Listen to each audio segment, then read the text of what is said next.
Today's game on KFJB-TV is brought to you by Assured Partners, Boy Scouts of America, Edward Jones, Agent Zach Wall, Embers Retirement Community, Honest Heating and Cooling, Jensen Ford, Legends American Grill, Lenox Employees Credit Union, Marshalltown Area Chamber, Marshalltown Community College, McGregors Furniture and Mattress, Pence Appliance and TV, Wayward Social, Zeno's, Wandering Creek, Wells Fargo Advisors, Farm Bureau, Agent Austin Illum, Rainbow Car Wash, Laurel Diesel Services, Ken's Transmission, 5-Star Real Estate Group, Brown's Shoe Fit, Calvin Rocket, Effington Heating and Cooling, Lily May Chocolates, Marshalltown YMCA YWCA.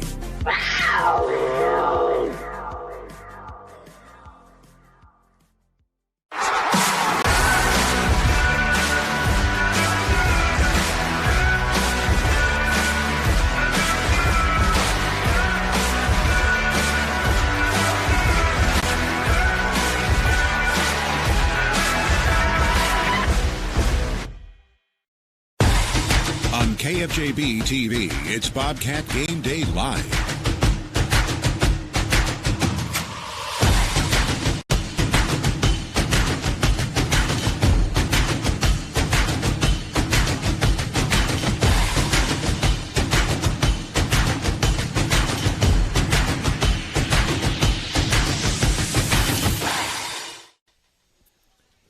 Welcome to Memorial Stadium. Brandon Lewis, Dylan Doze alongside me tonight. It is week number 6 of the Iowa high school football season as the Bobcats on the road tonight to take on the Waterloo West Wahawks.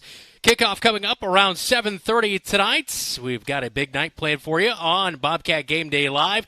We'll break down what East and West Marshall are doing tonight. We'll also later get Dylan's breakdown of the Waterloo West Wahawks in our scouting report. He'll also try to figure out what a Wahawk is. Dylan? We'll start there. The Wahawks coming off a loss. They're now 3-2. Last week, 64-0.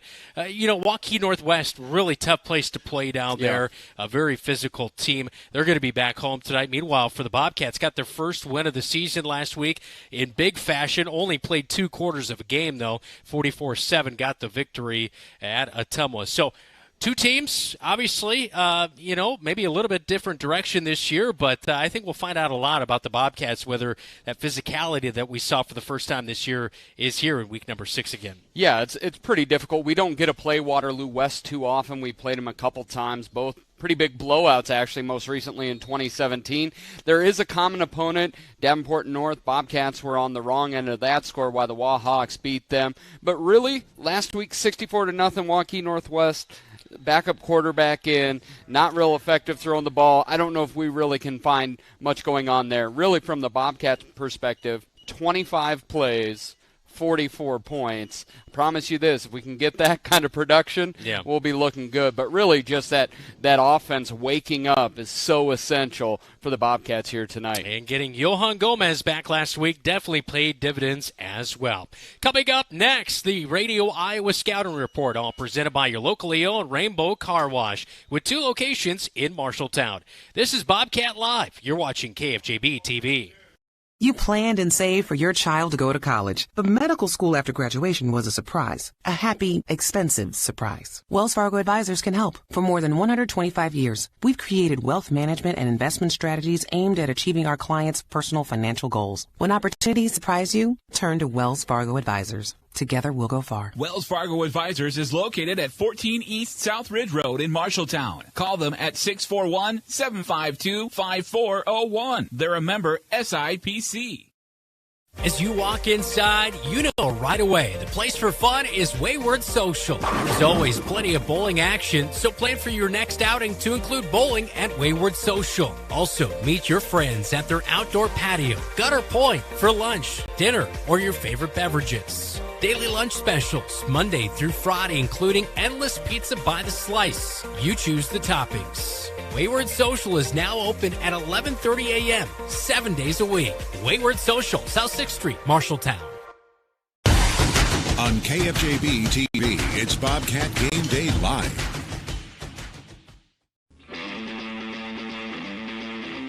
From Radio Iowa Sports, this is the Scouting Report, an in-depth look at this week's prep and college games. Now from our studios in Des Moines, Todd Kim. The Hawkeyes look to bounce back against Michigan State. The Cyclones try to pull another stunner at Oklahoma, while the Panthers open Missouri Valley play. And 3 rated matchups in 1A highlight Week 6 of the high school season. That and more on the Scouting Report.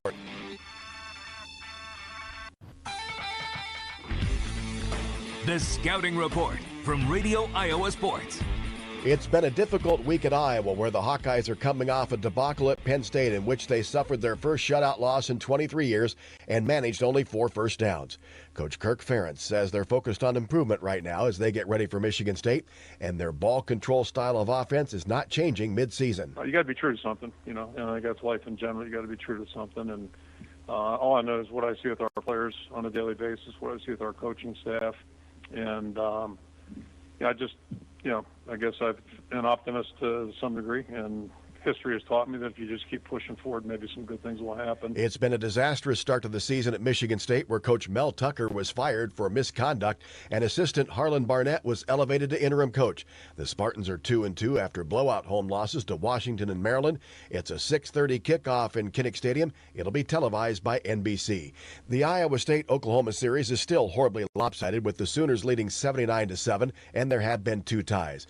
It's been much more competitive, though, since Matt Campbell arrived in Ames. The Cyclones have won 2 of the last 7, including a win in Memorial Stadium back in 2017. They'll lead a big effort in Norman tomorrow against an improved Oklahoma team that is 4-0 and ranked 14th.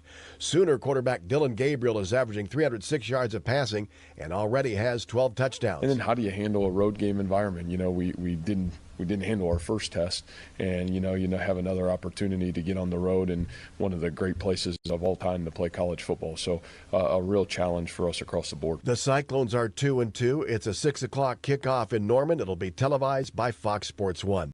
The UNI Panthers are set to open Missouri Valley Conference play at home against 19th ranked Youngstown State. The Panthers have been idle since a win 2 weeks ago at Idaho State, and they come into the game with a record of 1-2. Defense was the focus, according to Mark Farley, in the off week, and that'll be a key against the Penguins, who averaged 35 points and just over 433 yards per contest. It's got quality players. It's got a couple great running backs. It's got big offensive linemen. There's a reason they're ranked, and there's a reason they have the offense and the production they have, is they have size and speed. Drake opens a Pioneer Football League race on the road at Morehead State of Kentucky. The Bulldogs are 0-3. In the American Rivers Conference, 3rd-ranked Wartburg is at home to take on Co. That's a battle of unbeatens. High school football's next on the Scouting Report. Every farmer has their reason for why they do what they do. For Becks, it's faith, family, and farming. Since 1937, the Beck family and family of employees have been committed to honoring God and helping farmers succeed. Farming is full of extremes, and we face the challenges with hard work and steadfast determination, delivering quality line of products backed by legendary customer service. We look forward to standing by your side, supporting you as you live out the life you were meant to live. Becks, when it comes to farming, we believe in something more. The Scouting Report from Radio Iowa Sports. As the high school season reaches Week 6, there are several key games that will have an impact on district titles and playoff seeds. 1A second-ranked Underwood is on the road to visit number 5 Trainer.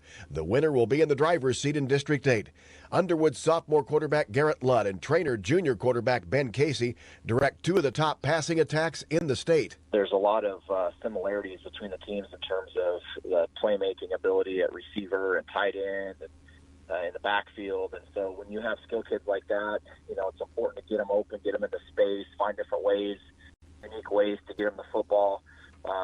When I look at both teams, I see good pass protection from both teams. That's Trainer Coach Jeff Casey. Underwood coach Nate McHaleson says there's a lot on the line for both teams. It's fun to be a part of these games, with 2 highly ranked teams. We've been on the other end where you've been playing some games that, in October that don't mean so much. So, yeah, we'll definitely, cherish these and understand that these are big moments and moments we can't take for granted, that's for sure. 4 teams in 1A District 4 are ranked in the Radio Iowa poll, and they collide on a very big evening. It includes 5th-ranked Denver hosting number 7 Sumner Fredericksburg. Taylor Nitz has a preview. Both teams coming off big wins last week. The Denver Cyclones, they dominated AP 48-0 in the rain. Did not complete a pass, but rolled up 413 yards on the ground, 319 of which came from Micah Greer. He's one of the state's best running backs. Big reason why? Some big fellas up front that can really open up some holes for that Cyclone squad. They'll have a tough task on their hands, though, as they'll take on Sumner Fredericksburg, a team that hangs their hat on their defense, has been very stout against the run so far this year, and they're coming off a win over then number 2 MFL Marmac. And the Cougars would like nothing more to add another ranked opponent to those that they have beaten here tonight. Reporting for K-Way Radio, I'm Taylor Nitz. 10th-ranked MFL Marmac tries to bounce back with a difficult test. The Bulldogs are at 8th-ranked Dike New Hartford. We don't have any time to sulk and feel sorry for ourselves because now we got a team on the road, Dike New Hartford, that beat Sumner Fred and is in the driver's seat in the district right now. That's MFL Marmac coach Dan Anderson. Also in 1A, top-ranked Grundy Center hosts South Hardin. It's number 3 Iowa City Regina visiting West Branch. Class A, top-ranked Woodbury Central is at Kingsley Pearson. It's number 2 St. Ansgar visiting Mason City Newman. 3rd-ranked Madrid is at Central Decatur. And an 8-player tonight, it's top-ranked Gladbrook Rhinebeck at BGM. Number 2 Winfield Mount Union is at Iowa Valley. 3rd-ranked Cam hosts Sydney. This season, Becks is recognizing student athletes that are not just a star in athletics, but a player that shows heart in school, at work, through the community, and in the ag industry. Carlin Furman of Cherokee has grown up on a family farm, and it's a lifestyle she's learned to love. The feeling that you have something to come home to and do, it kind of gives you a reason for your life, and you know that you're impacting the people around you, Farmers really do feed the world. Colton Harkin of Appling and Parkersburg wants to raise show cattle someday, and he began showing animals at an early age. Just the people like you meet. They're all good people. And, showing animals kind of makes people better, more responsible and hardworking, and that's the kind of people I like to be around. So it just kind of drew me to it. Mesa Klevringa of Trinity Christian was first involved in agriculture with her family's cattle operation. Before we moved, we lived in Rock Valley, and we dealt with a cattle business with raising calves. And then we raised them here, and while we ended that, and my dad now started a horse feed business on our yard. So we deal with that and then raising some horses on our yard. The earliest memories of agriculture for Nashua Plainfield's Caleb Lentz were on his grandparents' farm. We'd always go up onto the water tank and everything, and we'd always play with the calves and everything that were by the barn. And I just remember sitting in the combine with Grandpa, just talking and chatting away with them when I was younger. Becks, players with heart. The rest of Week 6 is next on the Scouting Report.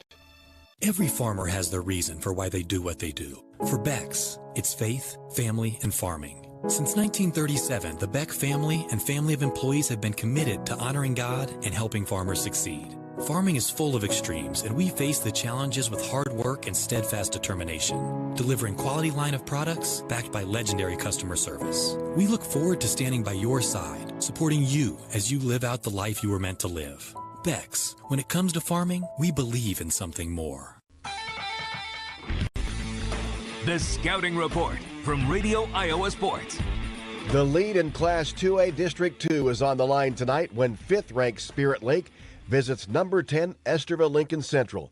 Dave Van Ruckel has a preview. Spirit Lake Indians football coach Josh Beloit says stopping ELC's all-purpose quarterback Owen Larson will be a challenge. Larson has accounted for over 1,300 yards and 18 touchdowns on offense. Esterville's really good. Larson leads the thing offensively. Is just a phenomenal athlete. And he's beat people with his feet. He's beat people with his arm. I feel like he just raises the level of play of the players around him, and that's a credit to him, his leadership, how hard he's worked. And so he's going to be a challenge to defend. Esterville Lincoln Central football coach Ryan Rezak says this is a position the Midgets were hoping to be in. It's where we wanted to be, and the position that we wanted to be in as far as setting ourselves up for being the lead in the district. And so you got that on the line. You got a home game on the line. You got playoff positioning on the line, and the senior night, which is because we end the season with 2 road games. So, I mean, a lot going into this, and if you can't get up for this one, then, I don't know. I can't help you much. For the Radio Iowa Scouting Report, I'm Dave Van Ruckel, KILR, Esterville. There's one other rated matchup in Class 2A. It finds 7th-ranked Carroll Kemper hosting number 9 Des Moines Christian. The lead in Class 2A District 4 is up for grabs when Comanche hosts number 4 Monticello. Gary Detterman reports. After going 0-3 in their non-district schedule, the Comanche Storm have won their first 2 district matchups in Class 2A. But now head coach Dustin Coit and the Storm will face their biggest challenge in this district when they host 4th-ranked Monticello. And Coach Coit knows who leads the way for the Panthers. Preston Reese is really good. He's been starting since he was a freshman. He led their team in tackles as a freshman back in the 2020 season. He's a really good quarterback, too. He can sling the ball. He runs hard. He's about 6'2", 215.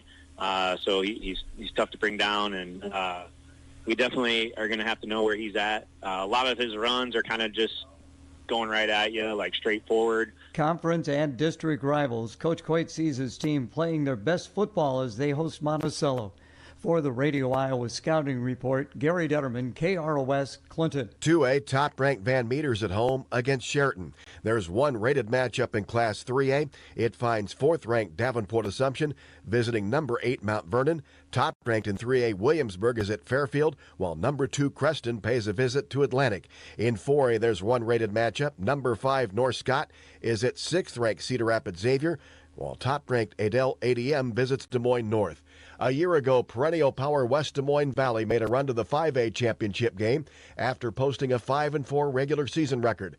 Tonight, the Tigers try to keep their playoff hopes alive as they host number 7 Waukee Northwest. Radio Iowa's Dar Danielson reports. Valley got their first win last week against Ames and now sits at 1-4. Coach Gary Swenson says it was good to get that win after all the work they put in. Swenson doesn't back away when asked if they talk about the possibility of needing to win the remaining games to make the playoffs. We think about it. I'd be lying if I said we didn't. I mean, everybody looks down the road, and, we dug ourselves a pretty big hole to start the year. And last year, nobody made the playoffs that wasn't above 500. Valley would need an even bigger run than they had last year when they made the title game after a 5-4 regular season. Northwest coach Corey Kapatich has been building his team since they opened up as a second high school in town, and he knows what Valley is facing. We've been in that situation too. It's tough to be in when you've lost 3 or 4 games to some really good teams, and you're kind of backs against the wall, and every week's a playoff game. Kapatich says he likes where they are right now at 3-2, but says Valley's going to be a challenge despite their record. Radio Iowa Sports, I'm Dar Danielson. There are 3 rated matchups in Class 5A. Number 2 Dowling Catholic visits 9th-ranked Ankeny Centennial. It's 3rd-ranked Bettendorf at number 6 Cedar Rapids Kennedy, while 4th-ranked Pleasant Valley is at home against 10th-ranked Cedar Falls. That's all for the Scouting Report.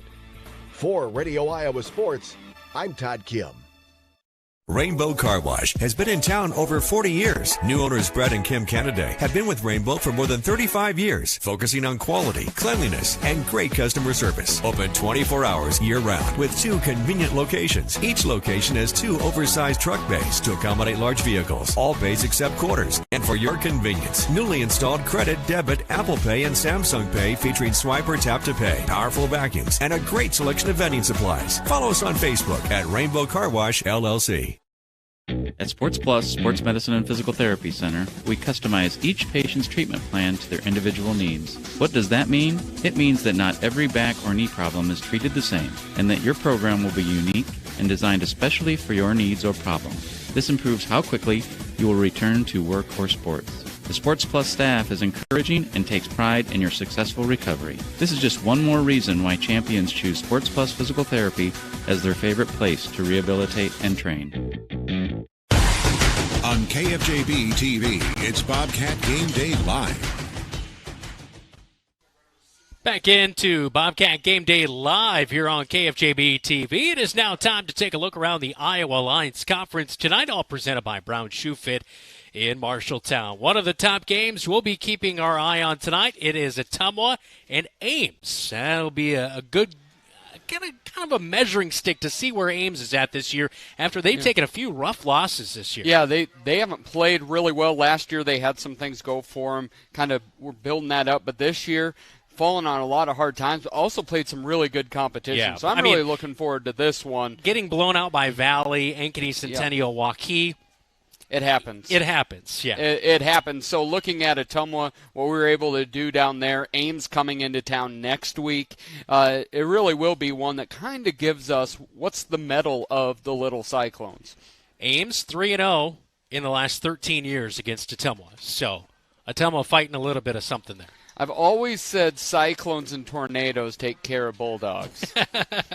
It's a rule I live by. Also around the Iowa Alliance Conference tonight, it is Sioux City North taking on Des Moines Roosevelt, as that one is at Elwood Olson Stadium. Also, Urbandale is at home against Des Moines East. That'll be an interesting game. Also, Des Moines Lincoln, before they play their last home game at their varsity football field, they travel to Waukee tonight. Yeah, and that's another one, Waukee, pretty good team. What are we going to learn about Lincoln? Because we're not mad that the last home game at their field is next week because we get to go travel to Mediacom Stadium. There we go, and that's a great spot. Yeah, looking forward to that. Some other big games around 5-8 tonight. We'll see how Dubuque, Hempstead, and Davenport North pan out. Also keeping an eye on this one. This one is at Valley tonight, but Valley hosts Waukee Northwest. Waukee Northwest is a sneaky, really good team. They handed Waukee their only loss of the season. Well, I think you'd talk to Wahawk fans. Waukee Northwest isn't too sneaky. They took care of it last week. That's a good team. Sure. There's athletes across the board. Yep. It's Southeast Polk takes on Johnston. Johnston, not a winning record so far this year. Kind of surprising. They've got some Division I talent down there with that big tight end that they have, Simpson, who's going to Minnesota. Yeah, and I think they've struggled with getting the ball out and about, kind of that tunnel vision to the tight end. Southeast Polk, you're going to have to go to someone else. Yeah. You're going to have to spread that out. Southeast Polk's too good at every single level that you can be one note. And a lot of eyes on this one in Ankeny tonight. Ankeny Centennial and Dowling Catholic, another really good game. Yeah, Dowling back. They, a little down by Dowling standards the last couple of years. Here they sit at 5-0, right where they want to be. It's looking if they can stay and keep Centennial locked down offensively. I anticipate Dowling and the Maroons going to 6-0 here tonight. Yep, that is for sure. All right, that's a look around the Iowa Alliance Conference here tonight. And 5A football presented by Brown Shoe Fit with a wide variety of top-quality shoes. This is Bobcat Game Day Live from Memorial Stadium in Waterloo on KFJB-TV. Brown Shoe Fit has a great selection of athletic footwear. Choose from New Balance, On, Keen, Echo, and much more. Brown Shoe Fit can find the right shoe for every occasion for both men and women, including dress shoes, casual shoes, work boots, and European footwear, carrying multiple sizes and widths to ensure the best fit for you. Their expert-friendly staff is available to give you a personalized experience and can find the right shoes for what you need. Brown Shoe Fit, downtown Marshalltown. With you every step of the way.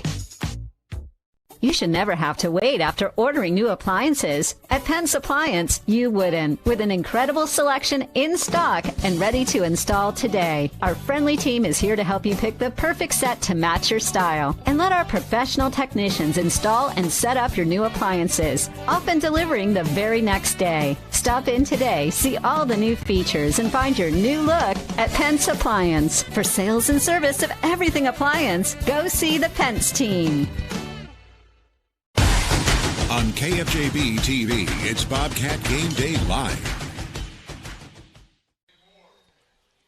Freshman game wrapping up. They are in the fourth quarter as we count you down to first kick tonight, which is coming up right around 7:30. Might be a little bit after that. Thanks for joining us live for Bobcat Game Day Live as our West Marshall preview, all presented by Bailey's Pizza and Roasted Chicken in State Center. Open Friday through Sunday, 4:30 to 8:30. Well, it was a loss 8-0, a close one to the Jessup Jayhawks last week as West Marshall fell on the road.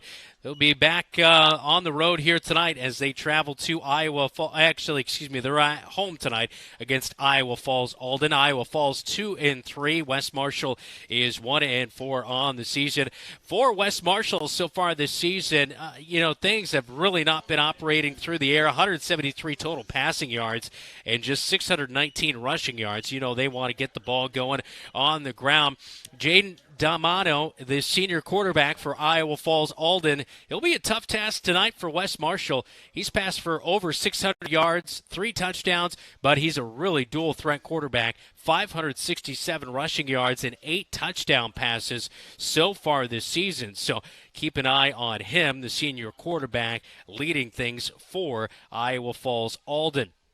These two teams matching up in the past. 4-0 is West Marshall in the previous matchups last year.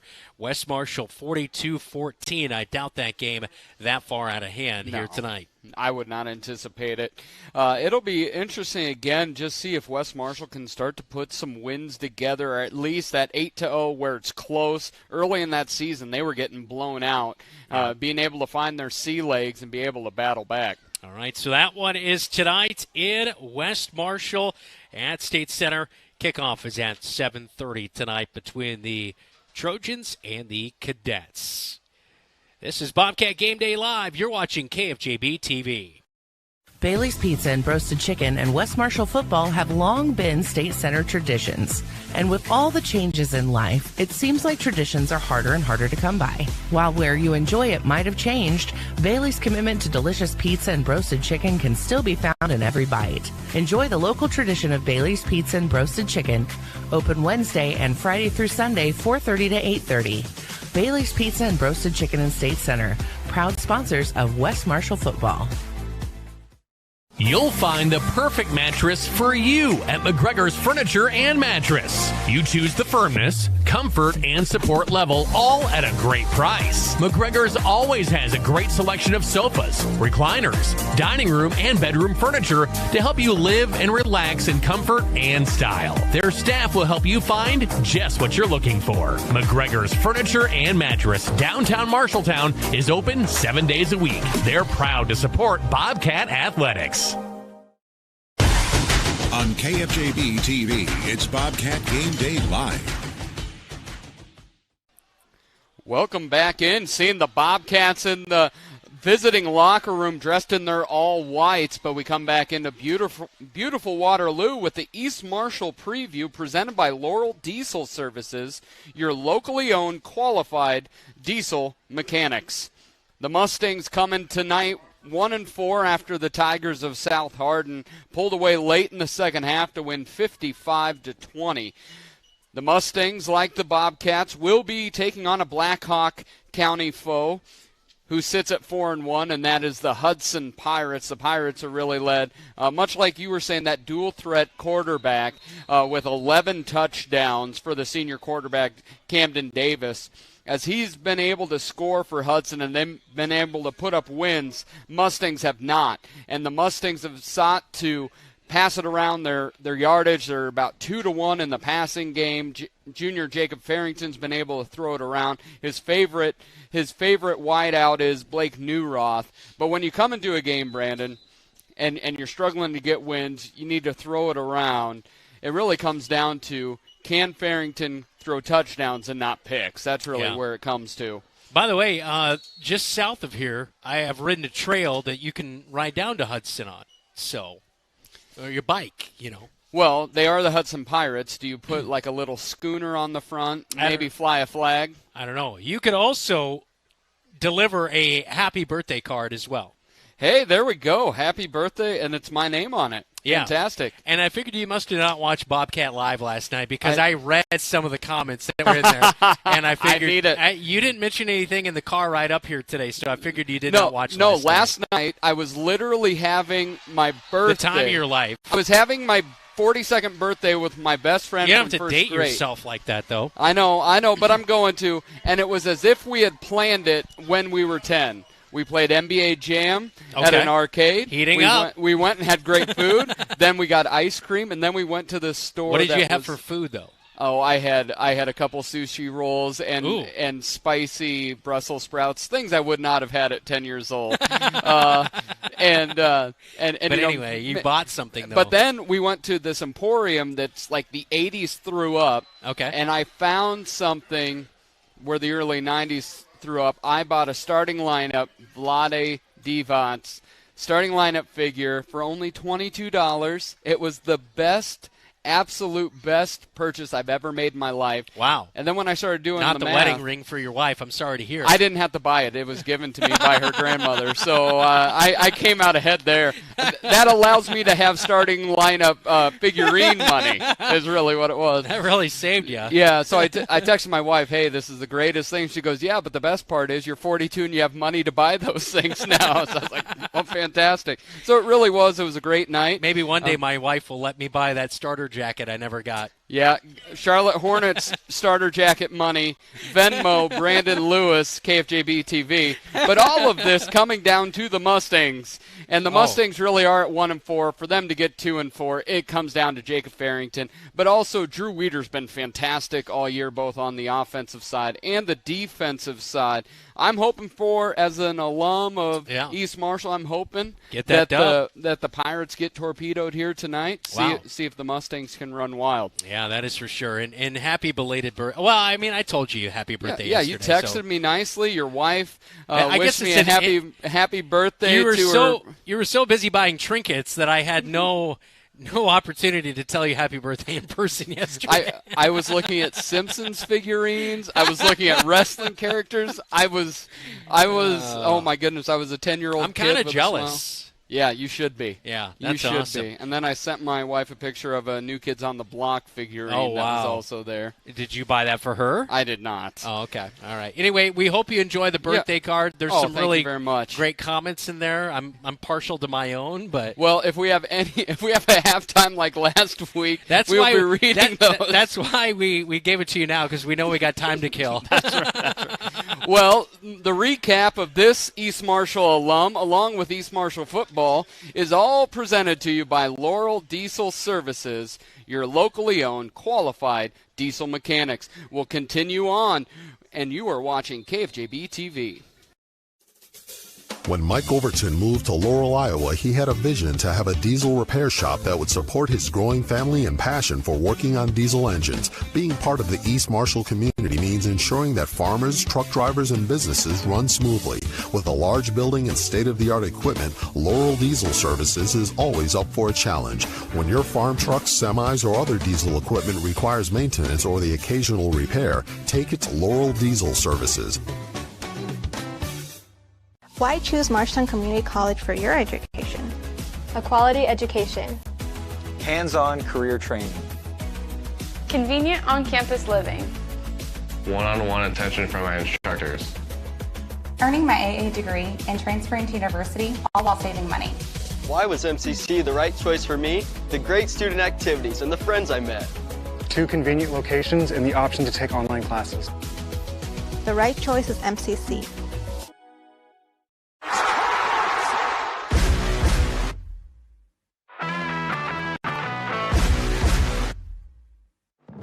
Pushed out of the pocket. Barker is chasing him. Can he get to him? Wade throws late over the middle field. Is it picked? Do the Bobcats have it? Yeah, they do!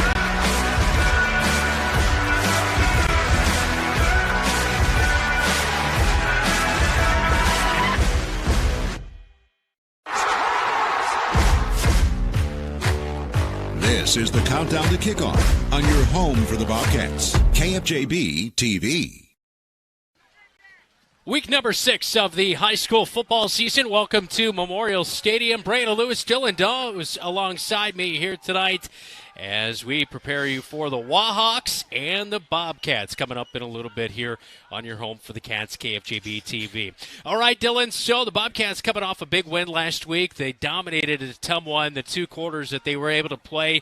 The game was called at halftime out of an abundance of caution with gunshots in the vicinity. Authorities got reports of 10 to 15 shots in the neighborhood. So that game was canceled, but we talked about it a little bit after that game, just the simple fact fact that heading into this matchup here tonight, Bobcats did not have any mistakes to really go over, and that might have been a little bit of a help as far as carrying the momentum into this week. There was not that feeling of, oh, maybe we left a little something out there on the field. Bobcats dominated all the way from the opening play of that one. So you head in here, week number 6. You're looking to continue that momentum. What do you think is the best route to be able to do that here tonight? Well, I really think it was just confidence. You could see it in the kids just after the game. Like, they had been beaten down. Getting somebody like Johan Gomez in for the first time of the year, such a big impact he had, just being able to move to a 4-3 defense, not that 3-4.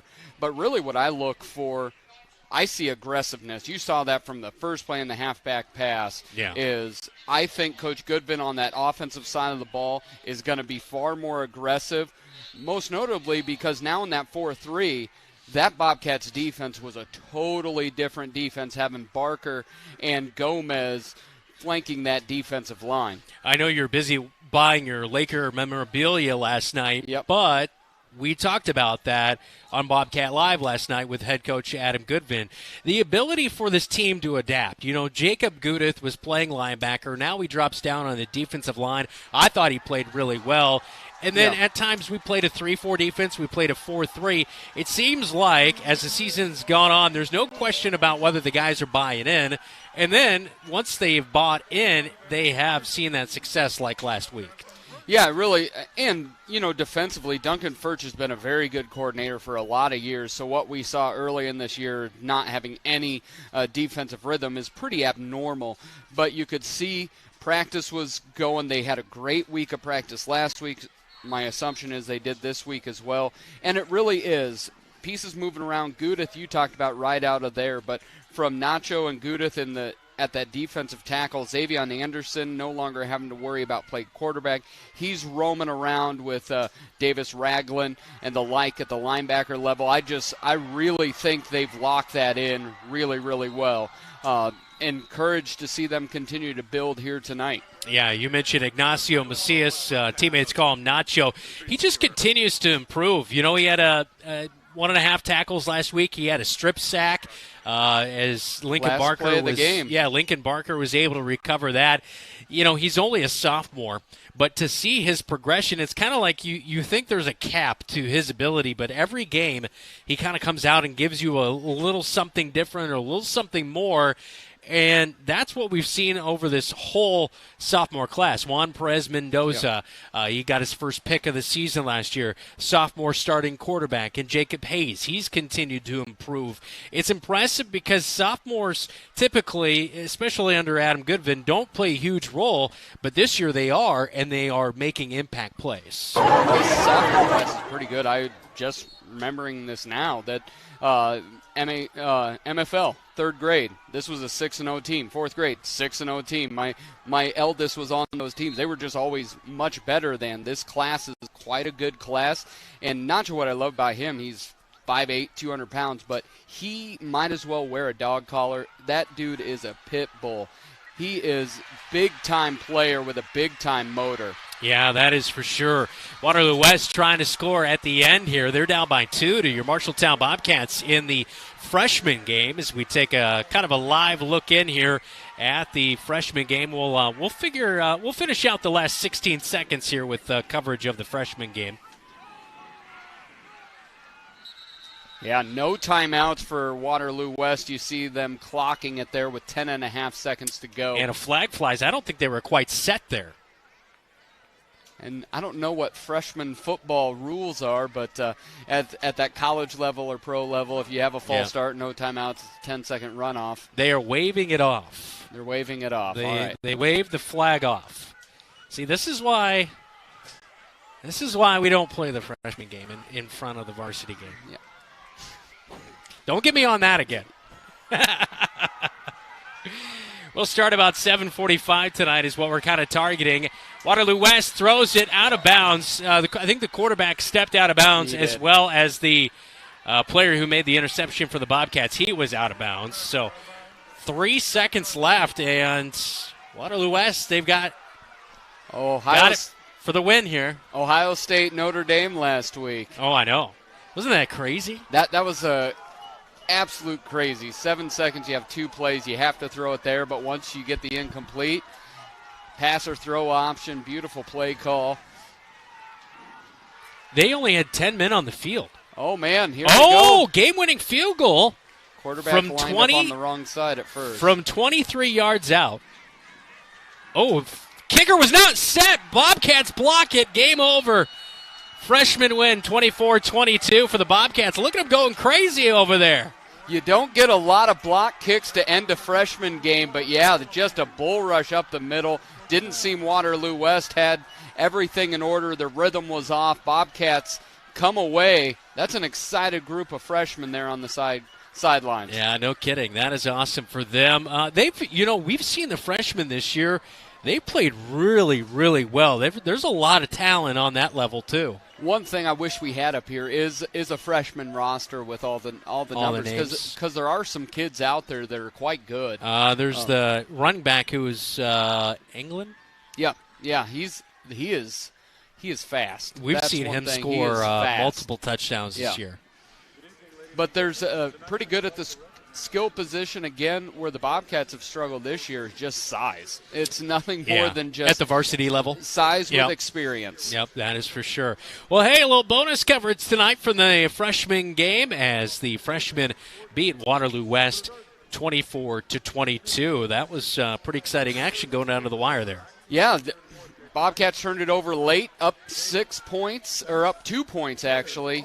Wahawks had it in plus territory, but the Bobcats were able to lock the door, slam it shut with the block kick. Well, the varsity players are making their way out onto the field as they start to warm up. We will count you down to kickoff. Coming up, we will get Dylan's scouting report tonight on the Wahawks of Waterloo West. This is the countdown to kickoff. You're watching KFJB-TV. Small businesses are the backbone of our community. Marshalltown Area Chamber of Commerce reminds you that when you shop locally, you are benefiting members of our community and adding to our local community overall. You'll find local business owners are generally more knowledgeable, provide better service, and even know their customers by name. Marshalltown Area Chamber of Commerce exists to be an advocate for our business community. Membership in the Chamber benefits your business and adds to the strength of our advocacy efforts. For more information on shopping locally and Chamber membership, go to Marshalltown.org. The equity in your home is power. Power to remodel your home. Take a memorable vacation. Add a deck or patio. Lenox Employees Credit Union can help you unleash the financial power you possess with a home equity loan. Consolidate debt, fund a student loan, or pay for a wedding. The loan process is easy. See Lenox Employees Credit Union, 1004 East Main Street in Marshalltown. Member NCUA, Equal Housing Lender. Online at LenoxECU.com. This is the countdown to kickoff on your home for the Bobcats, KFJB-TV. Countdown to kickoff here on KFJB-TV. Time to get the latest scouting reports on the Wahawks of Waterloo West, all presented by Sentry Plumbing. Dylan.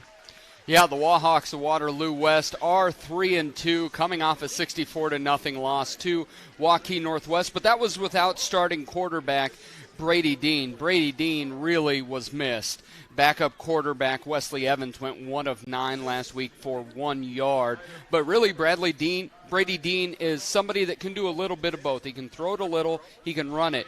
The Wahawks are going to kind of spread you out. They'll run 3 wide receivers with that single back. They'll keep you spread you out, but they're not doing it to throw the football. They're 2-1 rushing to passing. But that rushing is a big number. It's almost 1,100 yards. Just to put that in perspective, the Bobcats as a team just have a little over 1,100 yards of total offense. So this is a ground team, but it's not a ground and pound team. They are led by Ben Frazier. Ben Frazier, 5'6", 150 pounds, but the junior running back is averaging over 9 yards a carry. He has 613 yards. He's broken one for 91 yards. So when you see them spread out here tonight, you're going to see some jet action. They'll throw that little Kansas City Chiefs shovel pass. They'll do a lot of things out of that. Well, and to your point, they've had 5 plays that's resulted in a touchdown that have been 58 yards or longer. Well, yeah, and you look at just that first game this year against Waterloo East, the big rival. They beat them 56-14, I think, 56-12, and that was a lot of big plays, much like the Bobcats had last week. But then when you flip the side, the biggest thing that I see with West defense, I like their senior trio. I like their defensive line. When you look at Keegan Nystrom, he kind of jumps out to you on film just because he's 6'4", 240. Mm-hmm. Athletic kid, plays left end, but he's had 4 tackles for loss. But they've also turned people over 11 times this year with only 1 pick themselves. They've created a lot of havoc. So if the Bobcats are going to give away candy here in the Halloween season, we don't have a shot. You've got to hold on to the football, because what that defense does, Klein in the middle of the line, Drew Hundley on the other end, they are going to attack. They're going to seek to create turnovers and to meet you at the point of attack. Ben Frazier was bumped up last week, 5'6", 150 running back, as you alluded to. We'll see whether he goes here tonight. Also, Brady Dean, their starting quarterback, he was suspended, so he did not play in that game last week. Their backup quarterback in Wesley Evans, just 1 of 9 for 1 yard. So this is a team that is looking to right the ship. They had about 5-6 guys who did not play last week who are normal guys in there. So we'll see how things pan out from that aspect for them. Yeah, it really is. Last week, they were on CISN. One of the things we can struggle with sometimes is, can we see the team? Can you get good video? And when you're missing so many people and you're getting rolled by Waukee Northwest, it's hard to really grab much from the team other than formations and then who just stands out to you. But we're definitely looking for number 7 out on the field, seeing if he's going to go for the Wahawks. Yep, that is Dylan's Scouting Report, all presented by Sentry Plumbing, specializing in service plumbing in Marshalltown. We've got the time. Let's take a quick scoreboard update, all brought to you by Central State Bank. That's right, Central State Bank, locations in Ames, State Center, and in West Des Moines. Dylan? And thanks to Jeff Brooks for feeding us these scores. Grundy Center took an early lead against South Hardin. The Tigers, who took down the Mustangs last week, find themselves down to number 1 Grundy Center. Valley leads Waukee Northwest 7-0 with 3 minutes left in the first. All right, good deal. Plenty coming up on the countdown to kickoff. Coming up, we will get our Cat Connection, plus our pregame chat with head coach Adam Goodvin. This is Bobcat Football. You're watching KFJB-TV. When you need a plumber quickly, try Sentry Plumbing of Marshalltown. We specialize in service plumbing, not new construction or large remodels, so we get to our customers faster, from clogged drains to water heaters and everything in between. We can help with a guaranteed appointment and quality, efficient service. I'm Sarah, co-owner of Sentry Plumbing, and I'd love to book your appointment today. Call 641-750-0108. That's 641-750-0108. Legends American Grill is Marshalltown Steakhouse. Ribeyes and sirloins, aged, hand-cut, and served with your choice of 2 of Legends' legendary sides and a dinner roll. If you are a prime rib fan, Legends has prime rib every Friday and Saturday starting at 4 p.m. With 3 sides to choose from, it's chef-seasoned and slow-cooked to tender, juicy perfection. Try Legends prime rib, and you'll know why it's Marshalltown's favorite. Legends American Grill is Marshalltown Steakhouse.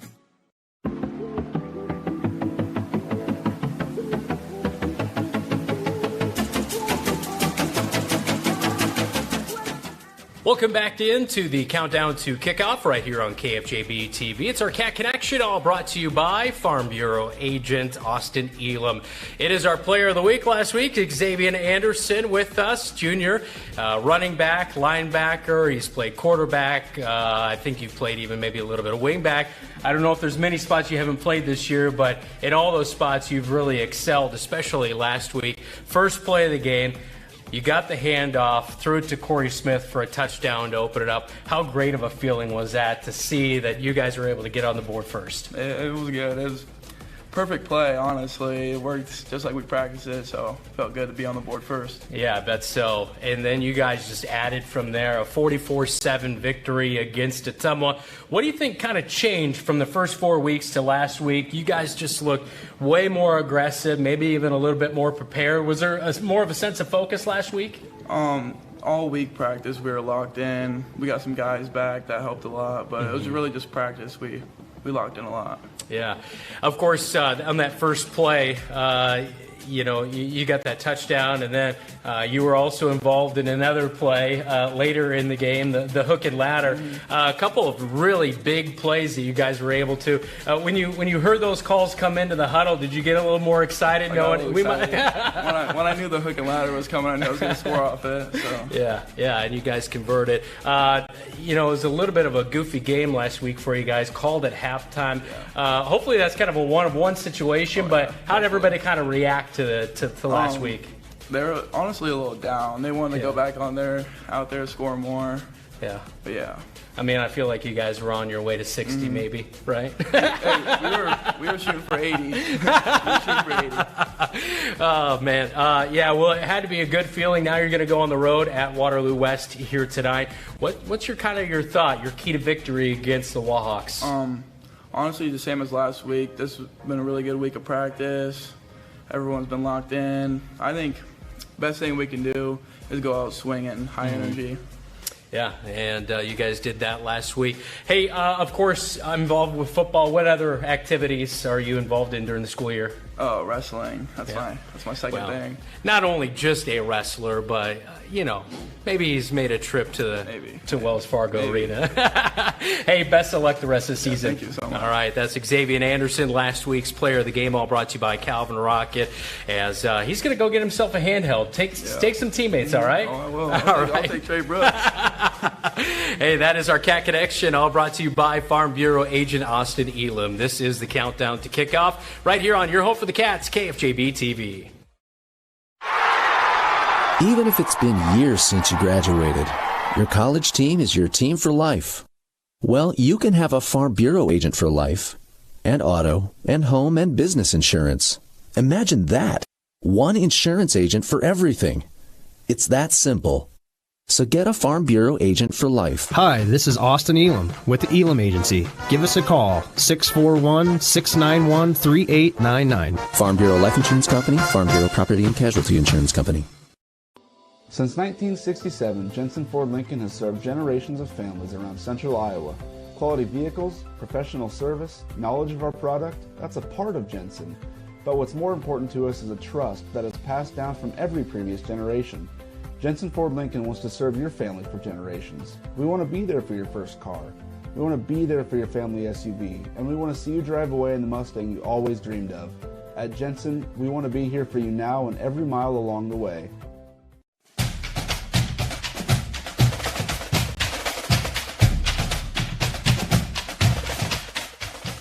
Welcome back into the countdown to kickoff right here on KFJB-TV. It is our pregame chat with head coach Adam Goodin, which is all brought to you by Exterior Plus Home Remodeling. 44-7 a victory last week. You get your first victory of the season. You're now 3-0 against Dad. I'm sure that had to feel pretty good. Guys got the victory, but first off, a crazy ending to that game.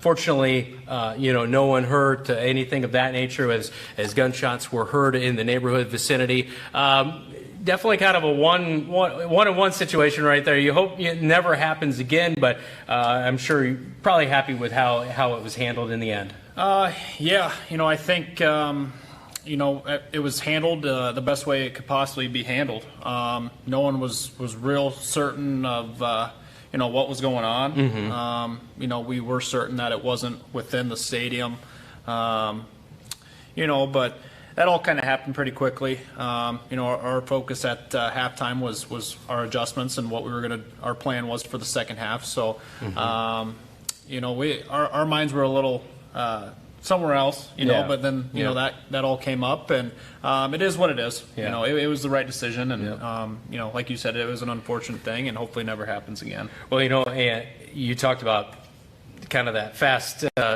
decisions and all that kind of stuff. I mean, the game got off to a fast start, 44-7 the final score, but first play of the game, you guys were able to open up, hit that big long bomb to Corey Smith, some other big plays on the hook and ladder, as well as Trayshawn Brooks with a huge kickoff return. It really seemed like all three phases were clicking on Friday. Absolutely. All three phases. It's easy to look at the film and see, how well we played offensively,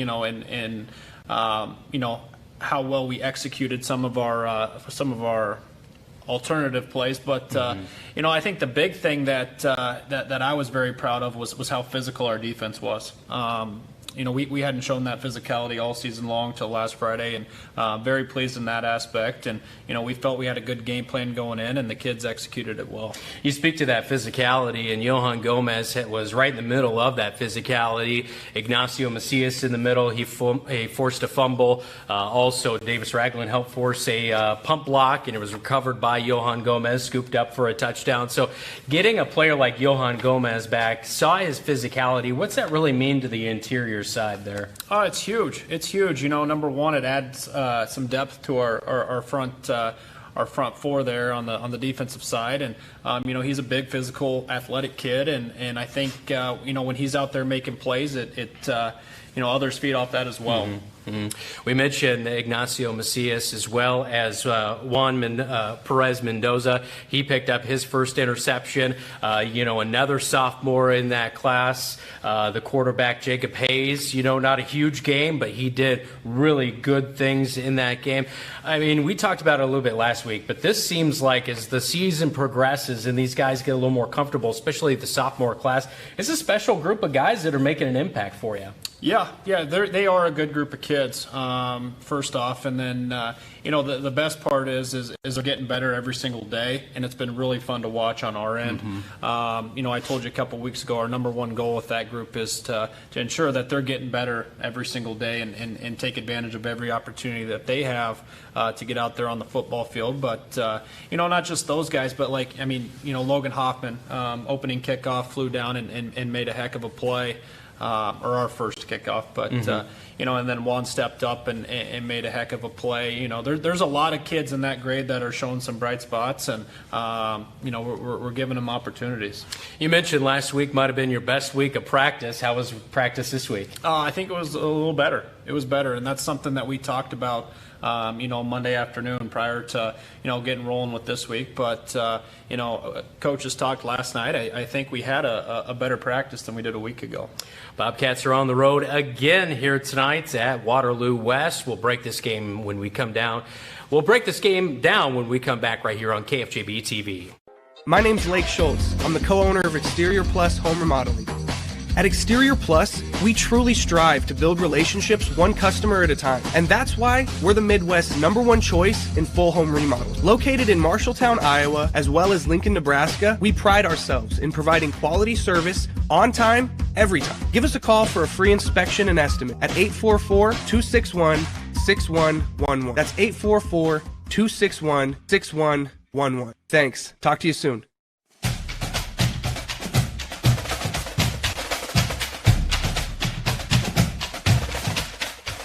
Welcome back into the countdown to kickoff right here on KFJB-TV. It's our pregame chat with head coach Adam Goodin, all brought to you by Exterior Plus Home Remodeling.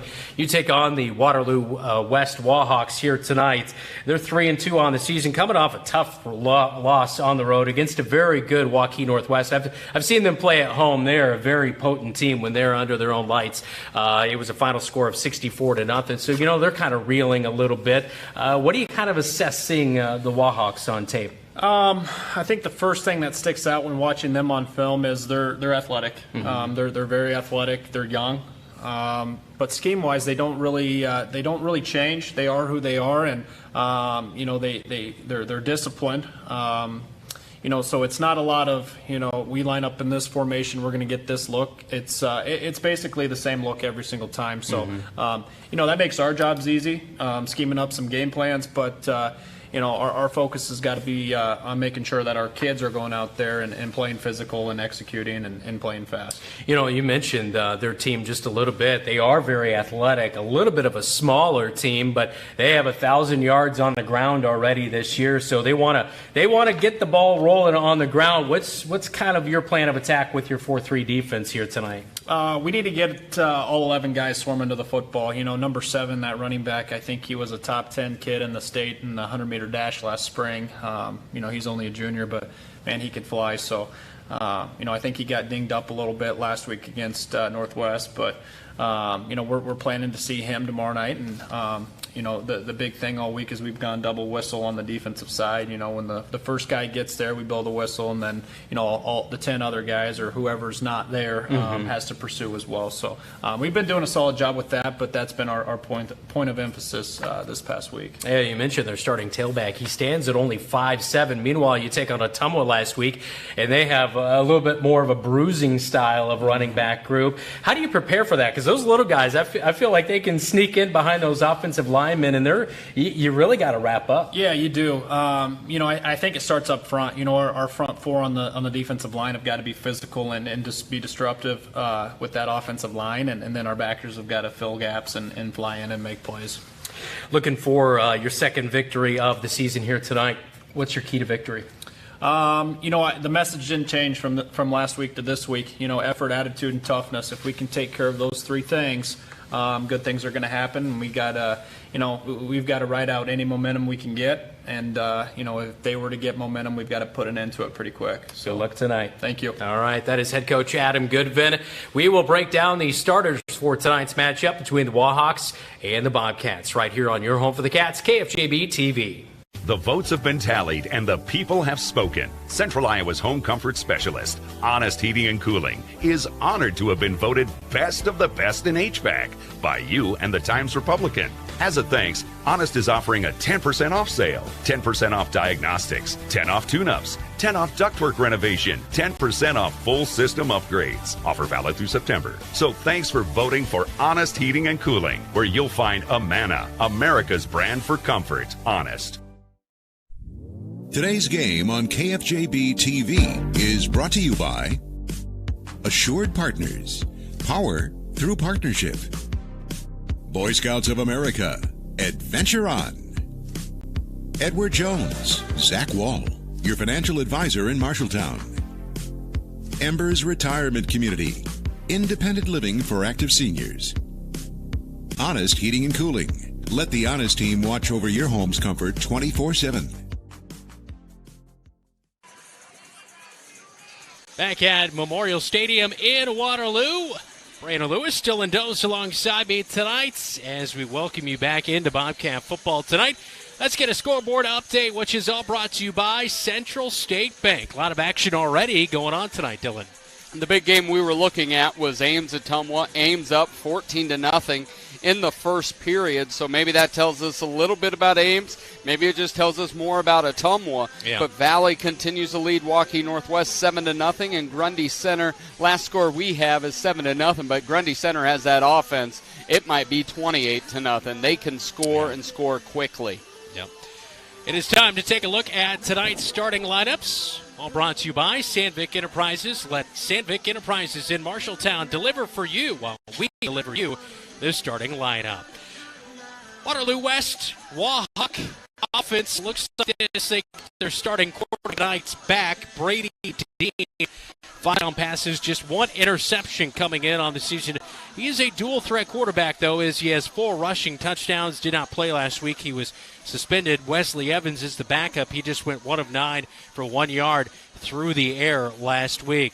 Meanwhile, running back Ben Frazier, we saw him out there. He's in warm-ups here tonight. Got a little bit bumped up last week, but he rushed 7 times for 45 yards against Waukee Northwest. He has the longest touchdown. He's got 5 of them on the season, a 93-yard touchdown. He is just a junior. Brandon Baller is their backup running back. And Sharon Mormon is the third back as he's a senior. He got 8 carries last week for just 15 yards. Like Dylan alluded to in his scouting report, they definitely like to spread it out. 4 wide receiver sets. It'll be Courtney Gladney, Bryce Westmeyer, as he has a touchdown reception on the season. Torian Das, number 15, and then Deshaun Kemp, number 3. He has 8 receptions for 82 yards on the senior season. He is a junior. It'll be Carson Nielsen, Daniel Listo, Elijah Lemley, he's the captain. He's there at center. Matt Thomas and Drew Hundley at right tackle. On the defensive side of things for the Waterloo West Wahawks. They are led Jacob Moeller, the free safety, a fumble recovery and interception, 16.5 total tackles. Nathan Klein back there at safety as well. He has an interception on the season. Deshaun Kemp, Courtney Gladney are the corners. Brandon Baller, Andrew Klein, and Destin McMurrin across the linebacker squad. McMurrin, number 4, 25 total tackles, leads the team, a fumble recovery, just a sophomore. Pretty impressive by him. Drew Hunley, Brandon Riggle, Dalton Aldrich, and Keegan Nystrom across that defensive line, which this is a defensive line that has registered 6 sacks on the season so far. Yeah, they've got, just out of the 3 we mentioned earlier in the scouting report, that's 12 tackles for loss, those 6 sacks. Yep. They are going to try to get and live in that backfield. All right, let's look at the Bobcats starting offense here tonight. And we'll step aside real quick for the national anthem here at Memorial Stadium.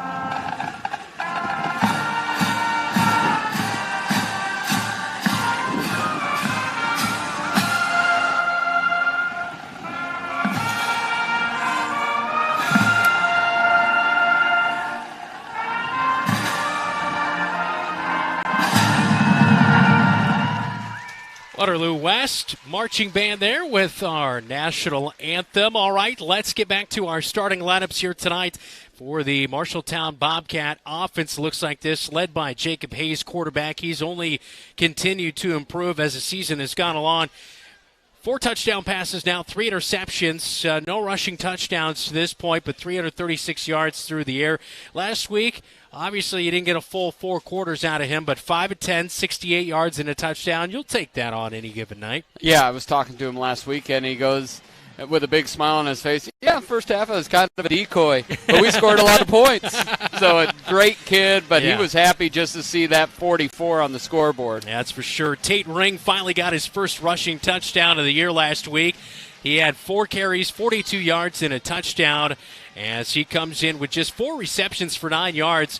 He had a screen pass that looked to be a huge play. That's been one thing that I've been waiting for that play to get going for him. Well, yeah, and he kind of got his hands ready a little bit late. He was injured first couple weeks. It seems you're just trying to get back into rhythm. Yeah. And then you go Newton. We barely had any plays. We could not do anything. Yeah. And then you go to Atumwa. We barely had any plays, and we could do everything. We have not seen a lot of offensive plays the last 2 weeks with 2 terribly different results. Yep.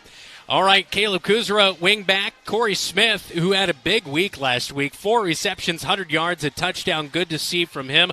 Also, Trayshawn Brooks, 13 receptions, 239 yards, 3 touchdowns. He had a touchdown last week in that game, receiving-wise, and also kick return. Trayshawn Brooks, 8th in Class 5A in all-purpose yards at 729. He's really starting to come into form here in week number 6. I just want the fans to hear this. 8th in total yards.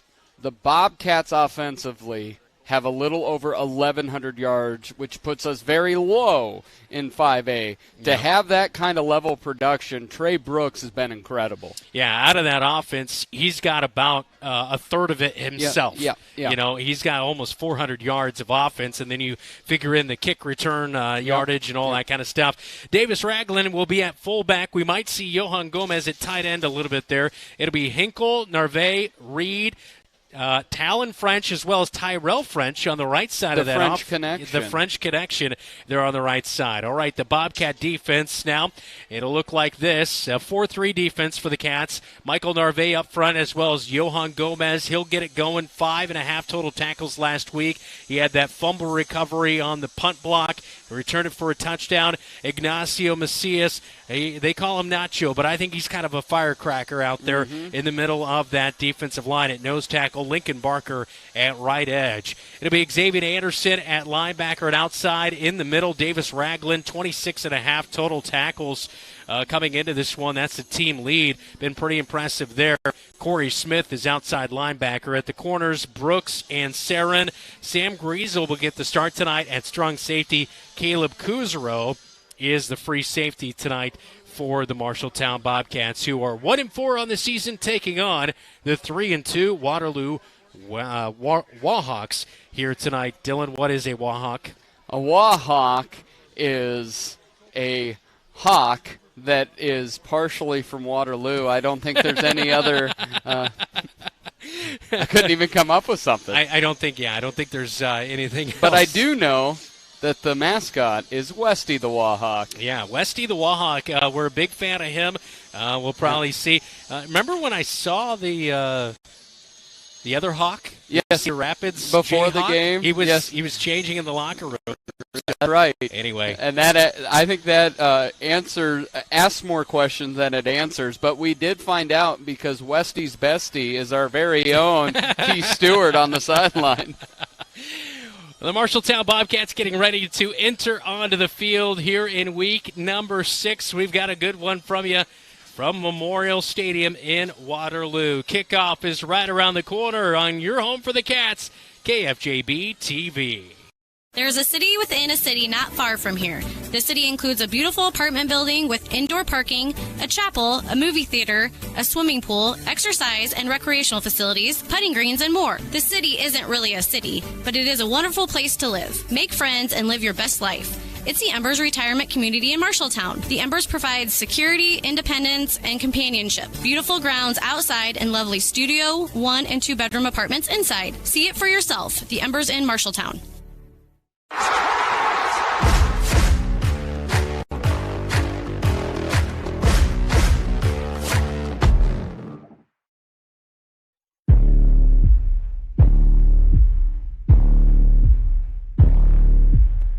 As the saying goes, every new beginning comes from some other beginning's end.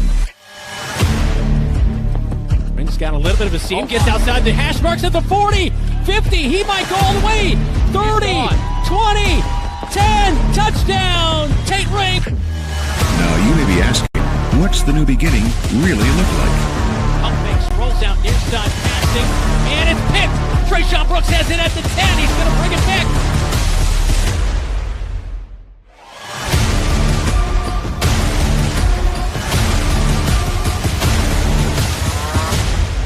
It looks like this.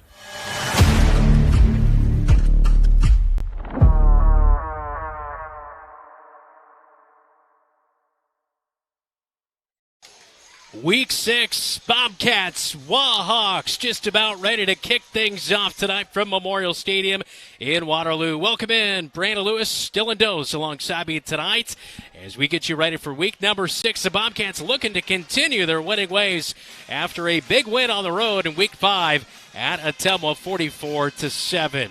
Only 2 winning seasons since 2008 for Waterloo West. They're trying to secure a winning season. They're 3-2 coming into this one. They were without about 6 guys last week as they get some of those guys, including their starting quarterback here tonight. Looking for a good contest between Lonnie Moore, head coach for Waterloo West, and Adam Goodvin for the Marshalltown Bobcats. Yeah, it's Moore trying to get this Wahawk team back into glory while the Bobcats are trying to see it started off this season about as bad as it could. Last week seemed to be that breath of fresh air that seemed to lift everyone's sails. Is like, okay, this is who he can be. You saw what we could be with Johan Gomez. You and I talked about it. There are games they can still chart forward, get some wins under their belt because Adam Goodvin coach teams are much better second half of the season teams than they are first half. Marshalltown Bobcats offensively this year, they were only averaging about 6 points per game last week, but their 44 points helped them out. They're averaging about 2 touchdowns a game now after that big contest last week, so we'll see what they can do here tonight as the Bobcats will receive the opening kickoff. Kickoff all presented by 5 Star Real Estate Group in Marshalltown, your home team advantage. Back deep to receive, it's Trayshawn Brooks, Tate Ring for the Marshalltown Bobcats. We'll get a look at the red and blue offensively out there first. Wahawks have it teed up as Allen Diedick is out to kick it away for the Waterloo West Wahawks, as he has a discussion with the official real quick.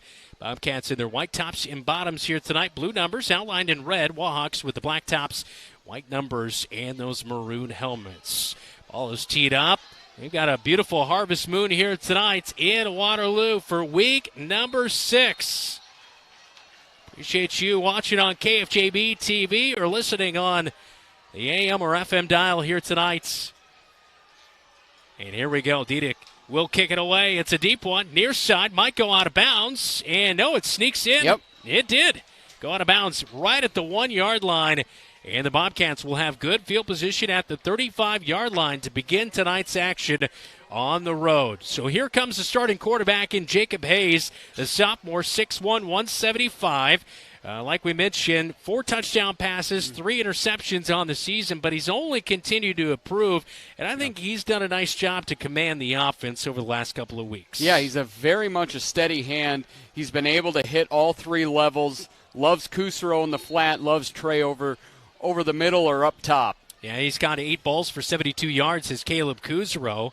And a lot of that with that quarterback in Hayes. He calls for it. It's a direct snap to Tate Ring on first down, and he'll fall ahead for 2 yards as he gets up to the 36-yard line. So it'll be 2nd down and 8 as the Cats go left to right on your radio dial and on your TV screen heading towards the south end zone.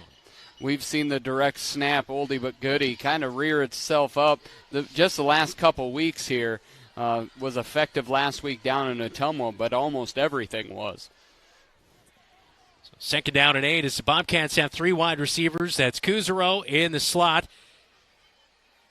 Tate Ring is a deep back. Snap comes. Quick pass out to the far side. Caught by Corey Smith up to the 40 and slung down. It'll be another gain of 3. It'll be 3rd down and 5, a manageable situation for the Bobcats. Offensively averaging 200 yards per game, but to be realistic, a lot of that came last week. Yeah, it almost all came last week. Outside of that Davenport North, Bobcats hadn't done anything offensively, but that last play, you saw senior Andrew Klein come up in that blitz. Bobcats have to pick that up. 4 down linemen for Waterloo West, but showing pressure from the linebackers. Hayes surveys. Ball on the left side, hash mark. 3rd and 5. Here comes the snap. Hayes looking out that way. He's going to bring it down and take a sack. A loss of 10 yards. Hayes has got to make quicker decisions than that. Here comes the special teams unit on 4th down and 15 with 10.5 minutes to go first quarter. Trevin Hingham just came in and just hugged him to the ground. But really, like you said, that's Jacob Hayes. He's got to take that step and throw and cannot hold on to the football for 4 seconds. So loss of 10 for the Bobcat quarterback as Johan Gomez receives a high snap. He'll boot this one away. Much better than his one punt last week that only went for 18, and this is going to pick up a good 10, nearly 10-yard roll right there down to the 22-yard line, and a huge swing of field position right there with 10:01 in the opening quarter. We're scoreless as the Bobcats 3 and out on their first drive. I think that ended up being about a 47-yard punt with no return. You've got to at least throw up the hand and catch that, because that was a huge addition for the Bobcats, being able to get Waterloo West inside their own 25. All right, so here comes the Bobcat defense. Xavier Anderson has played really well, but it really started last week as that defensive line got a lot of pressure on Ottumwa, especially led by the junior defensive lineman Johan Gomez, number 84. 4 down lineman for the Bobcat defense. Pistol formation. Dean will roll out near side. Passes into the flat. It is going to be caught. And this one's going to be up to the 35-yard line before Rogelio Sarin brings down the pass catcher. And on the first play, it's Andrew Klein, the senior wide receiver, with the catch and moves the sticks. Yeah, you see that replay here. It's the play action, little bootleg out here, and put it right on the money. really good play going against tendency early for Waterloo West. Up to the 36, ball on the near side hash. Pistol formation again for Dean, the quarterback, who stands with the running back and Ben Frazier to his backside. 613 rushing yards, 5 touchdowns for Frazier, the junior running back. Not a big guy, 5'6", 150, but definitely very shifty. He'll get in there behind his blockers, and he'll pick up about 4 yards on first down, as it will be second down and 6 as he goes over left guard up to the 40. Yeah, give that young man some credit. Ragland ended up on his rump and not the other way around. He bulldozed him. Stocky, though, at 5'6". You see sophomore Jackson Hinkle starting at that defensive tackle again for the Bobcats. All underclassmen on that front line. Snap comes. Dean hands off to the right side, and it's a stretch play, and off of right tackle, trying to bounce it outside. Not going to be a first down. He's up to the 45-yard line. They're going to mark him near the 46 and near a first down. They're moving it. That is a very generous spot right there to the 46 for first down for Frazier, who had a lot of running room, but nice play by Trayshawn Brooks, Xavier Anderson to come in from the far side and make the tackle. You cannot let them bounce it outside of the tackles. That's where his speed, his ability, Frazier's speed to be able to get out to the outside. Bobcats have to funnel it back into the bigs. And it looks like the backup quarterback. No, actually, it's Desden McMurrin. The wide receiver comes in. He plays quarterback on this play. It's going to be a first down run, but flags over the field. And I think we're going to have holding on the near side wide receiver. Might have been on Bryce Westemeyer, who was the near side wide receiver blocking out here in the flat, as it was a wide receiver snap right there as Desden McMurrin came in with 89 rushing yards and a TD on the season with 8:03 to play. And the ball will be marched back as it looks like holding the call. Yeah, you're exactly right. That was Westemeyer, but here come the Bobcats being able to give a little bit of a second chance, a respite here, but the Bobcats defense are allowing people get to the edges. Linebackers are going to have to set the edge there and be able to attack the running backs. And the officials are correcting here because the ball, potentially, if it was a spot foul, I'm not sure exactly how that would be marked off here. Even if it was a spot foul, it's about a 3-yard penalty if it was holding. So officials are checking things out here. Yeah. Because it would be first down and... No, they're going to say that's where it's at. 1st and 9. Goodin's asking what the heck's going on here.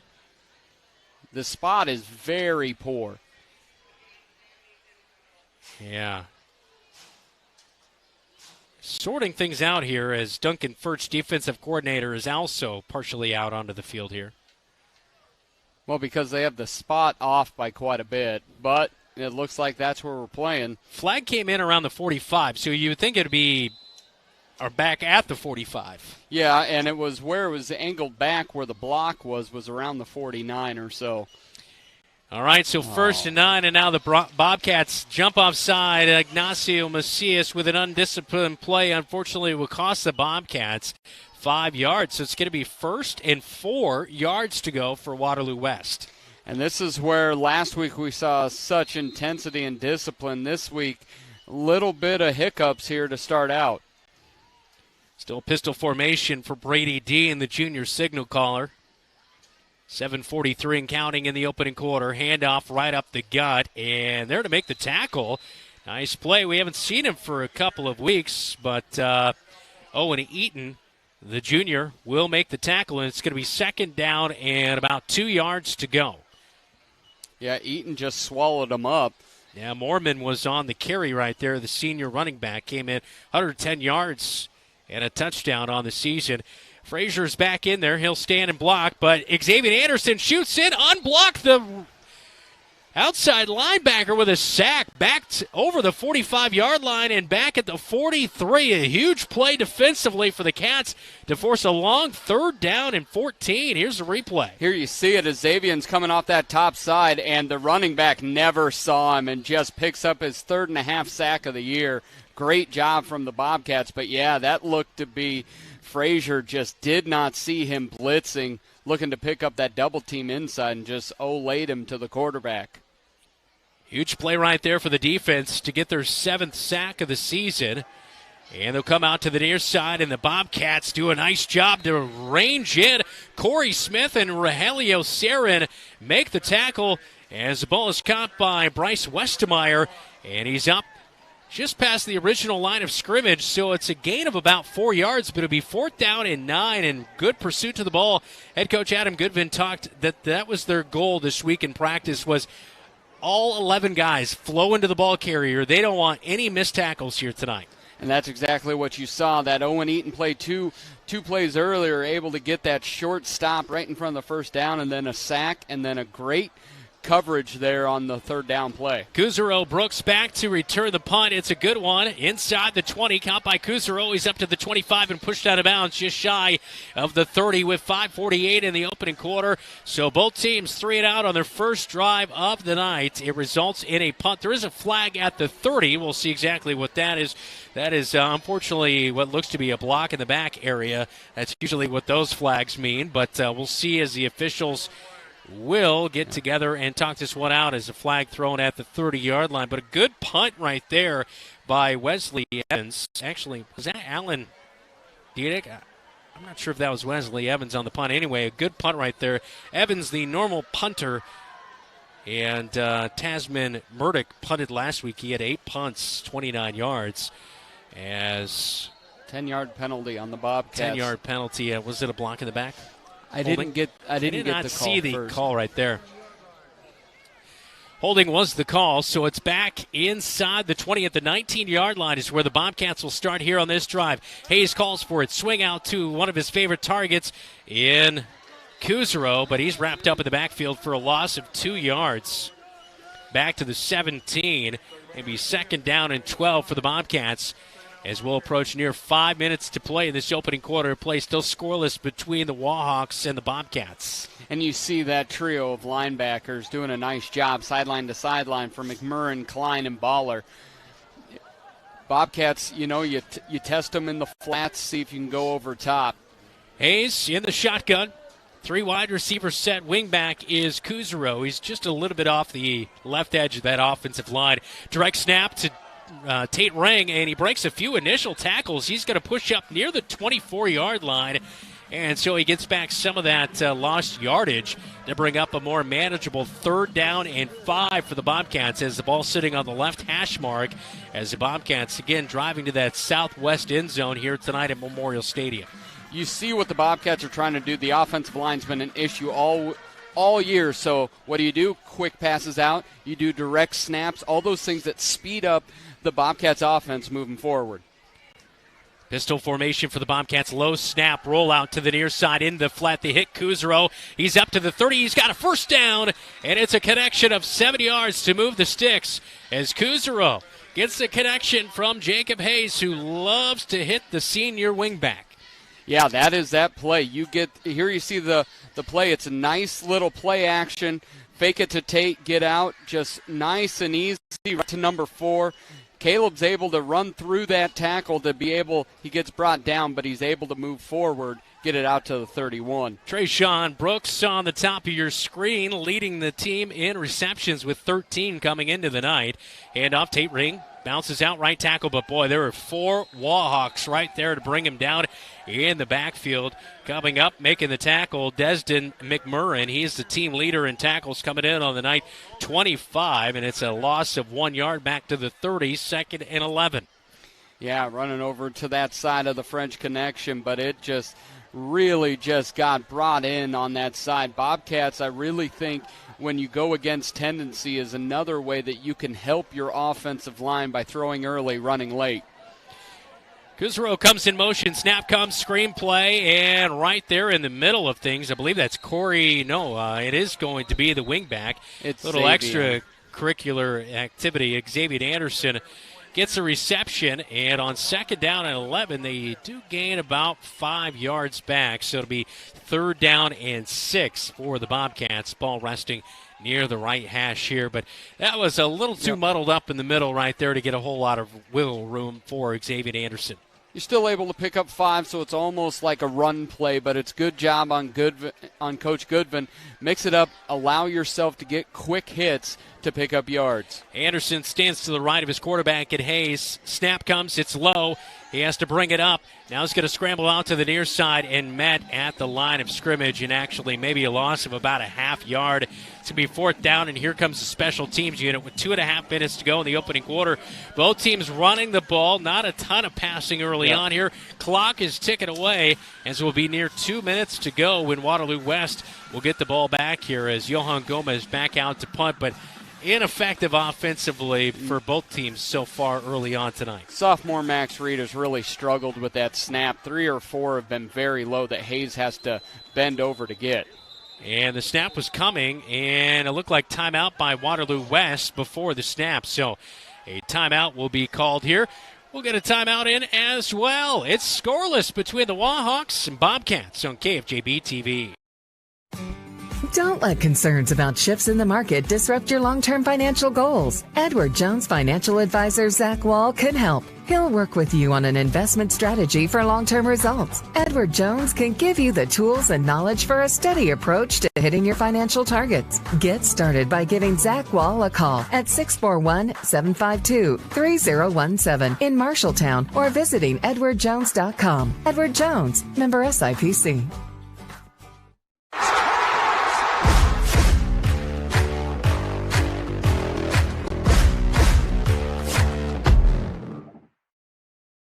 Back at Memorial Stadium tonight as the punt just about ready to get underway. As Johan Gomez on 4th down and 7, 2:08 remaining here in the first quarter. Snap is high. Gomez brings it down. Does just get it away, but off the side of his foot. A terrible punt for the Bobcats, and it will be out of bounds at the 46-yard line. But the snaps tonight killing the Bobcats on special teams and on offense. They've been high or low. And this one's going to result in the Wahawks having great field position. All right, let's jump into our keys of the game here tonight, Dylan. Yeah, first one for the Bobcats, it's Gomez. Last week was his first one. We've already seen him impact the game with that 47-yard punt. You just saw him really, it may have been an 8-yard punt, but if it was a shorter punter, it was going over his head. Yeah. For the other one, for Waterloo West, it's all about space balls. Getting the ball in space. Get Frazier out in space. Be able to get it to your athletes. Get with Green in between them and watch them run. 1:59 to go in the opening quarter, and boom, Johan Gomez makes up for the bad punt as he punishes the running back right there in the backfield. Ben Frazier taken down, and he's going to come out of the game, unfortunately, as that'll be a loss of nearly 4 yards. Johan Gomez comes in off the left edge and just punishes the running back back at midfield. You cannot block him with a tight end. They try to chip in a tight end. That will never work. Gomez just ate him alive. Dean looks to the sideline here to get the signal as Sharon Moorman will check in at running back. The senior at 5'11", 180. Dean gets set. He's got 3 wide receivers in the set. It's a wide receiver screen. Xavier Anderson, good pursuit. He'll get the tackle from behind, leaving a 3rd down and 6 yards, about 5 yards to go here. So good yardage there on 2nd and an extension of the running play right there. Yeah, you see what Waterloo's trying to do already, get it into space, but Xavier Anderson, a great athlete from that linebacker position, is able to chase him down, makes it 3rd and long. 50 seconds to go in the first quarter, scoreless between the Wahawks and Bobcats. 3rd down at 6. All at the 42-yard line on the far side hash. 3 wide receivers, pistol formation for Dean. Suspended last week, but he's back here tonight. He's going to pass out to the near side. Rogelio Sarin giving a big gap between him and the receiver. That's a generous spot again. I thought he was going to be down at about the 36, 37-yard line, but they mark him at the 36. That's ridiculous. And it's going to be near first down yardage. It's going to be marked to first down. The far side official telling them to move the sticks. Boy, I thought that was a good tackle by Sarin to push him back, but they give the forward progression to the 36. And one more play here in this first quarter as we have 20 seconds to go as Dean will get his team at the line of scrimmage. I'd love to see that again. That seemed to be a full yard short. Dean will call for it. Pass out to the far side. And good wrap-up tackle out there As the tackle will be made by Xavier Anderson. As that ball brought in by Torian Doss. And Courtney Gladney downfield. Gladney made the catch. It was Doss who was blocking. That'll end the first quarter. Wahawks are on the Bobcats side of the field. We're scoreless through one in Waterloo on KFJB-TV. It's Adventure On for Marshalltown Scouting. Adventures like backpacking, ziplining, rock climbing, canoeing, swimming, and more. Survival skills for a scout's greatest adventure, life. Scouts give back to the community. Marshalltown Scouts have provided over 1 million hours of service to our community in our 70-plus year history. Scout leaders are highly trained in Screen. Parents are a huge part of Scouting, too. Scouting provides unique opportunities available nowhere else. To learn more about Scouting in Marshalltown, go to iascouts.org. Adventure On.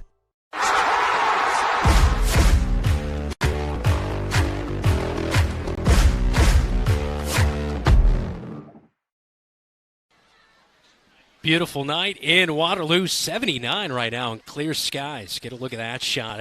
That's one thing we can always count on Keith Stewart. Beautiful moonshots. Yep. We're looking for deep shots here tonight by that Bobcat offense. They've got to be ready for the deep shot by the Waterloo West offense, though, as Brady Dean marching his team into Bobcat territory, of course, helped out by a bad punt on this drive. He'll be in the pistol formation. Deep back in there, Ben Frazier. We thought maybe he might be hurt, but good sign he's in there. A deep pitch down over the far side. Looked like there might have been holding, and there is going to be holding. It will be in for a touchdown from 30 yards out, but it looks like it is coming back. 2 flags down on the far side of the field. I saw one of the wide receivers a holding, and then on the back side of the play, also another holding. Looked like Andrew Klein was holding downfield. So regardless, coming back as we check out the replay. I think they got the double dip. I think Carson Nielsen held too. Right there you see Nielsen pushing Ragland in the back. There's a reason why the interstate was wide open, and it's because the Bobcats were being held on the sidelines. So this one will come back. It is going to be a spot foul, so they'll be helped out by that again, as they were on their last drive. 35-yard line is where it's going to be marked at. But that shows you just how quick. Frazier doesn't need much. No, he does not. He's gone. Yeah.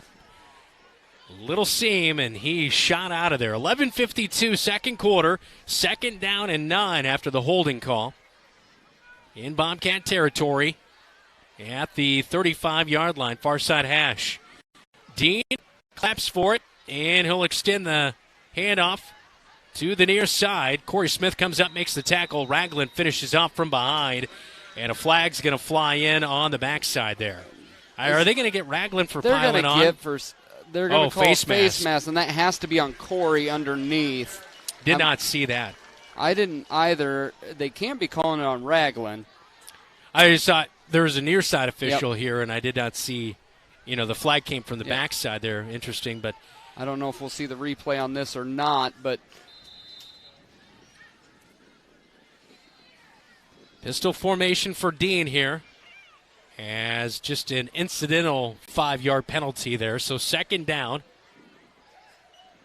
and about 4 yards to go.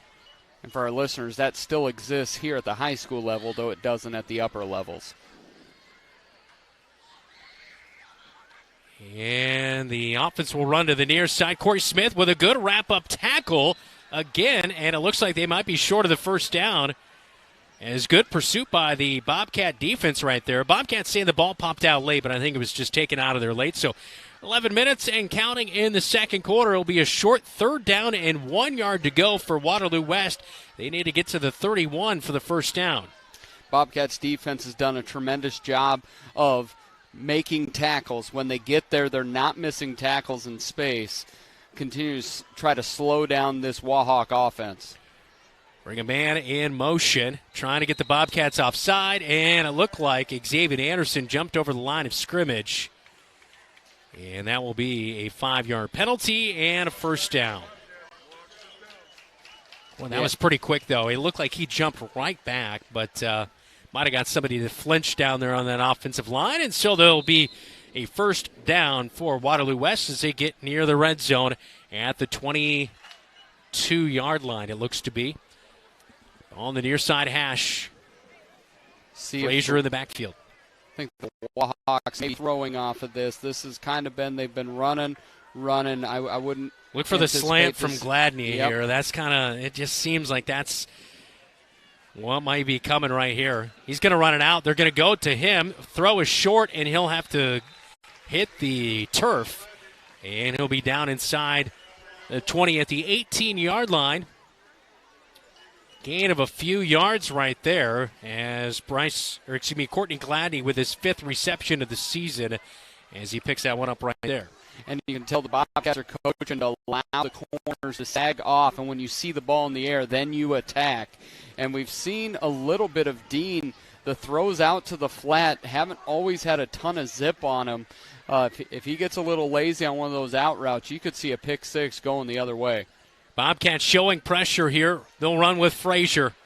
And he's got a lot of room. He's got blocking downfield, and he gets around the edge. Griesel can't get there in time. It is a 19-yard touchdown rush for Frazier with 9:28 in the first quarter. Wahawks strike first, 6-0. You watch this here as he gets it on the inside. You think they've got him bottled up, but no, they're able to get that second-level blocking. Great block by number 5, and then just give Frazier his due. He's able to bounce out there and get around the corner. That kid is quick. He's got that Deuce Vaughn body and those Deuce Vaughn skills. PAT is up, and it looks to be good by Alan Diedick, and it is 7-0. Wahawks strike first, 9:28, second quarter on KFJB-TV. The right insurance agent can make all the difference. Assured Partners agents represent multiple insurance companies. They can pick and choose from a larger variety of outstanding insurance options. Assured Partners also handles life and health insurance and Medicare supplement coverage. With access to local, regional, and national insurance companies, Assured Partners will create policies tailored to the coverage you need. For more information, go online to assuredpartners.com/Marshalltown. Power through partnership with Assured Partners in Marshalltown, Toledo, and West Des Moines.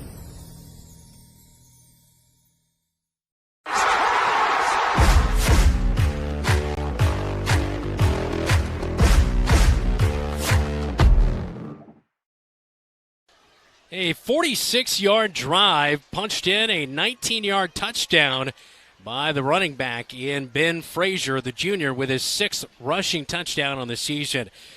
Kickoff tonight, all brought to you by 5-Star Real Estate Group of Marshalltown, online at 5starhometeam.com. So bad punt comes back to bite the Bobcats, and they trail.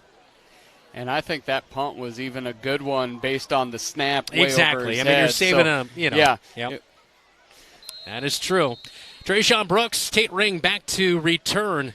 8th in the state in all-purpose yards. Trayshawn Brooks returned one for a touchdown last week against the Atilmo Bulldogs, and he will receive this kickoff at the 10. Takes a bad bounce up to the 15, and he'll spin out of an initial tackle, making it up over the 25 at the 27-yard line. And that's where the Bobcats will start this drive. All right, let's get a scoreboard update, all brought to you tonight by Central State Bank. Thanks to Brooksy. West Marshall looking good up on Iowa Falls, 21-8. The Mustangs of East Marshall not looking so good, down 28-0 to Hudson Valley. And Waukee Northwest go to the half, 21-14 Valley. Grundy Center is up on South Hardin, 35-0. And Ames is up on Atumwa in the second quarter, 33-0. And on the Marshalltown scoreboards, 9:24 in the second quarter. As the Bobcats back out offensively, Tate Ring gets the handoff, slips a couple of tackles up to the 30-yard line. A gain of 3 yards right there for the Bobcats. It'll be 2nd down and 7, ball resting in the middle of the field. Bobcats are 0-2 against Waterloo West in their history. They met back in 2016 and 17, 41-7 and 56-14. We are hoping to not have a repeat. Maybe third time's a charm against the Wahawks tonight for the Bobcats as well, trailing 7-0 early on.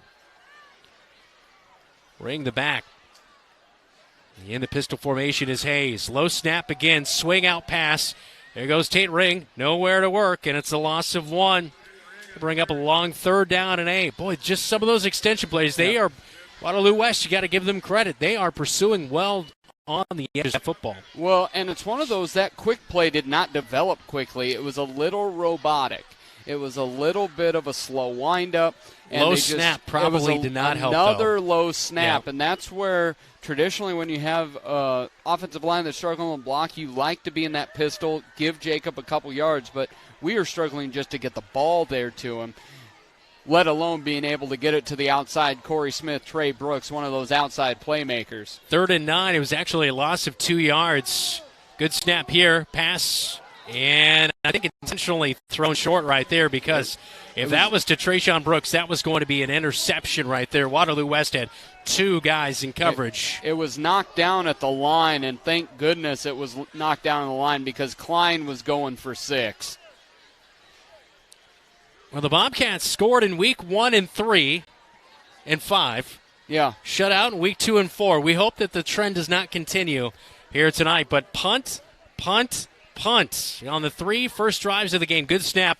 Johan Gomez with a beautiful punt. Huge leg, as this one will force him back inside the 30, near the 20-yard line. Takes an extra bounce, picked up at the 19. And Gomez played soccer when he was younger, but gave it up once he got to middle school. And those years of soccer experience paid off right there. A great punt, his second big one of the night. Yeah, Caleb seemed a little too excited to pick that one up. I would have let that thing a little continue, bit more of a roll, but Johan was able to get a good boot, and he's got 2+ kicks, along with that 8-yarder that doesn't look so good in the middle. He has got a huge leg, big kid with a ton of power. Coming up after the game, we will name our Calvin Rocket Bar and Grill player of the game. Calvin Rocket Bar and Grill in Marshalltown, open for dine-in, patio, or to go. Visit them pre or post game. I know they're streaming our games down there, so hey to everybody back in Marshalltown. I'm Brandon Lewis, still in Doze alongside me tonight. 8:26 in the first quarter. Bobcats trailing 7-0 to the Wahawks. Snap to Dean, hands it off to Frazier Orty, a touchdown run to his name. Boy, he is really shifty as he picks up a first down, 15-yard gainer, and he was dicing up that Bobcat defense. And this is where you get a little bit in a tough situation. Do you bring your linebackers in? Well, if you bring them up too much, you suck them in, you know Frazier's just going to be gone. It really has to come down to that defensive line has to win off the blocks. You now see a 3-4 defense with Nacho in the middle, Barker and Gomez as the defensive ends. This feels like a night where you could not start 3 punts on your opening 3 drives, right? Yeah, you needed to hold on to that points. ball. Yep. You needed to be able to get points. Very Dean much so. Snap, and they miss. They bite on the running back handoff to Frazier, but no, Dean keeps it out, scrambles near side up to the 40. Gain of 5. It'll be second down. And, they mark it at the 39, so a gain of 4 yards right there. But nevertheless, I thought Gomez was going to blow that play up. He almost did because Dean almost dropped it. I think Gomez may have gotten a hand just kind of reaching back in there. Second down and 6, ball on the near side hash. Torian Doss on the bottom side of your screen. He's a threat to run, too. 34 rushing yards coming into this game. But only off of 2 carries, so he's got a little bit of get up and go as well. They're going to go deep to Doss. He gets past Sarin, and it's in and out of the hands of Torian Doss. That was a huge 30-yard pickup nearly, but Doss drops it. Sarin got beat on the coverage. He got caught looking back and lost Doss. And we talked about this really last week, the big issue with the Bobcats, where they were only bit 1 out of 3 times. You see that big play. If he could have made that big play, that would have been right down the sidelines. But that Bobcat cornerbacks, often in one-on-one coverage, they've found themselves looking in the backfield too many times. 7:43 in the second quarter. Cats down 7-0 to the Wahawks in Waterloo tonight. Snap, fake the handout, roll out backside, and not able to evade the pressure. Lincoln Barker forced him back inside. And there to clean up the play, it's Davis Ragland. He is a tackling machine as the quarterback and Dean is dropped in the backfield as we take a look at the play. Here you see it as a play-action bootleg, but Lincoln Barker set that edge. We talked about it so much with the tumble with all that movement. You have to stay home. You have to stay home, and Lincoln did it, and Davis was able to get a sack and clean it all up. So the special teams units back out for the Waterloo West Wahawks on their third drive. They're a 3-and-out. Johan Gomez almost got a hand up in that punt. And we've seen him make phenomenal plays on special teams, but at times Trayshawn has been reluctant to come up and catch those, and right there, that would have saved the Bobcats nearly 10 yards, but the extra roll gets it down to the 30. Thought he had an opportunity to come up and catch that one, at least save a few yards, but does not. And the Bobcats will start at the 30 with 6:54 in the second quarter. Well, what we've been taught is you stay away from things for an abundance of caution. And so he took that, and I think that you wonder if that's coached it a bit, is if you're a little bit in between, better to lose some yards than to make a turnover.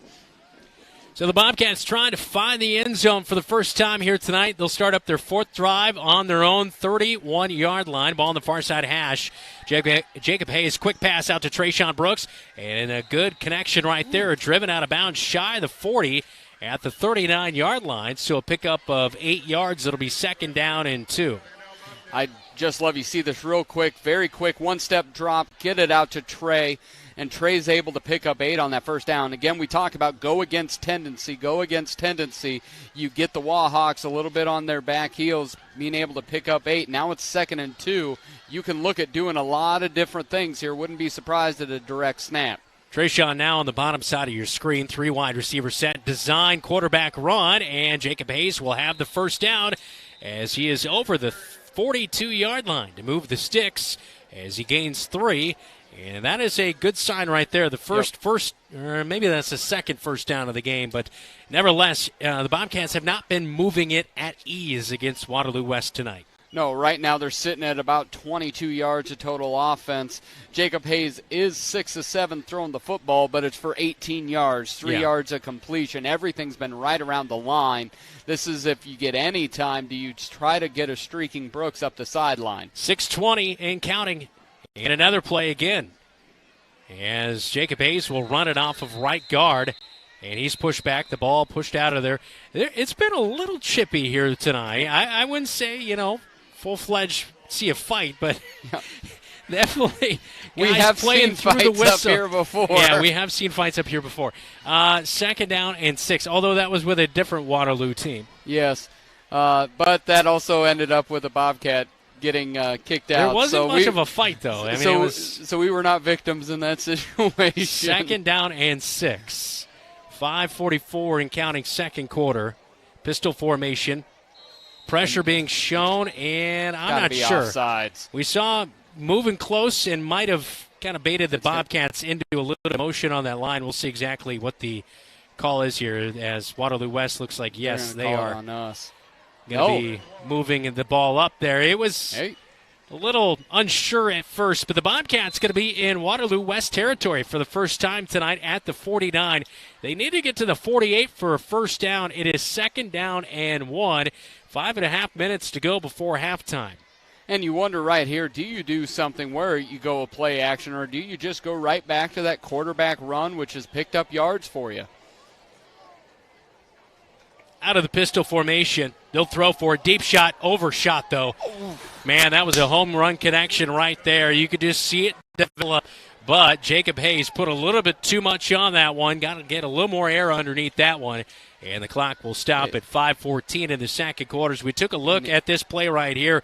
He had plenty of time, and boy. Just that quick step, throw back, and he put it on a line. That would have been 6 every day and twice on Friday.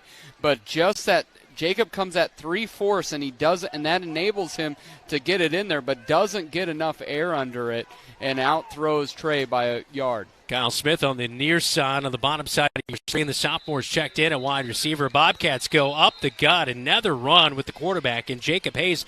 That's one thing we have not seen a whole lot this year, as he'll pick up He's only going to get nothing really, maybe a half yard. So it's going to be 4.5 yards to go.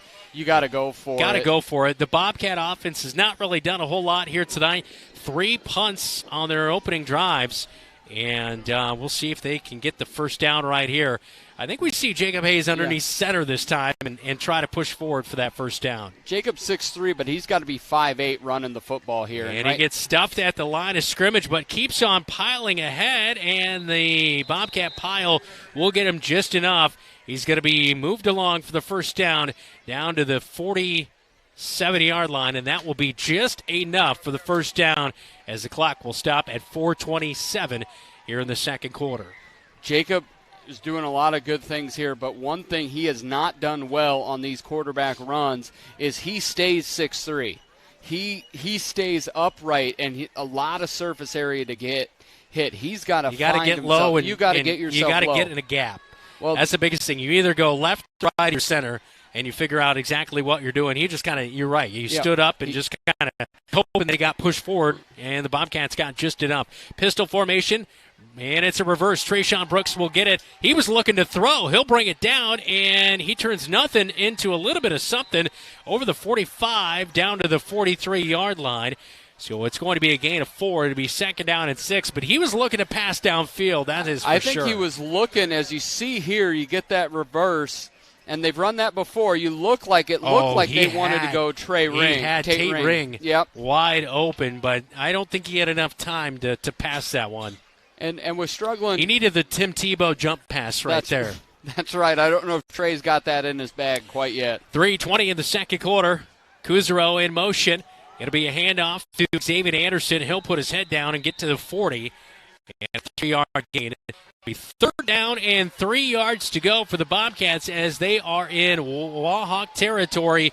It is 7-0 with 3 minutes before halftime. Bobcats feeling like you got to get a score here on this drive. Yeah, you feel like that. You have all 3 timeouts, so the clock isn't really an issue, and it's been a methodical drive for the Bobcats as they rotate running backs in and out, with Xavier getting his first carry of the night. And a timeout's going to be called by the Bobcats. We will take a timeout with them. Cats trailing to the Wahawks in Waterloo on week number 6.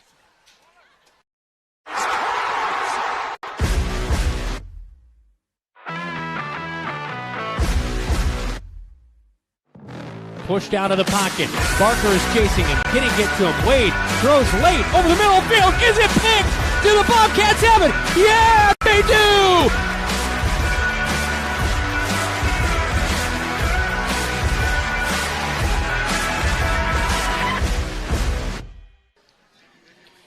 Welcome back to Waterloo. 2:44 to go before halftime. Bobcats take a timeout here tonight as still 2 timeouts left for both of these squads. Dylan, what do you think the Bobcats were seeing there? A pivotal 3rd down and 2 coming up here. I think at this moment it really comes down to not wanting to make mistakes. You have 3 timeouts. You can use it if there's any confusion. Let's make sure we all know what we want to do, because the Bobcats haven't shown a lot of offense sustainability, so you want to take advantage of what you have. 2:44 in the second quarter. As the low snap, Jacob Hayes brings it in. He's going to go deep and overshoots Trayshawn Brooks again. Flag's going to be thrown, and the Bobcats are going to be right call. Going to be given a first down. There might have been just a little bit of a tug. There wasn't much over there on the far side of the field. Courtney Gladney in coverage, the senior corner. It came when Trey went inside and went to go back outside. It looked like the hands were grabbed. Trey went on the inside post route, and Jacob threw the fly route. Here you see it, and then the grab. You see the grab back here, and it's when he went to go after the ball near the sideline. Not much. It was enough. It was enough for us to get 15. Now, they'll take it on 3rd and 2 with an incomplete pass right there. So this will get him inside the 25 at the 24-yard line with 2:38. Yes, due to technical difficulties, our clock not able to go here tonight on the TV screen. That's why we're trying to keep you a little bit up to date on that time here tonight. It's 7-0 Wahawks on top of the Bobcats. Bobcats marching into Wahawk territory. Xavier Anderson fighting through a tackle. He's trying to get outside. Nothing doing right there. It'll be a loss of 1. It will be second down at 11 for the Bobcats. Yeah, Bobcats just have struggled. Anything on the edges are really difficult. Here you see Xavier getting to the outside, but with the inability to really get to that second levels of blocks, anything to the right or to the left of the tackles seems dead on arrival, because those Waterloo West linebackers can just flow to the football because the defensive tackles are eating up all the offensive line blocks. 3 wide receivers split out for the Bobcats out of the pistol. Xavier Anderson will stay in the backfield to block for his quarterback. Jacob Hayes looking to get rid of it. No, he's going to tuck it down and run, and Jacob You're right, though. I mean, not to hammer on a kid. I know he's a sophomore, but he's too big to stand straight up because he's going to get pushed back. But you lower down, he might be able to plow over some guys, as Jacob is definitely built enough for that. It's going to be a long third down. A flag is down on the field, though, and it came on the near side here away from the play. So I'm not sure if this might be defensive holding. Offensive holding. All right, so where the play was not even involved in, we see the flag on the backside of the play. And that'll be either third down and 10, or you're going to take second down and nearly probably 20 yards here. Well, here's the thing. With the Bobcats kicking options, Bobcats can kick field goals from 42 yards. But you get back here, you're now out of field goal range, and you've put an offense that has struggled behind the sticks. I think this is the right call if you're a Waterloo West Wahawk fan. Be second down and 20. Ball on the 34-yard line. Ball on the far side hash for the red and blue. I do like here in this drive they have been very intentional to get number 3 the football. Clock stopped at 1:46. Jacob Goodin stands to the left of his quarterback, and Jacob Hayes in the pistol. Handoff, Tate Ring left side, stuffed at the line of scrimmage. Nothing doing right there. Boy, Bobcat offense not getting a whole lot of penetration and forward movement. It'll be third down and 20. Timeout, Wahawks with 1:40 in the second quarter. You really kind of struggle with that play call, sitting at 2nd and 20 with an inability to really run between the tackles for much of anything. And really, you find yourself now at 3rd and 20, $1:40 left to go in the first half. You still have those 2 timeouts, but it's 3rd and 20. Let's get a scoreboard update tonight, which is all brought to you by Central State Bank. Discover what Central State Bank can do for you. Locations in Ames State Center and in West Des Moines. The rail splitters are getting split. Des Moines-Lincoln down 0-35 to Waukee at half. Colonesco leads English Valley 38-0. Hudson is taking care of my Mustangs 35-0. Martinsdale St. Mary 20, BCLUW 0, Ames 40, Ottumwa 0 at halftime. Southeast Polk Johnson 24-21 at half. And up on the Marshalltown Hy-Vee scoreboard, it is 7-0 Wahawks on top of the Bobcats. Third down and 20 after the Bobcats went into a brick wall on second down. Tate Ring the deep back, 3 wide receivers set. Hayes rolls out near side. He'll pass, and that one too far outside of his intended target, the senior wide receiver, Corey Smith. And that will bring up 4th down and 20. Wind is a little bit behind the kickers here, and you're looking at a nearly 50-yard field goal in this situation. So I don't know if that's something the Bobcats want to tangle with. I'd punt, and I think they're doing the right thing. I think they are punting here. Maybe Gomez is going. He's got a big enough leg. No, they're going to kick it. They're going to give it. Yes. Gomez is going to go for a 51-yard field goal. He's got the leg for it. This makes my inner kicker happy right here. 51-yarder. Good snap, good hold. The kick is a low-line drive, going to come up short. Yeah, that was good accuracy, but unfortunately could not come up with it. The reason why I like that is because in high school it's not from the kick spot, so the ball's going to go back to the 20 regardless. Yep. And so why not? Yeah, very much so. And, you give Gomez the chance. If he would have punted from the 35 into the end zone, it's at the 20. Correct. And you can't score off a punt. Yeah, that is. So, yeah. Well, the other team can. Well, true. But you can't. 90 seconds to go in the second quarter, so that's still plenty of time as Waterloo West has 1 timeout to work with. And this is where you get somebody like Frazier. Yes, you're a running team, but he's got that speed and elusiveness. Is almost like going for it, a big play. Just turn around and hand off. Still has big play implications for the Wahawks. Dean out of the pistol. He's going to go to the air.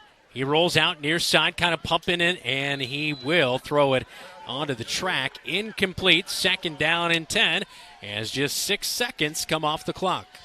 I don't want to hit this drum a ton, but Johan Gomez is very important for this team. He is very, very huge for this Bobcat squad. That is for sure. He was able to shuck Hundley and then get to Frazier and force the throw out of bounds. His special teams is pretty much keeping the Bobcats in this game at this point. So 1:24 to go before halftime now. Dean kind of shifts, and he will call for it. He's going to go to a deep shot, far side of the field. It's a wobbler, but it's going to be caught, and Trayshawn Brooks was caught looking back, and the ball comes out late.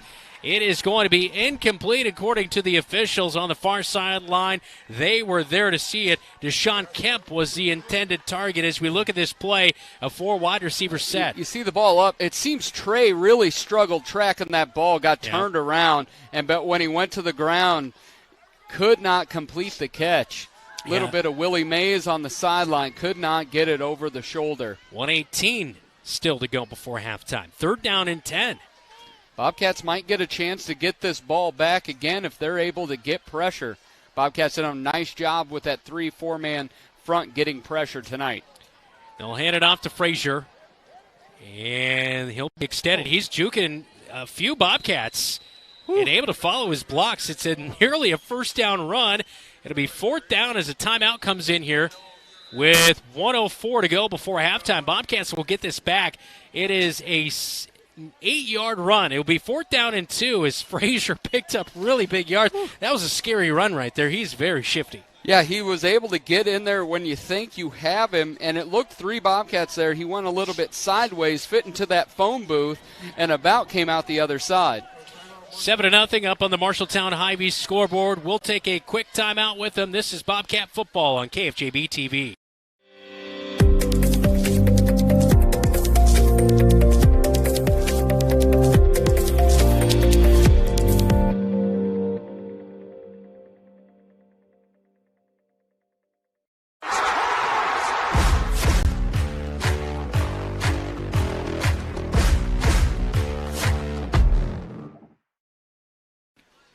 Back at Memorial Stadium, 1:04 to go before halftime. It's 4th down and 2 for the Bobcats as the potential here. Waterloo West is a very good punter, and so he's done a good job here tonight. But the thing is, get Trayshawn or somebody back there, Trayshawn Brooks, a little bit of room to work with.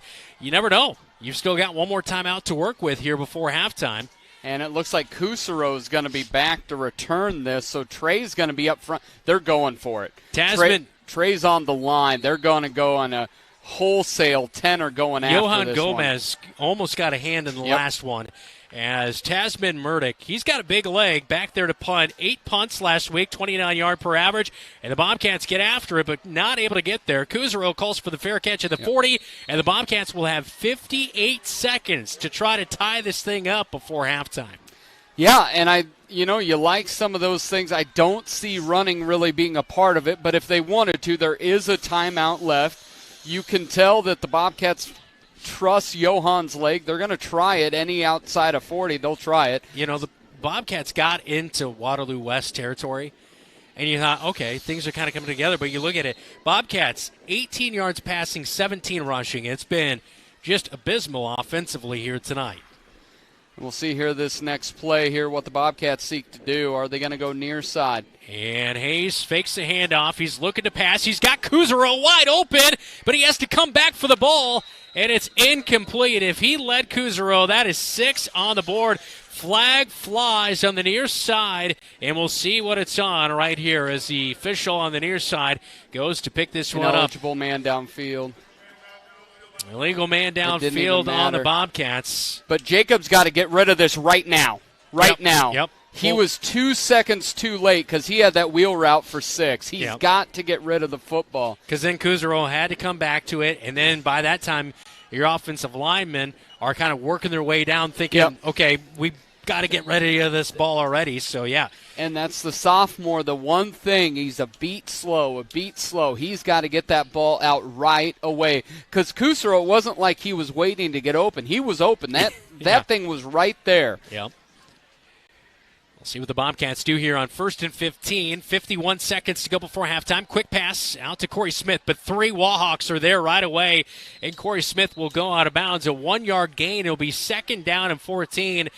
And those plays on the edges have just not been there, running or passing. Wahawks, you got to give them all the credit in the world. They have done a really nice job of containing the Bobcats tonight. Really, and when you get it to the edges, Corey turned around, set himself up, and then try to juke. You have got to take it and turn it not everything is going to be 17 yards. If you're able to get that out in the flat, take it and turn it, you're going to get 3-4 yards. But if you wait, that Wahawk defense has been able to get out in space and tackle. 44 seconds to go before halftime. 2nd down and 14 for the Bobcats. Direct snap to Tate Ring. He's got blockers in front of him. He's almost got 14 right there to pick up a first down. He's going to be just short of the 50. It's going to be 3rd down and about 2 yards to go.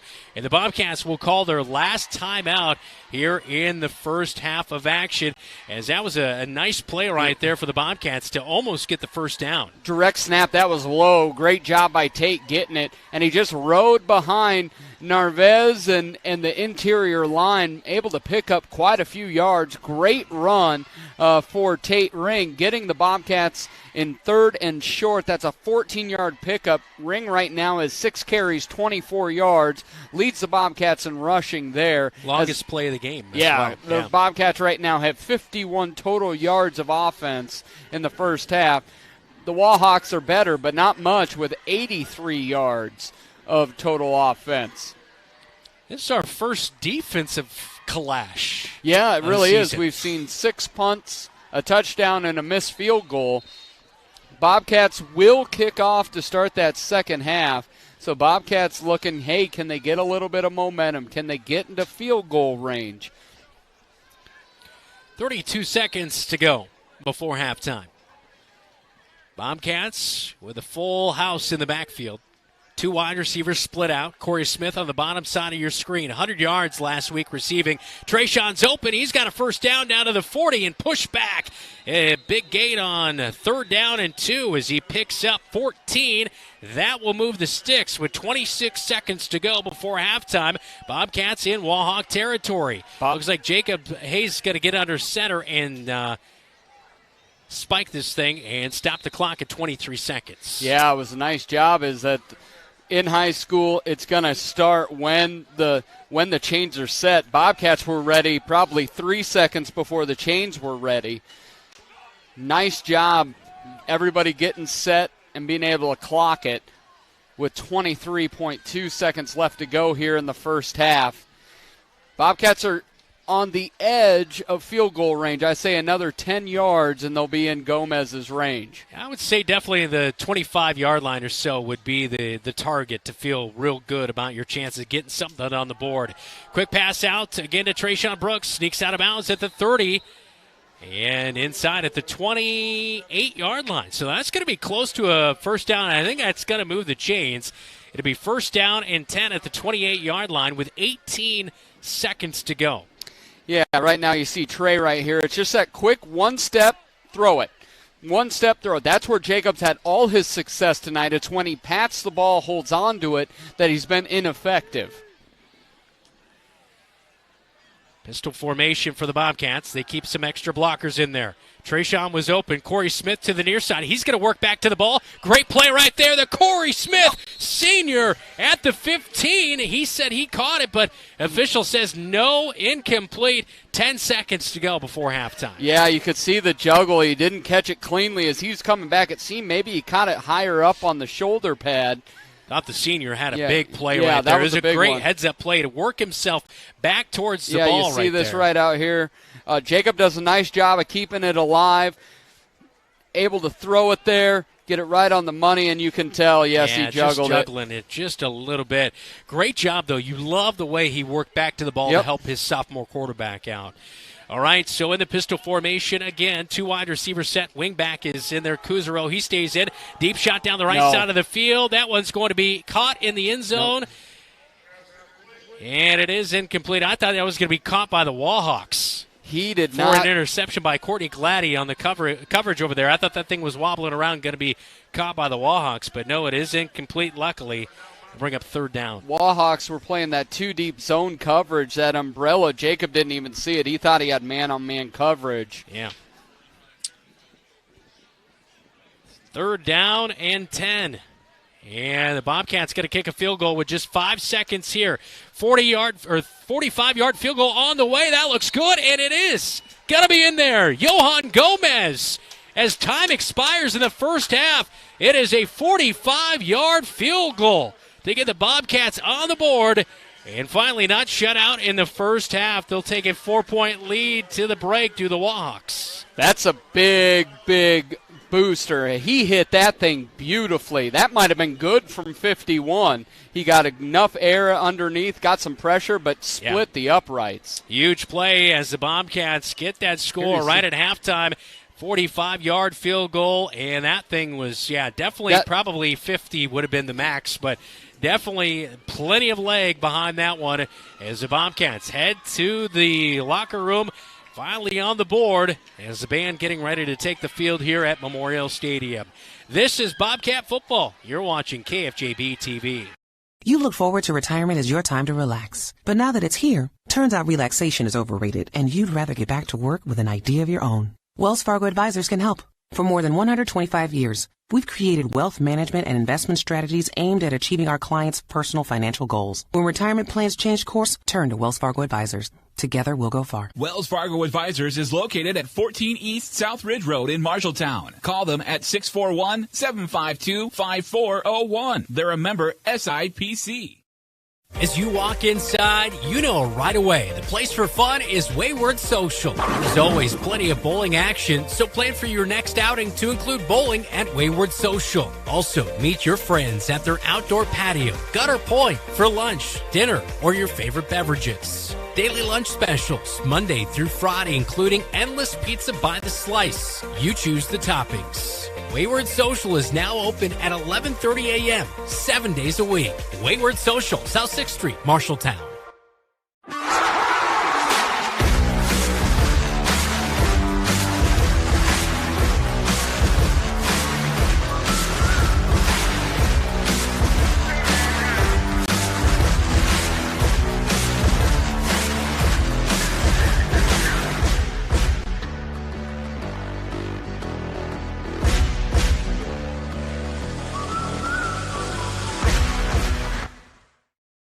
At Sports Plus Sports Medicine and Physical Therapy Center, we customize each patient's treatment plan to their individual needs. What does that mean? It means that not every back or knee problem is treated the same, and that your program will be unique and designed especially for your needs or problem.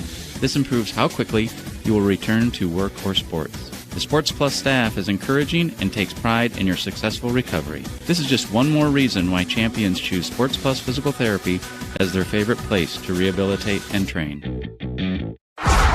KFJB-TV presents the Bobcat Halftime Report.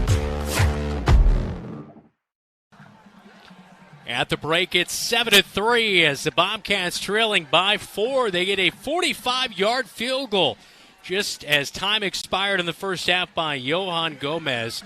He could have been the player of the week last week because he played so well. He had 5.5 tackles. He had a punt block return. He had that when Davis Ragland blocked it. Davis Ragland blocked it quickly on that second, right after the first offensive drive for Ottumwa. Johan Gomez scooped it up in his big mitts and rumbled 5 yards for the TD. And then he just disrupted the Ottumwa backfield. With that flex bone offense, it did not stand a chance because the fourth member of the backfield for Ottumwa was Johan Gomez. He lived back there. We almost had our second mishap at halftime for consecutive weeks in a row, but I think I recovered okay. Yeah, you got it. You got it locked in. Brandon Lewis, folks, it's allergy season, so please stock up on your Sudafed and other halftime Sudafed. I think that's halftime the brought to you by now. Allegra. Yeah. All right, let's recap that first half of action. It was a punt fest to get going here tonight as the Bobcats on their first 3 drives punted and were really just not able to move the ball a whole lot. No, they really struggled with that offensive line getting any push, though Johan Gomez was a saving grace, had 2 plus 40-yard punts, net punts, and then we were lucky to get that 8-yard punt because, honestly, it could be 14-3 right now if he wasn't 6'4". And after that 8-yard punt, they started at the 46-yard line, did Waterloo West, and they were able to drive down the field and get this touchdown play right here from 19 yards out by the running back in Frazier.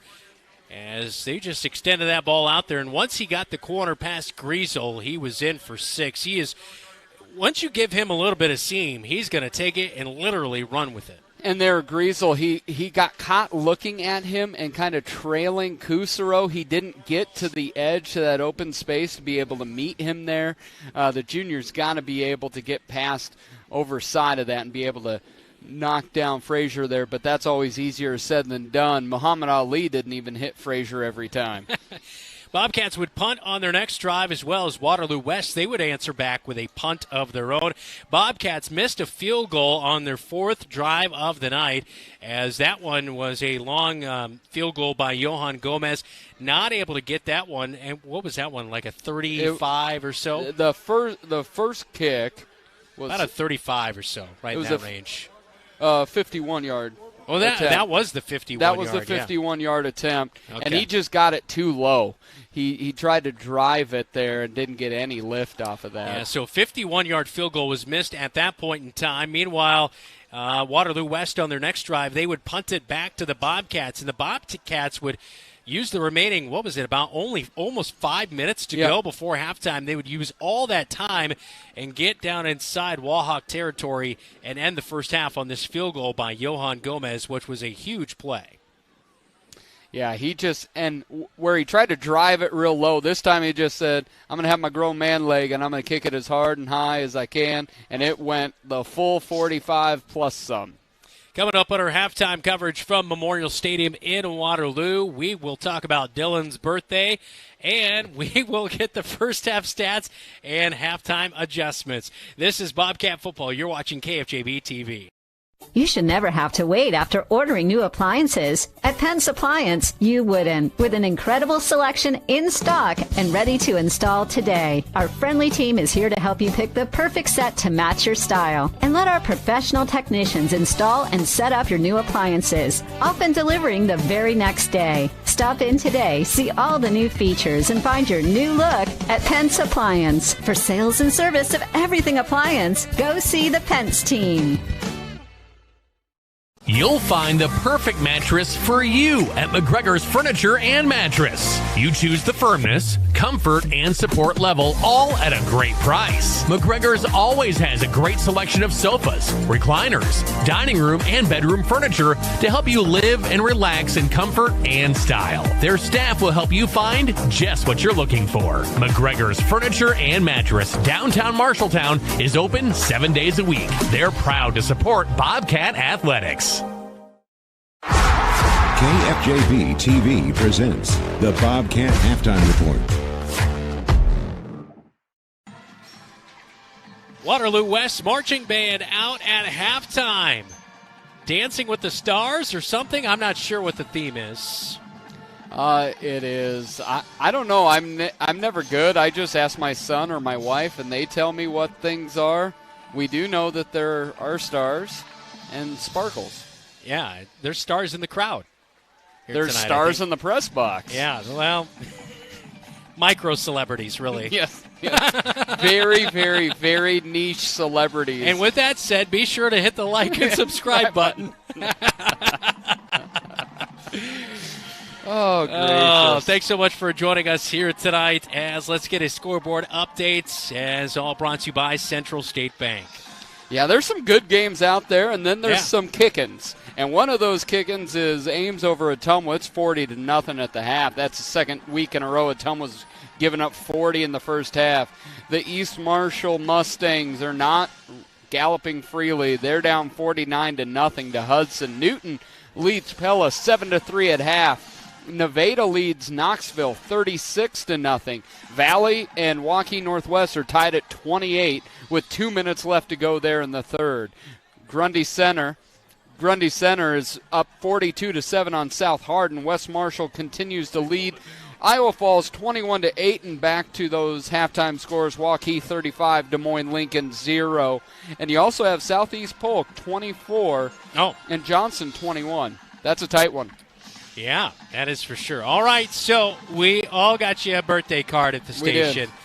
And I just wanted people to know how much I care about you, and so I thought maybe you should share what I wrote. Well, I will start with the people that I like. By the way, I read some of this at Bobcat Live last night, and head coach Adam Goodin was not impressed. Yeah, I was a little disappointed by that. He wouldn't be.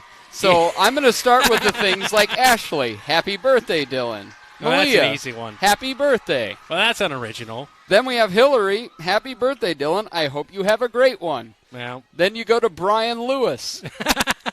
What are you for? Thanks for being a great friend. Of all the color guys, you are one of them. Brandon. It was... I preferred your wife's greeting to my husband's other partner. Have a great birthday. No, it's always appreciated. Great team that we have, and I would have been quite sad if you would have said something nice. It was a little bit of an inverse compliment sandwich. It was. You start with a negative, go with a positive, end with a negative.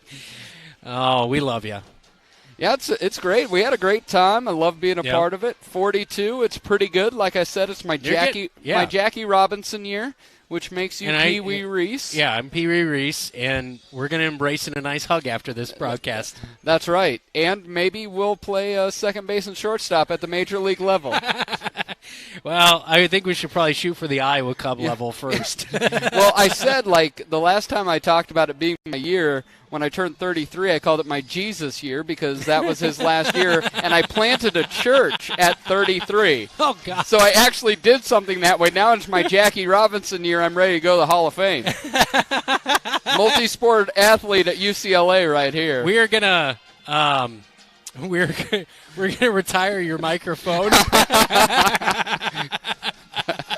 It's going up into the rafters. We were going to talk about Taylor Swift. There was a banner down here, but they took it away apparently. So one of my favorite things is talking about Travis Kelce. All the Taylor Swift fans that don't know anything about football. I do love Taylor Swift actually because Band-Aids don't fix bullet holes. I don't know any of these lines references of all time. I stopped listening to Taylor Swift once she left country. Okay, I started listening to her once she left country, so she's still covered in this broadcast duo. But I loved it. They were talking about Travis Kelce, and with the lady who was dating earlier, they were like, there was a meme going around. He was swaggy, he had great clothes, he looked fantastic. He starts to date Taylor Swift, and immediately he looks like a guy from Super Troopers. He's got a mustache, basic. I was like, he was way better before, at least his style was. I like the painter pants that he used to wear. What I'm all about it. I'm all about the, as my son says, all the riz that he had. I was all about that. I don't know about the state trooper mustache. Throw some aviators and a liter of cola. Anyway, great movie. It is. Probably not one for the kids. No, it's not. No, it's not. Anyway, at halftime, the Bobcats trailing 7-3, as we'll get the halftime stats and adjustments when we come back to Memorial Stadium in Waterloo on your home for the Cats, KFJB-TV. Why choose Marshalltown Community College for your education? A quality education. Hands-on career training.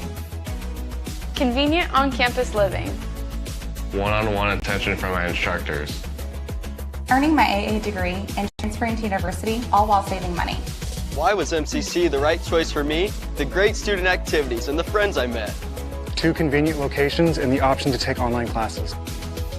The right choice is MCC. Small businesses are the backbone of our community. Marshalltown Area Chamber of Commerce reminds you that when you shop locally, you are benefiting members of our community and adding to our local community overall. You'll find local business owners are generally more knowledgeable, provide better service, and even know their customers by name. Marshalltown Area Chamber of Commerce exists to be an advocate for our business community. Membership in the Chamber benefits your business and adds to the strength of our advocacy efforts. For more information on shopping locally and Chamber membership, go to Marshalltown.org. Today's game on KFJB-TV is brought to you by Jensen Ford, with you every mile along the way. Legends American Grill, Marshalltown Steakhouse. Lenox Employees Credit Union, LenoxECU.com. Marshalltown Area Chamber, Marshalltown, more than ever. Marshalltown Community College, a step in the right direction. Welcome back to Memorial Stadium in Waterloo. Time for halftime stats, all presented by Ken's Transmission in Marshalltown. Yeah, Bobcats have 75 total yards of offense. Waterloo West has 83, but 24 of those on the ground are from Tate Ring at 6 carries, 24 yards. Jacob Hayes, the quarterback, is able to get back to 0 on 6 carries after getting sacked for a 10-yard loss. Jacob Hayes offensively is, right now he is 9 for 15 for 44 yards. Found his groove with Trey Brooks late in that first half. Xavier Anderson, 1 catch, 4 yards. Trey Brooks, 3 catches for 32 yards. Caleb Kusero, 2 catches for 5 yards. And then Tate Ring has 1 catch for -2 yards. That gets 44. That comes down to 75 total yards of offense, capped off by that 45-yard field goal from Johan Gomez.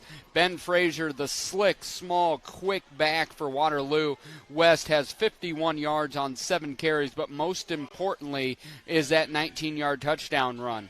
Brady Dean has misfired on his last 3 throws, but still is 6 of 9 for 40 yards. Courtney Gladdy has 3 catches for 16 yards. Bryce Westermeyer has 2 catches for 11 yards, and Andrew Klein has 1 catch for 13 yards, and that brings us to the halftime score of 7-3. Halftime adjustments, all presented by Ken's Transmission. What are you looking for in the second half for the Bobcats? I'm really looking for, this is going to be a one-punch game. This is not, you're not going to win it on just doing a little bit of shadow boxing. This is an uppercut to the ground. So I'm looking at a lot of these passes to the edges, the quick one-step passes to the edges to Trey Brooks. I'm looking for the Bobcats at some point to do a hitch and go. They're going to look, fake that go, and watch Trey go and see if they can make one big throw. And the big one comes down to, can you go against tendency early in the downs to be able to get that offensive line some help? That is your adjustments presented by Ken's Transmission of Marshalltown. Second half starts next on KFJB-TV. Have you ever seen what it takes to fix a transmission? It takes a lot of patience, a lot of experience, and a whole lot of talent. At Ken's Transmission, they have all the above. Family owned and operated with over 62 years of experience in all areas of transmission, keeping your vehicle shifting smoothly, and routine maintenance, repair, and replacement, including automatic and manual. For reputable service you can trust, Ken's Transmission. Ken's Transmission at 306 East Anson Street in Marshalltown is a proud sponsor of the Marshalltown Bobcats.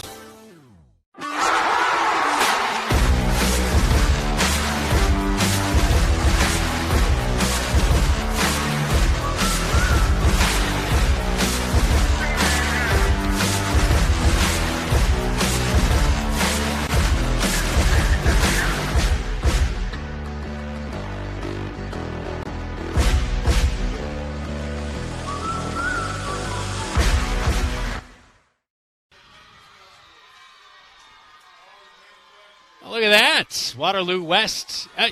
They did Bobcat not red, blue, and white. yeah. The Bobcat student section is in black, and the Waterloo West and Nicki Minaj are in red and blue.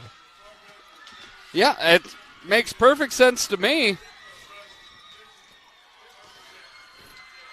The Nicki Minaj American flag was not on the tic-tac-toe board. It was not tonight. The bingo card, that's what we mean. But Taylor Swift was down there earlier.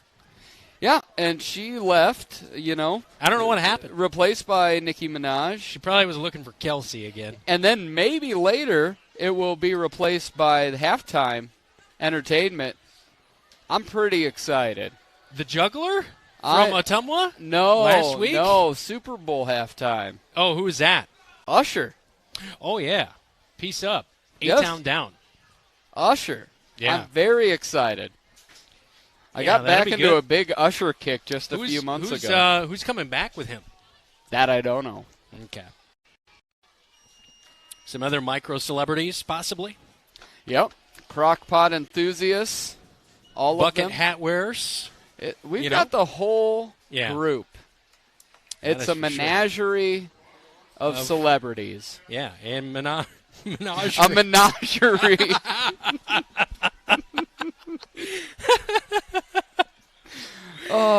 fun. All right. Everybody Back to watching is football. back and happy that We get a second half of football today. Hey! That doesn't happen every week. You would think it would. You would think so. All right, time for the kickoff, all brought to you by 5-Star Real Estate Group. Buy, sell, love Marshalltown with Kristen Pauly and the 5-Star team online at 5starhomesteam.com. Luis Monghay is on to kick it away. He has really been improving on his kickoffs. 4 touchbacks last week against Ottumwa. He's another kid with just a huge leg. Johan Gomez is a football player. Luis is a kicker. And he can kick left or right. Yeah, and just as far. Yeah, it's incredible. Luis has it teed up, and the red and blue are underway in the second half as they trail 7-3 on the road in Waterloo tonight. Whew, a lot of speed through the middle. A missed tackle for the Bobcats. Uh-oh, watch out. Here goes Courtney Gladney down the far side, and finally the Bobcats. No, they were able to corral him for a second. Ball came out late. Bobcats might have it. We'll see. No. And it's going to stay with Waterloo West at the 45. Boy, people got excited over there on the far side of the field as Courtney Gladney all the way up to the 45. That is a huge replay right there. Let's look at it. Yeah, you see him get it, a little bit of a back step, and then he just hits the seam. Bobcats miss. You see a missed tackle there by Wilder. You see a missed tackle over there again, and then Aiden Smitherman can't wrap him up. Just juking and jiving, and then the ball comes out late, and I think it went out of bounds. And you see for Waterloo West, number 6, Sharon Moorman kind of hobbled off there. Yep. He seems to, just be limping a little bit. Ben Frazier, the deep back out of the pistol for Dean. 3 wide receiver set. He'll call for it. Hand off to Frazier. He bounces out right tackle. And a couple Bobcats trailing. And Trayshawn Brooks finally able to save it up there at the 45-yard line as Waterloo West able to sneak into Bobcat territory. He'll be marked just 2 yards short of the first down, 2nd down and 2. That run was blocked for 2 yards, got 8, all because of Frazier. There was 3 Bobcats in the hole, and he just jump cut him to the right, and they just missed. Frazier in the backfield again. Dean claps his hands. High snap brings it down. Frazier bounces out. Right tackle's got the first down and more. And marked out of bounds at the 41-yard line. It's a gain of nearly 6 yards to move the sticks for Waterloo West. And after the big kickoff, they are in Bobcat territory. Yeah, really, again, just gets to able to do that just side-to-side jump cut. So quick and elusive, but that jump cut, he doesn't seem to lose a whole lot of speed, a la Barry Sanders back in the day, able to jump cut and still go. Dean surveys the defense, takes a snap again. It's just straight ahead with Frazier. He's over the 40 and down to the 37-yard line. And another nice carry for Frazier. I mean, it's one thing for him. He's only 5'6", but boy, he makes up for everything else that he may lack in his height as he is elusive, and he is really tough to bring down as well. As a running back, it almost helps him to be a little bit shorter, get lost behind the linebackers. Correct. Yeah, exactly. 10 carries, 69 yards so far in that TD. And you go against the Ottumwa last week, kind of a big, more bruiser-type running backs, and then you get this.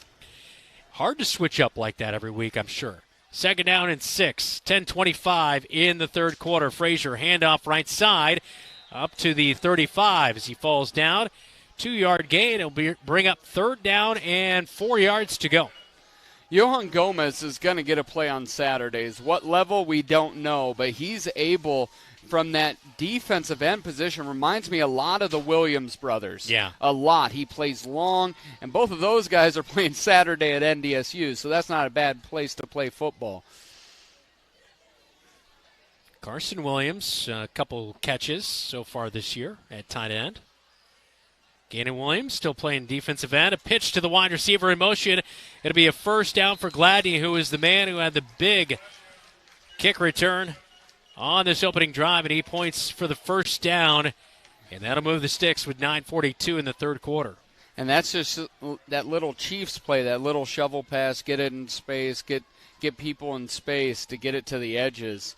Bobcats, you can tell they're starting to kind of jab a little bit in the middle and see, hey, can we get it to the edges? Can we get a big one? I don't think they're evading the running game on this play right here.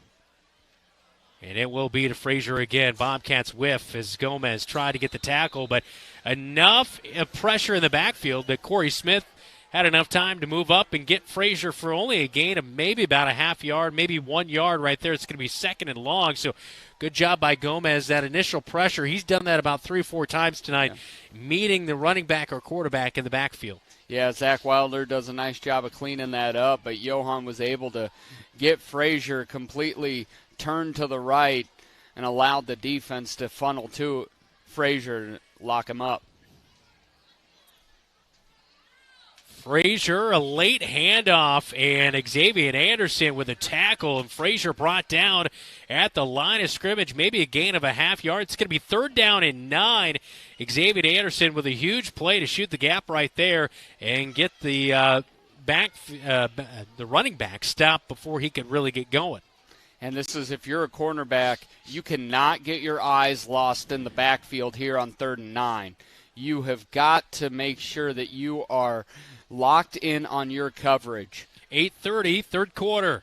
3rd down and 9. Ball on the far side hash. Right to left on your radio dial. Dean looks to go deep down the field, but he's going to overshoot his intended target by a couple of yards. It's incomplete. Bryce Westemeyer, the intended target. It's 4th down and 9. 4-down territory for the Wahawks. They'll go for it. It's 7-3 because of Xavier Anderson. You see, Frazier just whiffed him. If Frazier would have got a block there, and he's missed some blocks on blitzes, that would have been 14-3. Because Rogelio Sarin undercut that, and he got beat to the top side, and that would have been 6. Frazier is the deep back out of the pistol on 4th down and 9. 3-down lineman for the Bobcats. 4 wide receivers set. Fake the handoff to Frazier. Slant route. It's caught by Gladney. He's loose at the 10. Breaks the tackle. Breaks 2 more tackles. Spun down at the 1. Bobcats have to make the initial tackle. Yeah, that's almost 10 extra yards after that. Yeah, he got beat on the inside. Caleb went with the punch drill, tried to punch that out. But really what that came, you brought the linebackers up, and then you get safety. You have a safety on one-on-one coverage with the slot receiver, and it's an easy slant pattern that gets a big amount of yards. 1st and goal at the 2-yard line. And Dean with the quarterback sneak into the end zone. Touchdown, 2-yard run on the opening drive of the second half. Waterloo West goes right down the field. A 4th down conversion helped them, but Gladney was uncovered. And the Wahawks extend their lead. It's now 13-3. You see it right here. Just get behind the big guys. And what we talked a lot about, what Brady did that Jacob did not do earlier in the game, he got low. He went right behind that offensive line, and he was able to find a couple yards. PAT is up, and it is good, and it is 14-3. Wahawks lead the Cats on KFJB-TV. The equity in your home is power. Power to remodel your home. Take a memorable vacation. Add a deck or patio. Lenox Employees Credit Union can help you unleash the financial power you possess with a home equity loan. Consolidate debt, fund a student loan, or pay for a wedding. The loan process is easy. See Lenox Employees Credit Union, 1004 East Main Street in Marshalltown. Member NCUA, Equal Housing Lender. Online at LenoxECU.com.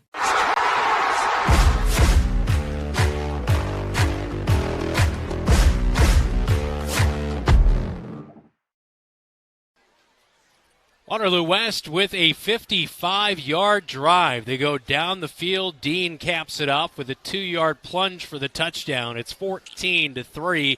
7:57 in the third quarter as the Wahawks lead your Marshalltown Bobcats. This is go time for the Cats. They can't mess around on this drive. They've got to get 6 or else this could be a quick game here tonight. You've got to get points. I don't know if we're in 6 range just because of the ability for that 2-point conversion, but defensively that choice was made at 4th and 9. Do you bring pressure or do you drop back? They brought pressure and it created one-on-one matchups, and that's how the Wahawks were able to pick up that first down. Bobcats couldn't get home with the pressure. Long road to hoe, though, if you don't get 6. Right. Kickoff all brought to you by 5 Star Real Estate Group in Marshalltown.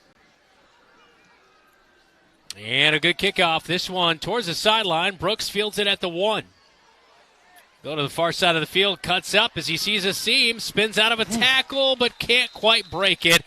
And he's dropped at the 16-yard line. That's where the Bobcats will have it. 7:49 in the third quarter.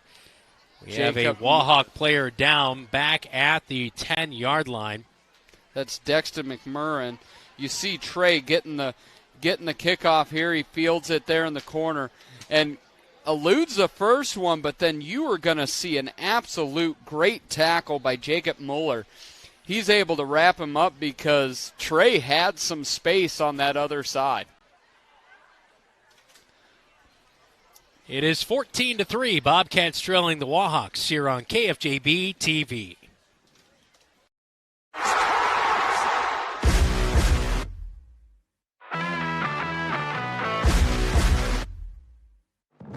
Pushed out of the pocket. Barker is chasing him. Can he get to him? Wade throws late over the middle of the field. Is it picked? Do the Bobcats have it? Yeah, they do!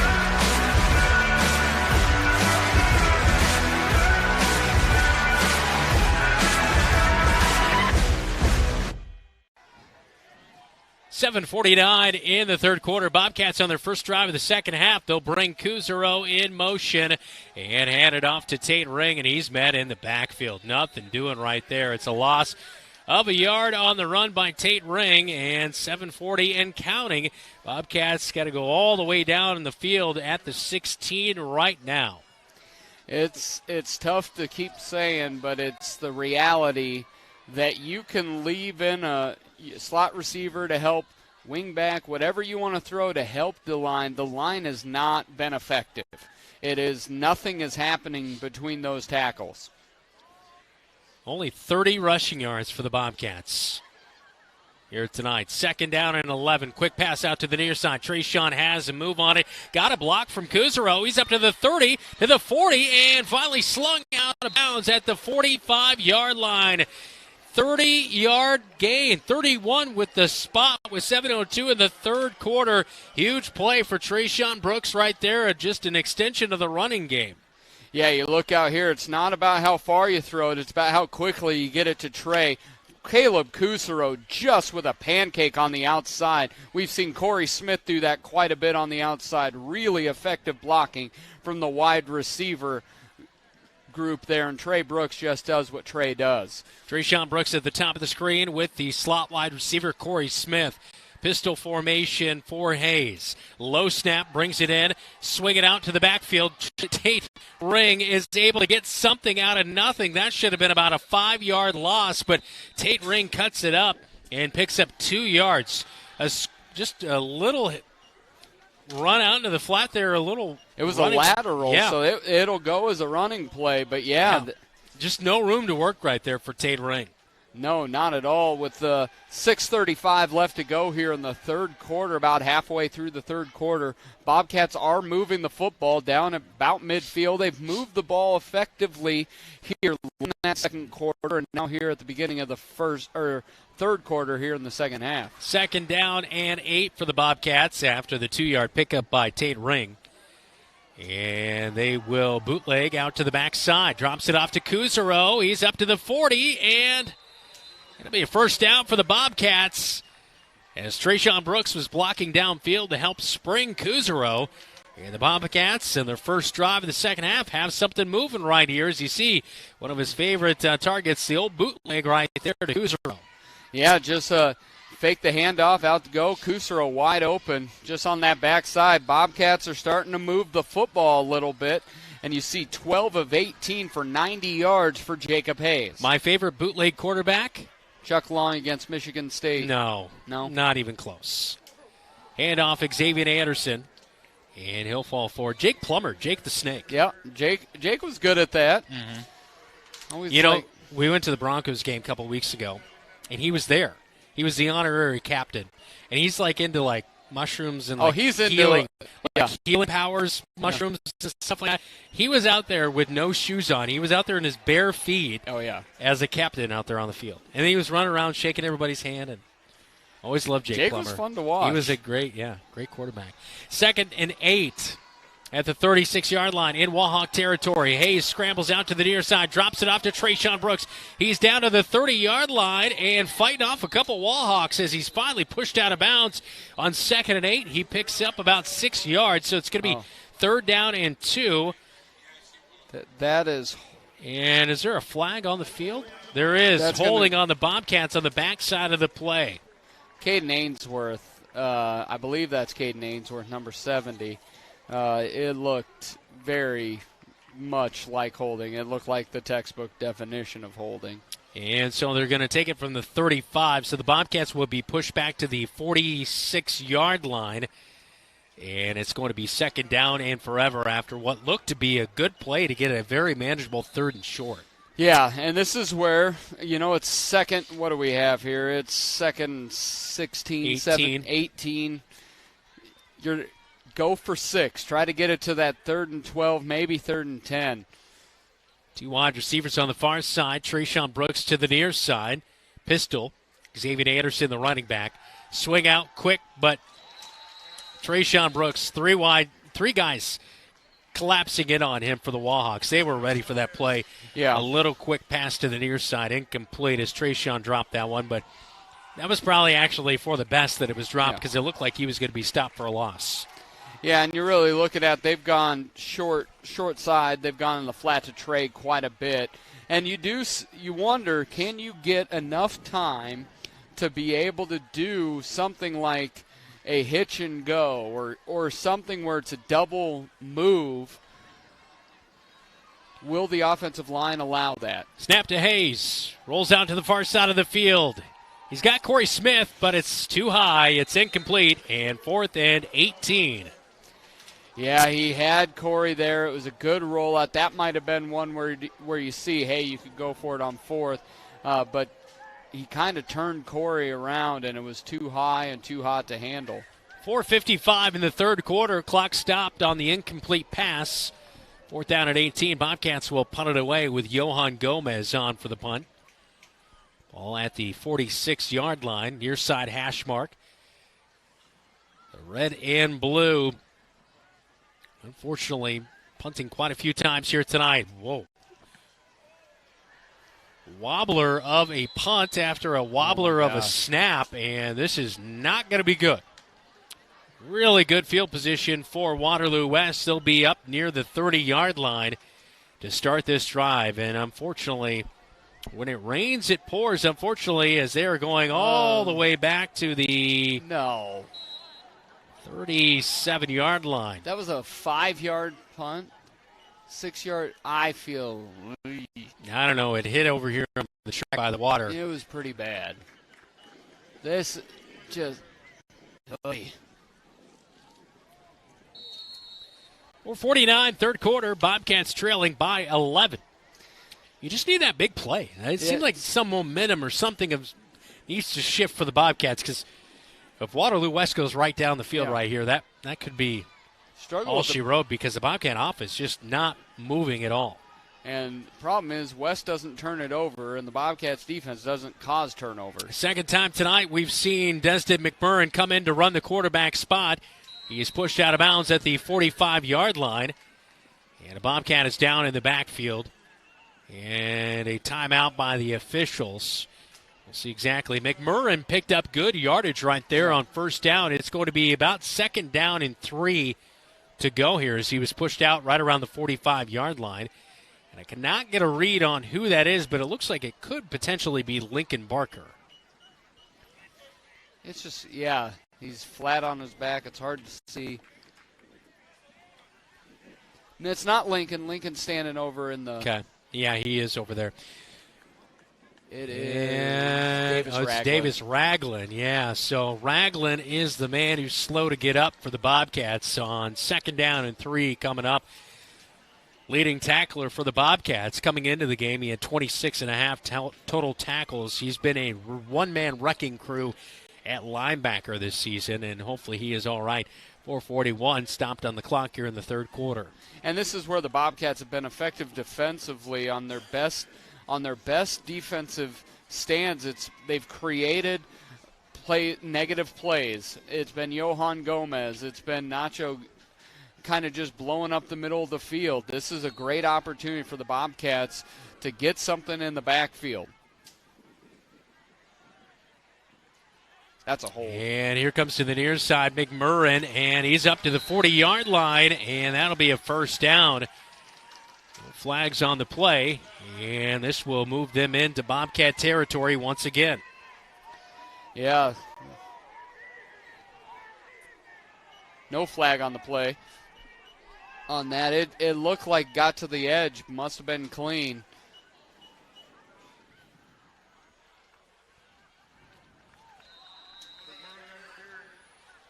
Gomez able to just trip him up.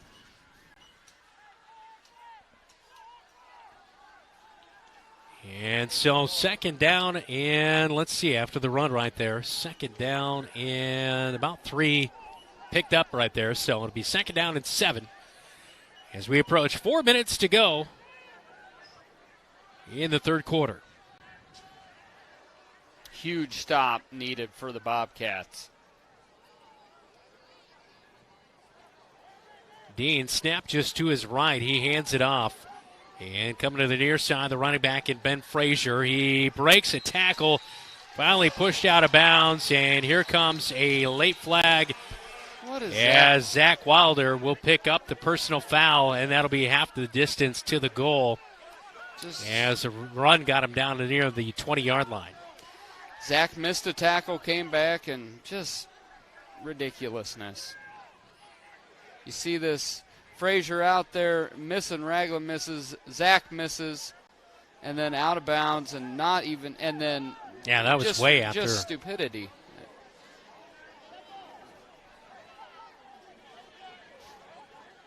Sophomore linebacker making that play, and that penalty right there will cost. And this is not a situation or a night where you want to be down 21-3. No, you're not going to be able to battle back. This is not a 3 scores and a quarter type of night. 3 wide receiver set. Dean calls for it, hard count. Bobcats almost jumped offside there. They did not, though. Sean Moorman is the running back, the senior. 8 carries, only 15 yards last week, but a little more effective here this week. Fumble, and Dean is going to jump on that one at the 14-yard line. It will be a loss of 3 yards. It'll bring up second down and 13. So a play right there that helps out the Bobcats. But Dean, luckily, he was able to get back on it for the Wahawks. Yeah, that's one of those negative plays we did talk about. Now it's not 2nd and 7, it's 2nd and 13, it's 2nd and 14. Really big play, even though the Bobcats weren't able to get on the ground and get on top of it.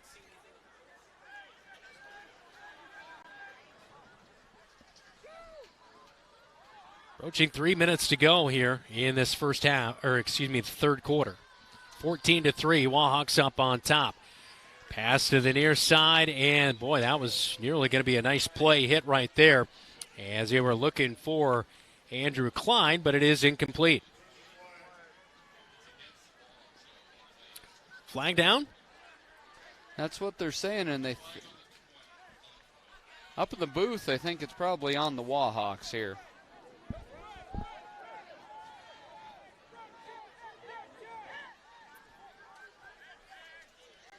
Yeah, these are lifesavers for the Bobcats right now. So after the penalties marked off here, they are marching it all the way back to the 19. 25. Or excuse me, the 25, yeah. There's a tent down there, and hard to...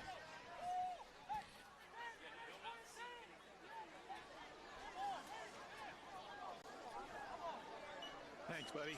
Ball on the near side hash as Dean will take the snap. He has to one-hand it.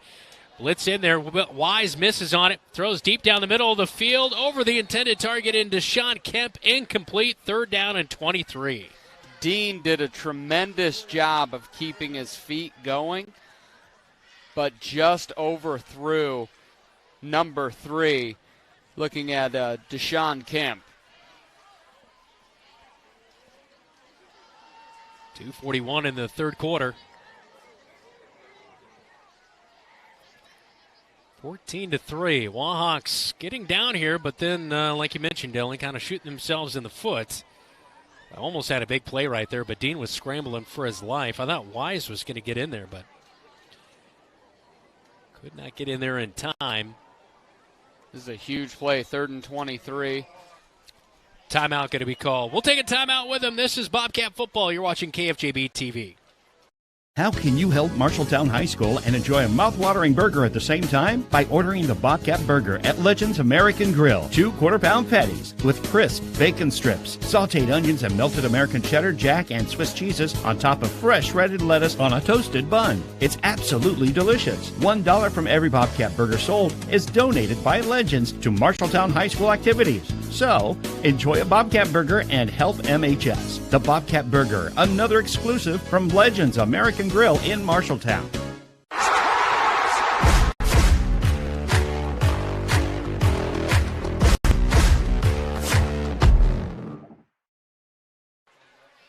Welcome back to Memorial Stadium as the Bobcats trailing 14-3. It's 3rd down and 23 for Waterloo West. Big situation here as they come into this play calling a timeout as Waterloo West thought they were going to have an easy score, but shot themselves in the foot. It was right on. They were right down there. Then that quick, the quick RPO action that ended up in a fumble. Then you add a penalty, and then 2 incomplete passes. The Bobcats find themselves with a breath of air, trying to stay strong. Last drive, they gave up a 4th and 9. They must stay firm on this 3rd and 23. 3rd down. 2:41, 3rd quarter handoff. Frazier, no, they try to reverse it. A missed tackle by Tate Ring. And that is going to result in a touchdown. Gladney beats Sam Griesel. Pushed out at the 1, they say. 1st down on 3rd and 23. Absolute terrible angles on that backside. Absolute. You see this right here. You see they've got it played perfectly. Tate Ring had it played perfectly and just got too high on the field. Xavier Anderson was able to get caught back in, and then finally the angle, and I didn't see the player there, was at that backside. Griesel was the one who was able to track him down. Griesel was the final one, but I think it might have been, not sure, one of the cornerbacks. Dean takes a snap on 1st and goal at the 1-yard line, pushes into the end zone, his 2nd rushing touchdown of the night with 2:27 3rd quarter. Waterloo West pushes their lead now 20-3 here late in the 3rd. 2 big plays that coaches, especially Duncan Furch, will talk about. 4th and 9 became a touchdown. 3rd and 23 became a touchdown. Those are the last 2 scores for the Wahawks. You're not going to win a lot of games giving up those huge gains in those 3rd and 4th down situations. Yeah, that is for sure. PAT is on by Alan Deddick. And it will be up, and it is good. And it makes it 21-3. This is Bobcat football. You're watching KFJB-TV.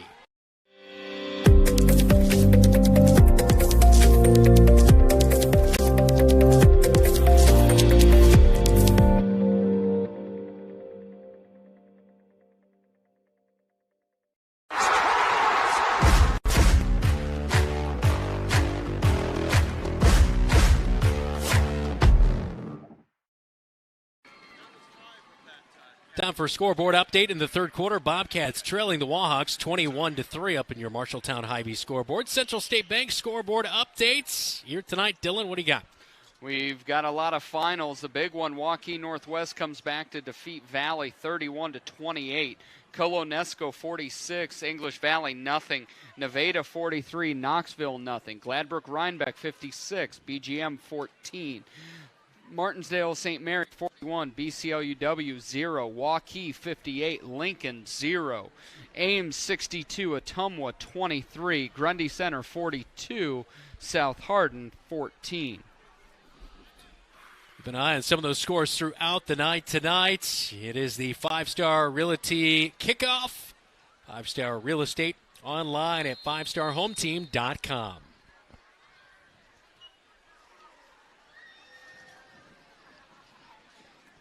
21-3 the score, 2:27 to go in the third quarter. Bobcats needing a big play at the 5. It's taken by Tate Ring. He'll cut up the middle. He's got a little bit of a seam, bounces out at the 25. Still evading Wahawks up near the 41. Looks like he's pushed out at the 39 or so. And that's where the Bobcats will take over with this one. So good field position finally. Yep. It seems like we haven't seen the Bobcats starting with a whole lot of good field position tonight. Yeah, great job by Tate getting up the field, getting almost to the 40. Now the Bobcats, it's not a quick strike offense for the most part, and it's not a long drive offense. They just got to make plays. They've got to get it into the hands of people that can make others miss. Jacob Hayes looking to the sideline, and that's not what you like to see, as the Bobcats call a timeout before they can even run their first play off of a kickoff. Coming up after the game, we'll name our Calvin Rocket Bar and Grill Player of the Game, all presented by Calvin Rocket Bar and Grill in Marshalltown. They're open for dine-in, patio, or to go. Visit them pre or post-game. Also, we'll chat with head coach Adam Goodin following the completion of this one, all brought to you by your Marshalltown YMCA, YWCA. All right, Dylan, so you have to call a timeout. Not how you like to use one of those when you're down 21-3. No, especially as you alluded to. You had a kickoff. You just went out there. You know what play you're going to call. You know all of that, and you immediately call a timeout. Not what you want. Corey Smith's far side of the screen. Kyle Smith on the bottom side. Hand off Tate Ring right up the gut and running into a brick wall again. Waterloo West has been very, very tough against the Bobcat running game. Bobcats have not really run it a whole lot. 32 yards here tonight on a plethora of carries. Yeah, they've got 18 carries for now, 19 carries for 34 yards. Less than 2 yards a carry is not what we want. Bobcats trailing 21-3, 150 in the third quarter. Second down and 8. Hand off, direct snap, actually, no, to Tate Ring, and he'll get up to the 45-yard line. Decent carry of nearly 3 yards, making it fairly manageable 3rd down and 5. Yeah, they moved the line back from the 45 to 44. But really what you're also seeing, you're seeing the Smith brothers out there, Trey Brooks, Caleb Kusero on this drive seem to be getting a break. So Kyle Smith this side, Corey Smith far side. Fake the handoff. They were looking for a counter. Here's Johan Gomez out in the flat. The tight end makes the catch and fights through. He fumbled. 3 tackles, but then the ball is stripped. They say it is a fumble by Johan Gomez. He had the first down. It was going to be at least a gain of 10, but it's a turnover as Johan Gomez gifts it back to the Wahawks as they took that one away. They kind of stood Gomez up and took that extra time. You see, and you could see it coming right there. Beautiful play call, getting it over the defender right into Gomez's hands, and then he just got stood up, and the final just ripped it away. Gomez with the first catch for a Marshalltown Bobcat tight end this year, and then he put it on the ground. Well, actually, it never got to the ground. Went right into the hands. Yeah, Nathan Klein with the fumble recovery as he stripped that one, his second one of the season. Dean is out there in the pistol formation. As Ben Frazier, the running back, will stay in the block. They'll go deep. A home run call and one-handed touchdown. It is a beautiful 54-yard touchdown pass. As he hits a wide receiver, Destin McMurrin. He has one big play waiting to happen. We saw he was on numerous times. He had some carries on his own, and we look at the replay here. 54-yard touchdown pass, and Dean put it right on the money. He just ran past him. Yeah. Helio Sarin just got ran past, and Sam Griesel did not get back in coverage from the safety position. He just allowed it to get over top. A safety can never let somebody get behind him like that. Bobcats gave up a big score. This one's getting ugly. BAT for the kicker and Alan Deddick, and it is good with 57 seconds to go in the third quarter. 28-3. It was just 7-3 at halftime. You felt okay about your chances to stay in this one, but Bobcats letting it get away with 3 scores by Waterloo West here in the third quarter. And what we said about this team is get in space. You get these kids in space, they're a big play team. They're not a meat grinder team. They're not 260 across the line with that 200-pound running back. No, they're gonna jab at you, jab at you, jab at you, and then you're gonna get that right cross with some big play, and the Bobcats find themselves on the mat. Can they get up? Well, they've struggled to run the ball tonight and also struggled to pass effectively, and then when they did, they fumbled it away on that last one, and that's a mark of a good team. You know, you take advantage of a situation, you force a turnover, and then you take a deep shot when the other team thinks, oh, you might run it, you've got the lead, and a quick strike right there pays off. Kickoff all brought to you by 5-Star Real Estate Group. Buy, sell, love Marshalltown with Kristen Polly and 5-Star Home Team online at 5starhometeam.com. Yeah, Dean's now 9 of 14 for 128 yards and a touchdown. Jacob Hayes is 13 of 21 for about 100 yards there, 108. Yeah, and Dean with a couple of rushing touchdowns to go along with that passing touchdown tonight. Kickoff away near the near side corner again. They're trying to pin the Bobcats right there, and every time Dedek has been hitting that spot, Tate Ring is able to get around the corner up to the 20 to the 30. And he gets a block at the 40-yard line, and at midfield he's going to be tripped up and pushed out of bounds in Wahawk territory. The Bobcats will start with the football here, so great field position, but they had a great field position last drive. We're not able to do anything with it. Yeah, I see this, and they have done that effectively, pinned in the corner, and the Bobcats have been able to get to that far side and set up the blocking scheme. Tate with a little hesitation gets to the edge, and that's at Tate Ring's speed that we have not seen him in open space very much because we've struggled so much on the offensive line creating any form of a hole. First down and 10 as they spot him out at midfield for Tate Ring. Cicero comes in motion for the Bobcats. Back to the left side, they'll run it off left tackle. Xavier Anderson puts his head down and bowls over a Wahawk down to the 44-yard line. Pickup of 6 on first down for the Bobcats. 31 seconds to go in the third quarter. One of the most effective, if not the most effective, just traditional handoff the Bobcats have had, picking up 6 yards. Xavier in his couple carries, he's 4 carries now for 11 yards. Really, the Bobcats as a total only have 43 on the ground. This will be the last play of the first half. As the Bobcats actually, I think, are just going to let it run out. 5 seconds.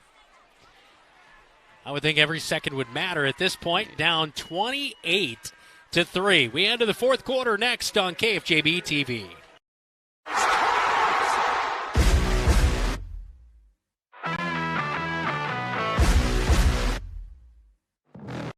Push down Hawkins. Barker is chasing him. Can he get to him? Wade throws late over the middle field. Is it picked? Do the Bobcats have it? Yeah, they do!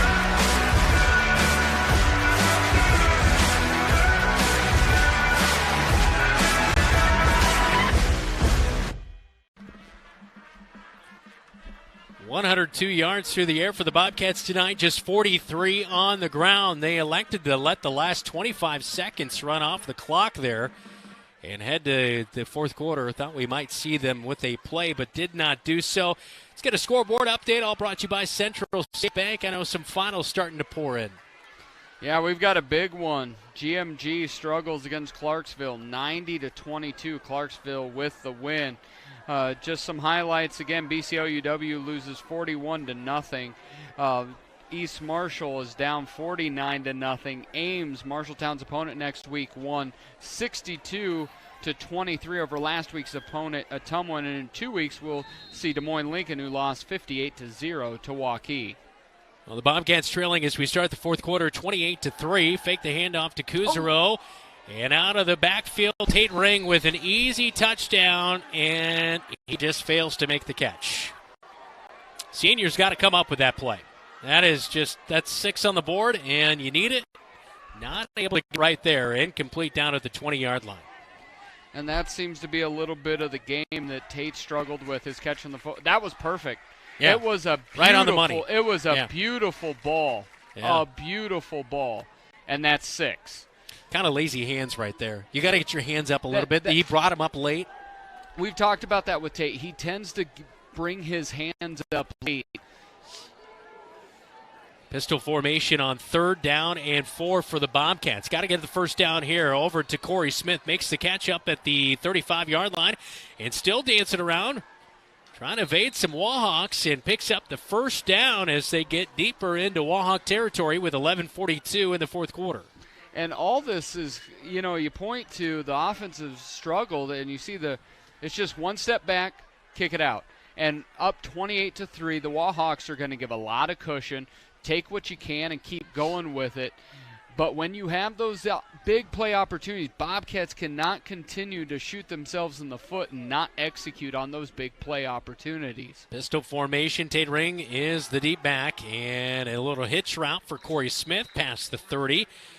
And at the 28-yard line, he's out of bounds. So good quick plays, and that's where we've seen him be so effective back there at quarterback for the sophomore signal caller and Jacob Hayes is those quick passes. Yep. He seems to have that success. Yeah, just give him one step and throw to a space. And that's with that cushion given, Corey Smith now up to 4 catches for 26 yards. Second down and 5. Wingback Kuzero comes set outside of left tackle. In the pistol, Hayes, quick shot out to the near side as he one-hops it to his senior wideout. And Trayshawn Brooks incomplete, brings up 3rd down and 5 with 11:35 to go in the football game. Yeah, Bobcats sitting here right inside the 30. You could get a 3 just because, and B, if you're on 4th down, you could get a 3.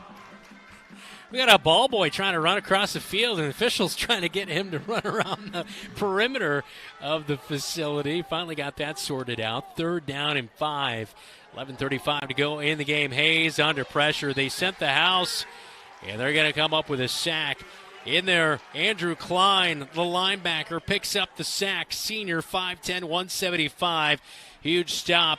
Brings it up 4th down and 11. And here you see he had Trey coming across, but too many people, not enough Bobcats. Great play call by the Wahawks. 2 went deep, but it was all to get Trey coming underneath, and he was wide open.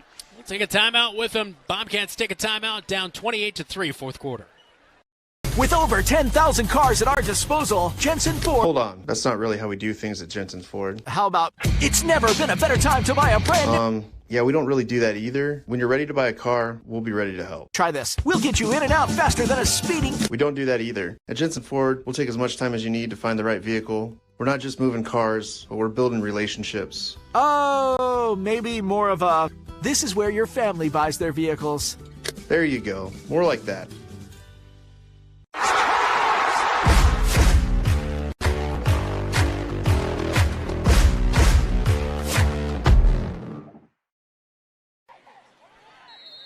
(28-3), fourth quarter. 11:17 to go in the football game. 4th and 11. Bobcats will go for it. Hayes out of the backfield gets it to Tate Ring. He pushes one Wahawk to the side at the 30, but it's going to come up well short, a gain of nearly 5 yards. And it will be a turnover on downs back to the Wahawks with 11:11 to go. Make a wish, Dylan. That we would have called a different play. This is just, get it out and just came around and 5 Wahawks. Yeah, an interesting call, especially since we've said at least 4 or 5 times how well the Wahawks have really pursued to the edges here tonight on those little dump-off routes like that. Yeah, I'm perplexed. It's not a whole lot of color commentating on that. 28-3, Bobcats trailing as we approach 11 minutes to go in the game. Dean back out there, handoff to Frazier, and Frazier will dance around a little bit and dancing out of a tackle. He's up near the 34-yard line, and that'll be a 5-yard gain on first down. We have a Wahawk lineman down at the 20, well behind the play right there, as that is Carson Nielsen, the starting left tackle.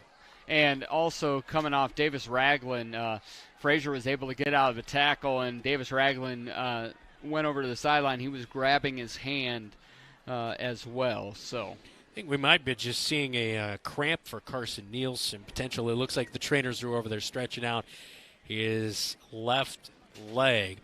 Well, the Ames Little Cyclones dominated Ottumwa tonight. I don't know, did we get a final on that one? 62-23, I believe.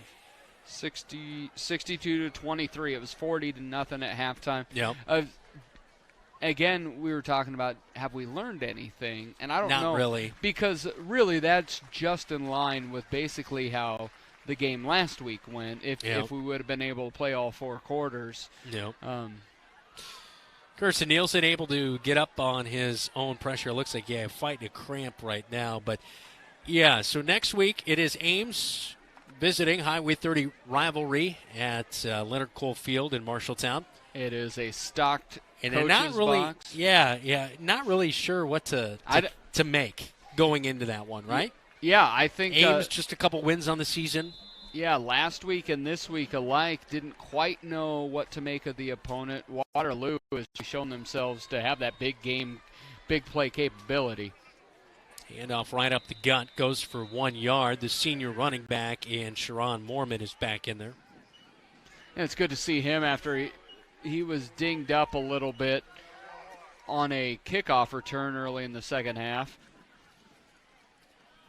3rd down and 4. 10.5 minutes to go in the football game. Dean kind of beckoning to his slot wide receiver in Gladney on the near side. 3 wide receivers set. Dean in the shotgun now as he changes the formation just a little bit. Handoff right up the gut and breaking 2 tackles. Sharon Mormon just wanted it more right there as he picks up 5 and moves the chains for the first down up at the 40-yard line in Bobcat territory. And it seems what the Bobcats were doing so well in that first couple quarters is when they had the ball run right there, they were making tackles. It seems like the Bobcats are missing 1 or 2 tackles on every play. This time it was Ignacio Macias who has really been on upward trajectory. I think tonight's probably been a bit of a struggle for him.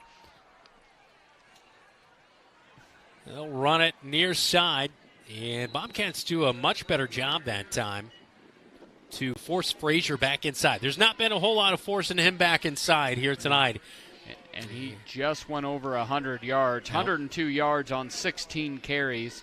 For a guy averaging over 9 yards a carry, you almost feel like, we've done a pretty good job, 5 yards a crack. He does have the 1 touchdown, but he hasn't been able to break off that 50, 60, 70, and even at times this year that 93-yard run against the Bobcats. But just no offense coming back at it for the Bobcats. So Waterloo West 28-3 in the driver's seat. 9 minutes to go in the football game. Pistol formation, handoff Frazier. Left tackle cuts it back in at the hashes at the 50, dives for the first down, and he has it. And Waterloo West has 2 players down on the field after the play, and it looks like Frazier, the running back, he is down, and he's holding what looks to be possibly his left arm. An offensive lineman was down, but he got up right away as Matt Thomas was down initially, but it looks like Frazier, he is moving those legs, and he is not feeling good. I'm not sure if maybe his shoulder came out. Yeah, I'm not Something. sure.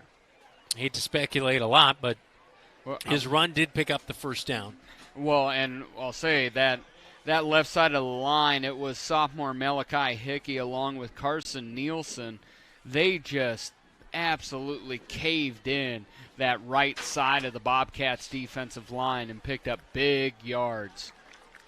Yeah, it looks the that's way a he's shoulder. holding that left shoulder right there might have dislocated it, unfortunately. The trainer's gone over there quickly. Ben Frazier, though, the junior running back, will walk off on his own. Still bothered. I don't think we'll see him back in this game with the Wahawks leading 28-3 with 8:48 to go in the football game. That's unfortunate because that kid, he's very a good talented player. Yeah, he's very a talented. good player. He's fun to watch. against other people's teams. I don't like it as much against us. The new running back, Mormon. We've seen him quite a few times here tonight. He'll be the deep back in the pistol. And they'll run it right with Mormon. Outside right tackle gets forced back inside by Xavier Anderson. And at the hashes, he's brought down at the 44-yard line, near the 46. Xavier Anderson comes up with the tackle after the gain of 3. That clock keeps on a tick, and now by the next time they call a play, it'll be south of 8 minutes, and the clock just starts to tick, the play clock. So they can take this thing all the way down to 7:30 before they have to snap. Slowest we have seen West operate tonight, but like you said, methodical when it matters with that 28-3 lead. A pitch to the man in motion, Destin McMurrin. And he's got a first down, pushed out of bounds across the 40-yard line. Late flag flies in, and it comes from where there's a bunch of Bobcats, and that's not a good sign. Most likely personal foul on the Bobcats here after the play. Anything crazy over there. Might have been a little bit of jawing. They did that little Pat Mahomes, Jerick McKinnon little shovel pass there. So it's one of those, the pass takes a half a yard. Looks like it's going to be against Waterloo West. Okay. Legal blindside block on Waterloo West. And that is a personal foul variety. I just saw the flag come in, and there was only 5 Bobcats standing around the officials, so that's what I was a little worried that. Well, there was 6, and one of them got blindside blocked. That must have been what happened. Bobcats started the night with a 4-3 defense, but have switched up to a 3-4. Yeah, they did that roughly in that late in that second half. It seemed second quarter, yeah. They tightened that rotation. Pass out to Gladney, near side, missed tackle by Kuzero, and Gladney up at the 40 breaks a tackle, and Rogelio Sarin on second down and long finally brings him down, but after Gladney had picked up the first down to the 35. So there's that fine line between attacking, going after the ball, but also going with balance. And Caleb Kuzero almost went with the clothesline technique and did not break down his feet and just flew right past Gladney. Huge pickup, another first down. Bobcats cannot get off the field. 7 minutes to go in this one. Bobcats down big on the road in week 6. High snap brings it down, and Mormon will get the handoff again. Right down at the 31-yard line. It'll be a gain of 4 yards. Second down and 6 coming up for Waterloo West. You can just see how strong Owen Eaton is there. He was able to have the running back with one arm and rip him to the ground. Very strong young man. Really, the Bobcats, as he moves forward in his career, is going to have to be a stalwart on both the offensive and defensive lines. Dean puts a man in motion as wide receiver, moving right to left in Bryce Westmeyer. And it looks like a false start. It's going to be called. 5-yard penalty. It'll bring up second down and 11 for Waterloo West, who took on Waukee Northwest. A tough team. It was 64-0 last week, the score in that one. We wondered how much would Waterloo West bounce back. Well, I think after only 74 yards of offense last week, they have 137 on the ground and 145 through the air. They bounce back just nicely at home. Yeah, and it helps. You're at home. You have your number one quarterback. Waukee Northwest is a better team than the Bobcats as well. Handoff goes right up the gut. Dean gives it to the big back and breaking a couple of tackles and down to the 20-yard line. There's just not a lot of fight right now. The Bobcats give it up a 16-yard run. And it's Dalton Aldrich who gets the carry, the junior, at 5'10", 215. You know how you don't tackle somebody 215? By the shoulder pads. There were 6 Bobcats trying to tackle him up high, and it's just never going to work. Oy. Bobcats are running. You even look at that linebacking group. That's an all new.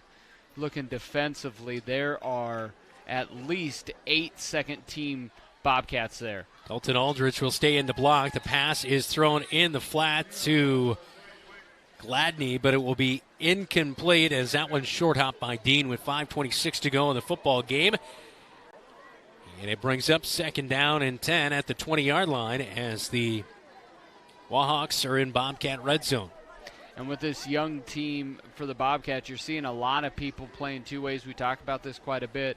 But late in this game, you're kind of dealt a hand. Do you go offense? Do you go defense? Do you bring in subs? Hand off to Aldrich. Aldrich will push and still not brought down. The whistle stopped the play. Got close to the 15. I think he stopped there at the 16-yard line. And so a gain of 4 to bring up 3rd down and 6. Yeah, forward progress was stopped, but there's still that thing. The Bobcats, even 3 Bobcats there, were not able to bring him down. Yeah, the Bobcats right now at linebacker are rolling with Talon Halstead, Nick Wise, and then Zach Wilder. And those are sophomores across the board.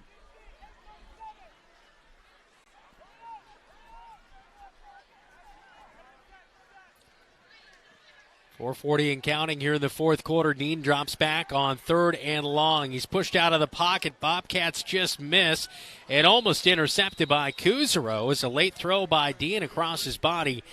Falls harmlessly incomplete. Good pressure by the Bobcats. Davis Ragland to get back there, and he just was not able to make the tackle, but good pressure. And the clock stops at 4.5 minutes to go. 28-3 the score. Bobcats trailing on the road tonight. And it looks like the special teams unit's going to come out for a field goal.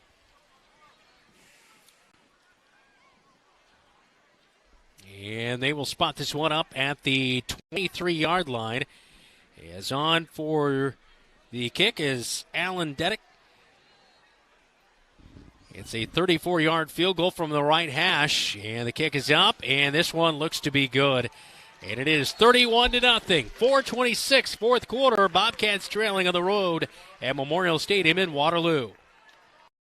At Honest Heating and Cooling, they take comfort seriously. Their latest offering? Smart Integrity Monitoring. Combined with an honest maintenance plan, it takes all the guessing out of home comfort. Their technicians take accurate measurements of all the necessary parameters and deliver you the truth about where your home's comfort stands. If you're not measuring, you're just guessing. That's honest. Get a Smart Integrity Monitoring plan and let the Honest team watch over your home's comfort 24/7. Honest Heating and Cooling.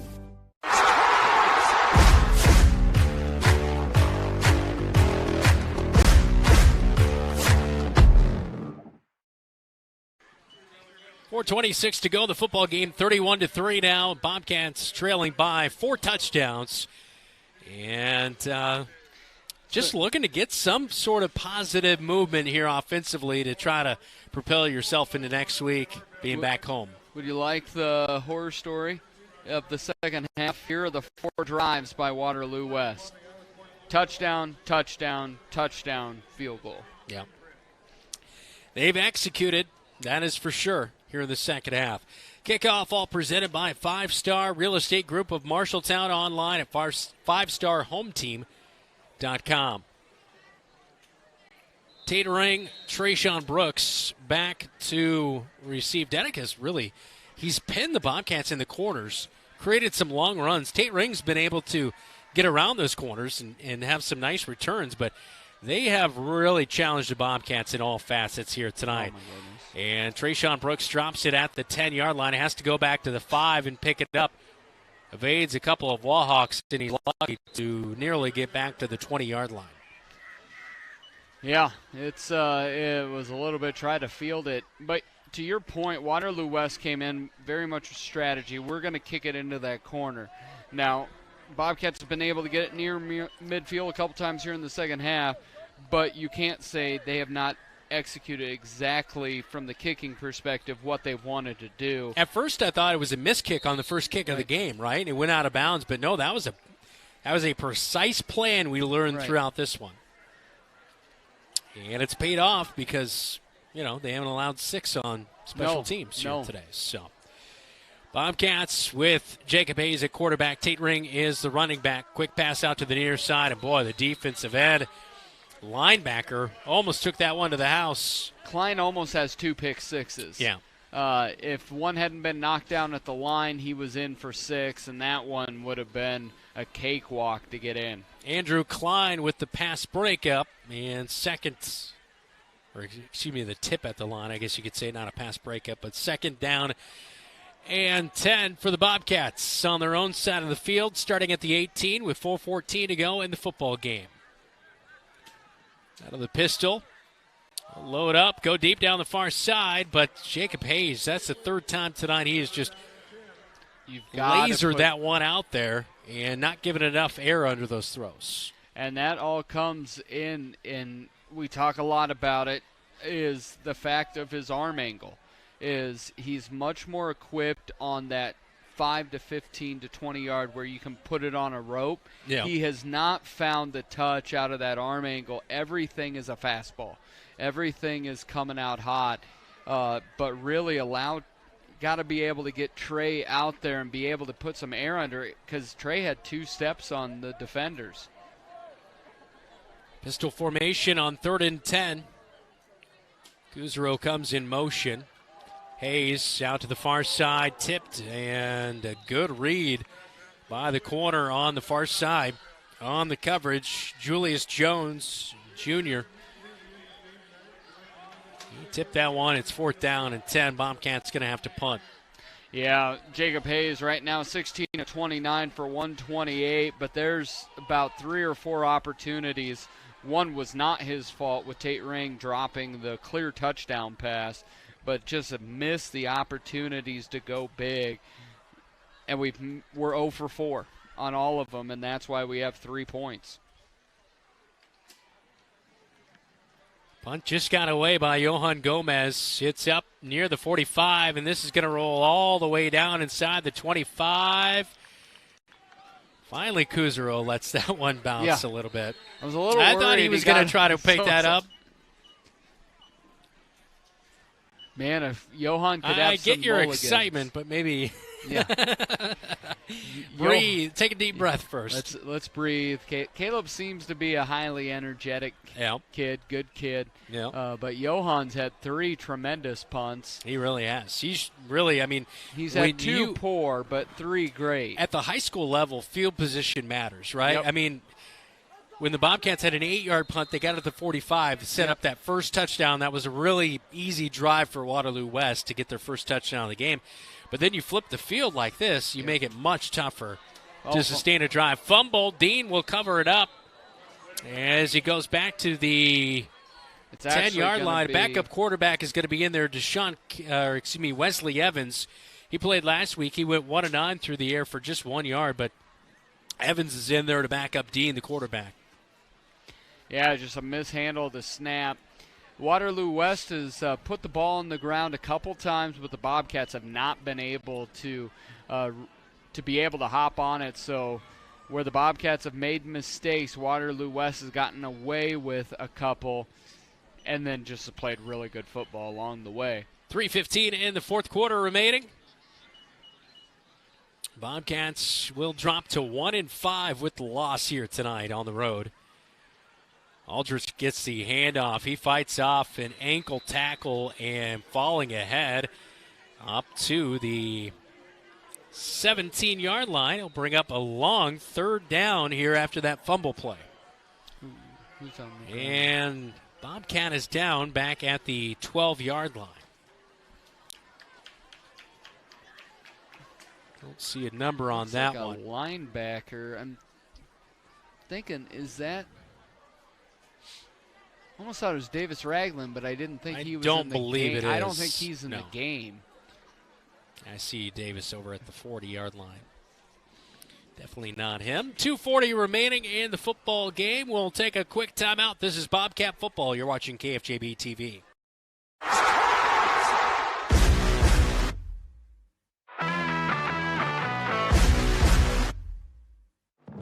pushed out of the pocket. Barker is chasing him. Can he get to him? Wade throws late over the middle field. Is it picked?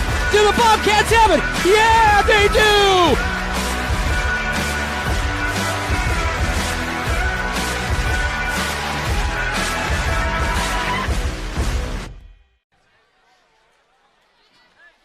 Blaine Landeros was the injured Bobcat. He is helped off the field. The backup linebacker, a senior at 6'3", 190.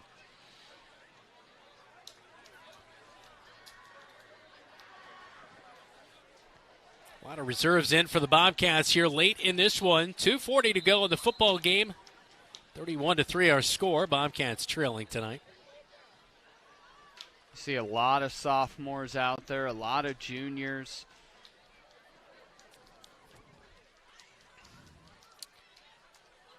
But the whole thing is Waterloo West, their best skill guys are sophomores and juniors. Yep. Handoff. I think Aldrich is the ball carrier. No, I don't think that it's him that time. Could not see. It looks like another running back, Jaden Pham, a junior at 5'10", 180. He got the carry right there with 2:15 on the clock. And 4th down and 14, the special teams unit is out. First punt of the second half for Waterloo West. Logan Hoffman, a sophomore DB, wide receiver, back to receive for the Bobcats. Well, I tell you what, Tasman Murdoch, the punter, number 90 here, he's got a big leg on. Yeah, that's an imposing punter. He's not afraid of anybody. No, he's got that spin on it. And it will hit at the 50 and bounce sideways down to the 44-yard line. That's where the Bobcats will have it. And 1:34 to go in this one. Bobcats will have the final 90 seconds on the road, dropping to 1-5 here tonight. Meanwhile, Waterloo West, the Wahawks, 4-3. They've had just 2 winning seasons since 2008. 4-2. And they'll be 4-2. What did I say? 4-3. Oh, yeah, 4-2. And could potentially, one more win, have yourself a winning season, which... That's a big deal. Yeah, big deal for sure.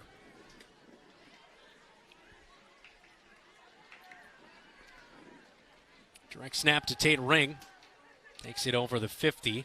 Breaks out a couple tackles. Over to the 40 and pushed out of bounds at the 38-yard line. Clock stops at 1:27. And Tate now is getting up over. That's his 10th carry of the night. Looks like he's going to be up near 45 yards or so. Here you see it is direct snap. Is able to look like he's getting torn down, but Tate's got those strong legs and just sprints and picks up another 10 yards there. Quite a few reserves on the field for Waterloo West in their defense. Tate Ring gets the direct snap. 1st and 10. He'll be driven back. Coming up with the tackle right there, it is Dontrell Baker, the junior, 6'3", 270. Baker run stuffer right there in the middle of that. Yeah, Bobcats are really struggling. We talk about this, and it almost is like do we need to talk about it anymore? But right now we're relying on a lot of window dressing to be able to at all run the football. A pitch to Tate Ring. Slips a couple of tackles at the hashes. And he's down at the 32-yard line. Nearly a 5-yard gain. It will bring up manageable 3rd down with 35 seconds to go. Yeah, Tate's up to 12 carries, 54 yards. Bobcats have 63 total yards of running the football. This probably will be the last play of the game. Bobcats will go to the air. Jacob Hayes brings it down and holds on to it, fumbles, and Waterloo West has it. They fumble it back. Davis Ragland is in there to try to get the football back. And a flag will come in late. And the time is going to stop with 5 seconds to go in this football game. And it looks like it may be a personal foul on somebody down there. A flag got thrown way late. I would not be surprised at number 52 for the Bobcats, Michael Narvaez. Yeah, kind of came in late from the backside of the play right there, and unfortunately the Wahawk player that went for the fumble recovery tried to get that one. He's down on the turf. I did not see an indication from the official whose ball it was, but I believe maybe it might be Waterloo West ball. The injured player, Deshaun Gibbs, senior defensive lineman, he is going to come off the field on the near side. And the officials sorting things out here as the offense for Waterloo West will come out on the field. So it is Wahawk football. I don't know if that is that. I think I thought I saw the okay. It is the defense. So the Bobcats did get the football back. Are staying on. And it looks like head coach Lonnie Moore I think there's out an at midfield. ejection.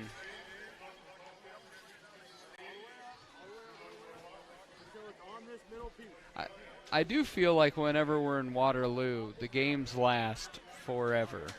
That's true. Basketball forever. Football forever. I was here for a pretty quick softball game this summer, though. Yeah, well, we were in the Waterloo West softball game. No, never mind. That was a really long softball game because there was some sort of celebration going off and there was fireworks at like 10:30 at night. Well, and we were talking about the way up, but we were here for a Waterloo West softball game where someone brought the hot tub sub pump just to get the left field that's drained. right. That was a playoff game. There were shovels digging in the outfield. There had been like 3 inches of rain in like an hour. Oh, it's against Waterloo West in an ejection. Yeah, that's unfortunate. A player ejected with 5 seconds to go in the game. Well, and then he's out the next game. Yeah, that's the stuff that. I mean, the saving grace, I guess you could say, is I know a few reserves are in here, but I don't know. Not all. Some of the starters are still out there, like Andrew Klein, the linebacker. Yeah. He is still out there. And I anticipate trying to go to Brooks to get a no. Tate Ring will get the handoff. He'll run it right up the gut. He's down to the 15. That is going to be about a 16-yard pickup. Yeah, 16-yard pickup. That will give Tate decent yardage on the night, but it won't do anything in the grand scheme. Bobcats held without a touchdown again here tonight, 28-3. Johan Gomez, the only score tonight, as the Bobcats fall to 1-5. Waterloo West improves to 4-2. We head to the locker room report next, right here on KFJB-TV. There's a city within a city not far from here. This city includes a beautiful apartment building with indoor parking, a chapel, a movie theater, a swimming pool, exercise and recreational facilities, putting greens, and more. The city isn't really a city, but it is a wonderful place to live. Make friends and live your best life. It's the Embers Retirement Community in Marshalltown. The Embers provides security, independence, and companionship. Beautiful grounds outside and lovely studio, 1- and 2-bedroom apartments inside. See it for yourself. The Embers in Marshalltown. Don't let concerns about shifts in the market disrupt your long-term financial goals. Edward Jones financial advisor Zach Wall can help. He'll work with you on an investment strategy for long-term results. Edward Jones can give you the tools and knowledge for a steady approach to hitting your financial targets. Get started by giving Zach Wall a call at 641-752-3017 in Marshalltown or visiting edwardjones.com. Edward Jones, member SIPC. The KFJB-TV Locker Room Report, presented by Wells Fargo Advisors in Marshalltown. 31-3 as we take a look at the moon. Welcome back here. Howling effort by the Wahawks tonight. Beautifully said. Yeah, it came in those first 4 drives of the second half. 24 points. It was 7-3 at half. Bobcats have been able to get that big 45-yard field goal. We knew it had to be a bit of a clubbing, back and forth, big swings, because the Bobcats were not going to be able to score 35. It's not how we're built. But when it came down, Bobcats with a couple turnovers, and the Wahawks just they started to grind down the Bobcats. Bobcats missed tackles. Frazier looked great. Dean was efficient both through the air and on the ground, and it ended up for a Hawk victory.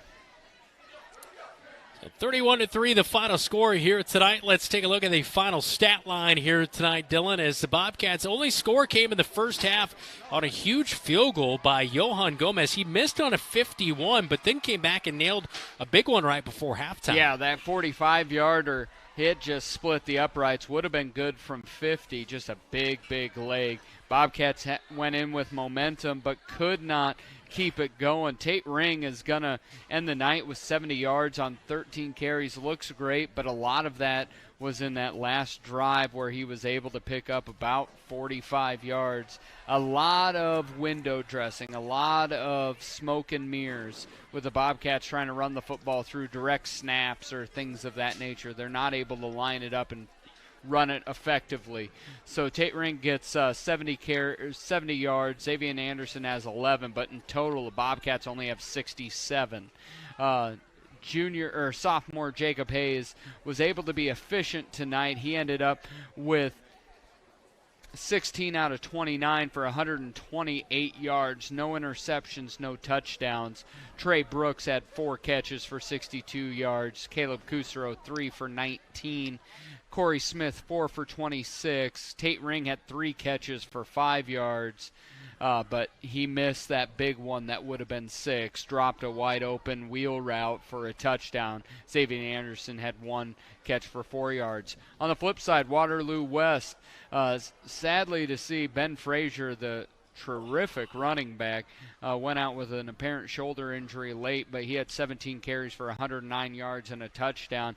Brady Dean had 6 carries for negative 13 yards, but he did have 2 touchdowns. And then Dalton Aldrich had 3 carries for 25. Brady Dean had a really good night throwing the football as well, where he went 10 of 17 for 145 yards and a touchdown. That big touchdown going to Desden McMurrin for 54 yards. And then Courtney Gladney, we saw a lot of, had 6 catches for 67 yards. In total, the Wahawks had 308 yards of total offense, and that's what gets you a 31-3 loss. Bobcats fall on the road tonight. They'll be back home next week against the Ames Little Cyclones, as the Cats are now 1-5 on the season. Waterloo West is 4-2. This is the Locker Room Report. You're watching KFJB-TV. You look forward to retirement as your time to relax. But now that it's here, turns out relaxation is overrated and you'd rather get back to work with an idea of your own. Wells Fargo Advisors can help. For more than 125 years, we've created wealth management and investment strategies aimed at achieving our clients' personal financial goals. When retirement plans change course, turn to Wells Fargo Advisors. Together, we'll go far. Wells Fargo Advisors is located at 14 East South Ridge Road in Marshalltown. Call them at 641-752-5401. They're a member SIPC. Scouts in Marshalltown go on fun adventures. Scouts learn about the outdoors. Scouts learn character building. Scouts learn citizenship. Scouts learn life skills. Scouts learn to be leaders. Scouts go to fun summer camps, and Scouts get a head start in life. Marshalltown has produced over 200 Eagle Scouts in our over 70-year history and have provided over 1 million hours of service to our community. To learn more about joining Scouting in Marshalltown, go to iascouts.org. Adventure on! Today's game on KFJB-TV is brought to you by McGregors Furniture and Mattress. Quality furniture for every room in your home. Pence Appliance and TV. For sales and service of everything appliance, come see the Pence team. Wayward Social. The place for bowling, games, food, and more. Wells Fargo Advisors. Marshalltown. Sports Plus. Sports Medicine and Physical Therapy Center. SportsPlusTherapy.com. Welcome back to Waterloo. It's now time to name our Calvin Rocket Bar and Grill Player of the Game. Calvin Rocket Bar and Grill in Marshalltown, open pre or post game. Our Player of the Game this week, well, he almost earned it last week, but Johan Gomez is our Player of the Game. He nails a big field goal, almost had an opportunity to try to make a 51-yard field goal, but not able to do so. But, yeah, definitely flipped the field so many times here tonight to help the Bobcats and try to keep them in this one. Yeah, 3 40-plus yard punts, a 40-yard-plus field goal, multiple tackles for loss, had the catch, did have the fumble, but he really is a difference maker, and he really does shore up the defensive intensity of the Bobcats. Oh, yeah. You didn't see that really in the second half, but it was because they were on the field all the time. Bobcats could not get the offense going. Yeah, that is for sure. That is our player of the game, all brought to you by Calvin Rocket Bar and Grill. They award a free handheld to the Bobcat player of the game. We'll talk to head football coach Adam Goodin when we come back. This is Bobcat Football. You're watching KFJB-TV. Hey Bobcats, this is Garrett with Calvin Rocket. I'm happy to partner up with KFJB and continue the tradition of Bobcat Player of the Week. Follow us on social media for all your Calvin favorites, news specials, and exciting news that's coming down the road. Stop on in and give us a try. We're open Monday through Thursday, 11 to 9 p.m., Friday and Saturday, 11 to 10 p.m., and starting September 10th, we'll be open on Sundays for the start of the NFL season. We'll see you at Calvin Rocket, and go Bobcats. You look forward to retirement as your time to relax. But now that it's here, turns out relaxation is overrated and you'd rather get back to work with an idea of your own. Wells Fargo Advisors can help. For more than 125 years, we've created wealth management and investment strategies aimed at achieving our clients' personal financial goals. When retirement plans change course, turn to Wells Fargo Advisors. Together, we'll go far. Wells Fargo Advisors is located at 14 East South Ridge Road in Marshalltown. Call them at 641-752-5401. They're a member SIPC. The KFJB-TV Locker Room Report, presented by Wells Fargo Advisors in Marshalltown. Welcome back into the Locker Room Report here on KFJB-TV. Now time to chat with head coach Adam Goodin. Post-game chat all brought to you by your Marshalltown YMCA YWCA for youth development, healthy living, and social responsibility. Final score tonight, Coach, 31-3. And, one thing that we have seen throughout the season is that line of scrimmage. Last week it was so good, got a lot of penetration. I thought it started out really well here tonight. Yohan Gomez on Waterloo West first drive, he met the quarterback and running back in the backfield, that kind of stuff. But as the night kind of progressed, kind of saw Waterloo West take over that line of scrimmage. Was that kind of your message a little bit to your team maybe after that first half, was just continuing to try to dominate out there on the line of scrimmage on both sides of the ball? Yeah, exactly. I think our message at half was, we just kicked that field goal. We're down 7-3, and we're kicking off in the second half. But we knew on the offensive side of the ball, we were trying to, we got to control the clock a little bit too, and get that in our favor. And I think overall it wasn't a lack of effort. There's a lot of little things that went wrong tonight, and they just added up, and that's where we're at right now. Yeah, as you look at this game tonight, Yohan Gomez single-handedly kind of kept you guys into this ball game with being able to flip the field position like he did on some of those huge punts that he had of at least 40 yards, and able to get that field goal. He came up just a little bit short on a 51-yard field goal. And then plus he was making a ton of plays on the defensive line out there as well. You can't ask for much more out of a guy than that effort he gave tonight. No, absolutely not. And then that's the exact, like I just said, the exact message I just told all the guys. I don't think it was an effort thing. I think we're past that, and I think we can't afford to make some of the mental errors that we made, and then when we're given opportunities, we got to take advantage of them, and we just simply didn't do that. Yeah, and you talk a lot about, you could tell the offensive play calling pretty much to help that offensive line out. You were going a lot of quick passes, you were going direct snaps, anything you could do to get kind of a little bit of a leg up, and all those plays are set up for your big plays. And you had some deep play opportunities, and you came out 0-for. So how do you, especially with Jacob behind, he's great in that 5 to 15 yard where he can really line it up. From a quarterback yourself, how do you help develop that deep ball, get in the air underneath those things? It's just repetition. That's really all it is. And credit Waterloo West. They were playing in a cover 4 and just played off all night, and forcing a high school football team to make a mistake eventually. And sure enough, that's what it is. It's a good strategy. And I think with Jacob, he's getting better each week, and he's starting to see things from a mental point. And he just needs reps. Yep. He needs reps, and he's gonna be a fun one to work with. And so when you're talking about not an effort thing, and we talked a lot about the effort side against Newton. Last week, a really good effort. Build this up yet again. Now trying to think about Ames. Ames also was able, really did a lot of what we did to Ottumwa here tonight. They put 40 on in that first half, ended up winning 62-23. As you look forward to that Ames, it's a big Highway 30 rivalry. What are you looking for this week to get ready for that Friday night matchup? It's going to be a lot of what we saw tonight. They are, unlike a year ago, they're a run-first team, and they got two talented backs back there. So, what I'm looking for out of our guys is we gotta keep our energy up in our physicality. But again, we can't afford to have any mental lapses. It really kills us.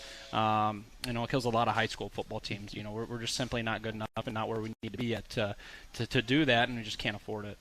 It seems like you mentioned, last question for you, Coach, before we get you out of here, that you mentioned the effort, not a question thing, and I don't question that whatsoever, because it seems like guys are fighting till the end. But with a young team, I think you always have to keep your reality or your expectations kind of in check. Is that kind of right? Like keeping these guys positive and keeping them going each and every week and challenging them to improve in those aspects? Yeah, our message every single week is making sure we're getting better every single day, and truly looking in the mirror and being honest with yourself. After each practice, after everything we do is, did I get better today? Yeah. And you got to be truthful with that, and that's the only way you're going to improve. So, that's our focus, and it doesn't matter if we're 6-0 right now or whatever. It's the same message, because the moment your mind gets somewhere else. Someone tells you you're great or you're really bad, it just, you can't. It's got to be about getting better every single day. Let's go do it. Yep, that is for sure. Head coach Adam Goodin with us. Thanks for the time tonight, Coach. Thanks, guys. That is our postgame channel brought to you by your Marshalltown YMCA YWCA. We'll take a timeout. We're back to Waterloo next, right after this on KFJB-TV. The Marshalltown YMCA YWCA is a place for everyone, no matter their age or background. We strive to create a facility that is welcoming and inviting to all. We offer a gym, 2 pools, the latest in exercise and strength training equipment, and a running track. We also offer youth and adult sports leagues, CrossFit, swim lessons, preschool and childcare, group exercise classes, and more. We're more than a gym. We're a community where friendships are made and lives are improved every day. Visit ymca-ywca.org or stop by for a tour.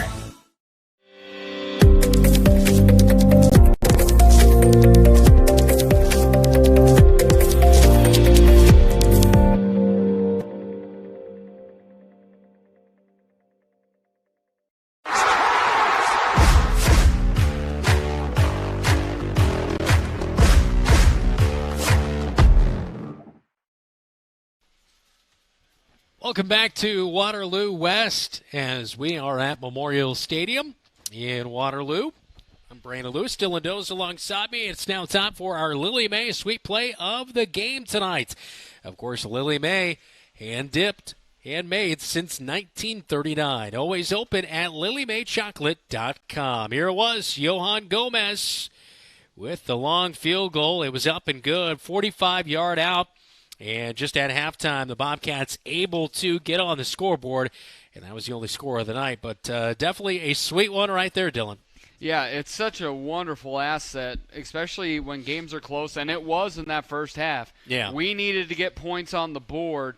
Traditionally in high school football, if you're at that 30, 31-yard line, that's outside of kicking range. Yep. But to have that asset of Johan Gomez, it was right through the uprights. Yep. Big victory for the Bobcats, though it didn't result in the win tonight. That is for sure. That is our sweet play of the game. Again, all brought to you by Lily Mae Chocolates in Marshalltown. You can visit them online anytime at lilymaechocolate.com. Maybe right now you're hungry for a treat on a long drive back to Marshalltown, Dylan. I'm hungry for a treat, for a taco, for a Laffy Taffy, whatever it is. I'm hungry. We'll take a timeout again. This is the Locker Room Report on KFJB-TV.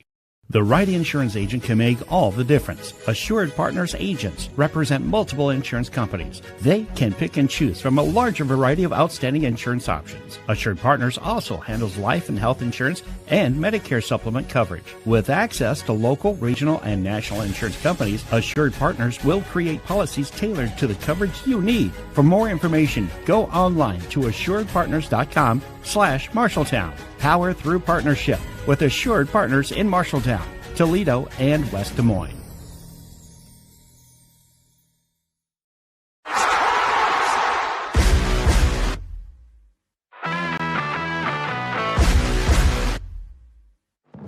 Pushed out of the pocket. Barker is chasing him, getting it to him. Wade throws late over the middle of the field. Is it picked?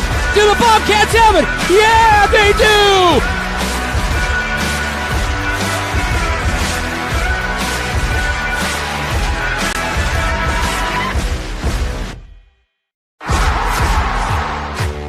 The KFJB-TV Locker Room Report, presented by Wells Fargo Advisors in Marshalltown. Welcome back into the Locker Room Report here on KFJB-TV.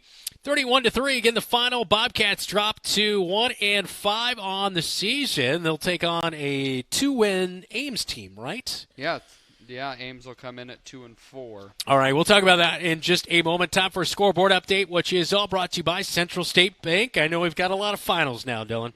Yeah, the Trojans of West Marshall were able to get another victory here tonight, 38-21 over Iowa Falls. Other side of the county, not so lucky as East Marshall falls to Hudson. Newton wins a nail-biter against Pella, 21-18. Southeast Polk escapes against Johnston to move to 6-0. They win 38-35. Clarksville 90, GMG 22. Colonesco 46, English Valley 0. Nevada 43, Knoxville 0. Gladbrook Rhinebeck 56. BGM 14.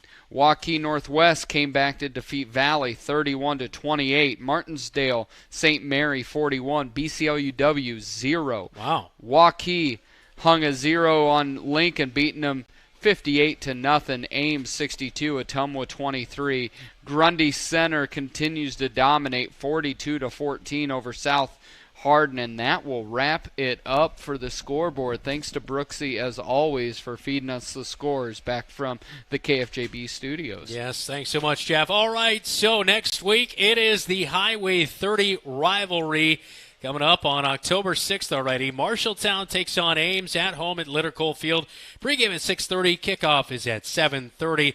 Hope to have you along for that one. You can watch it live at youtube.com/@KFJB-TV. Be sure to hit the like and subscribe button and get upcoming game alerts. Thanks so much to our staff here tonight. Thanks to Keith Stewart and Joseph Cornwell on camera, as well as Zach Estat, Zach Tomish, our producer back at the radio studios, Jeff Brooks, and our producer on site, the one and only Todd Father, Todd Steinkamp. For Dylan Doze, I'm Brandon Lewis. Have a great rest of your Friday night. We'll see you back at home next Friday right here on your home for the Cats, KFJB-TV.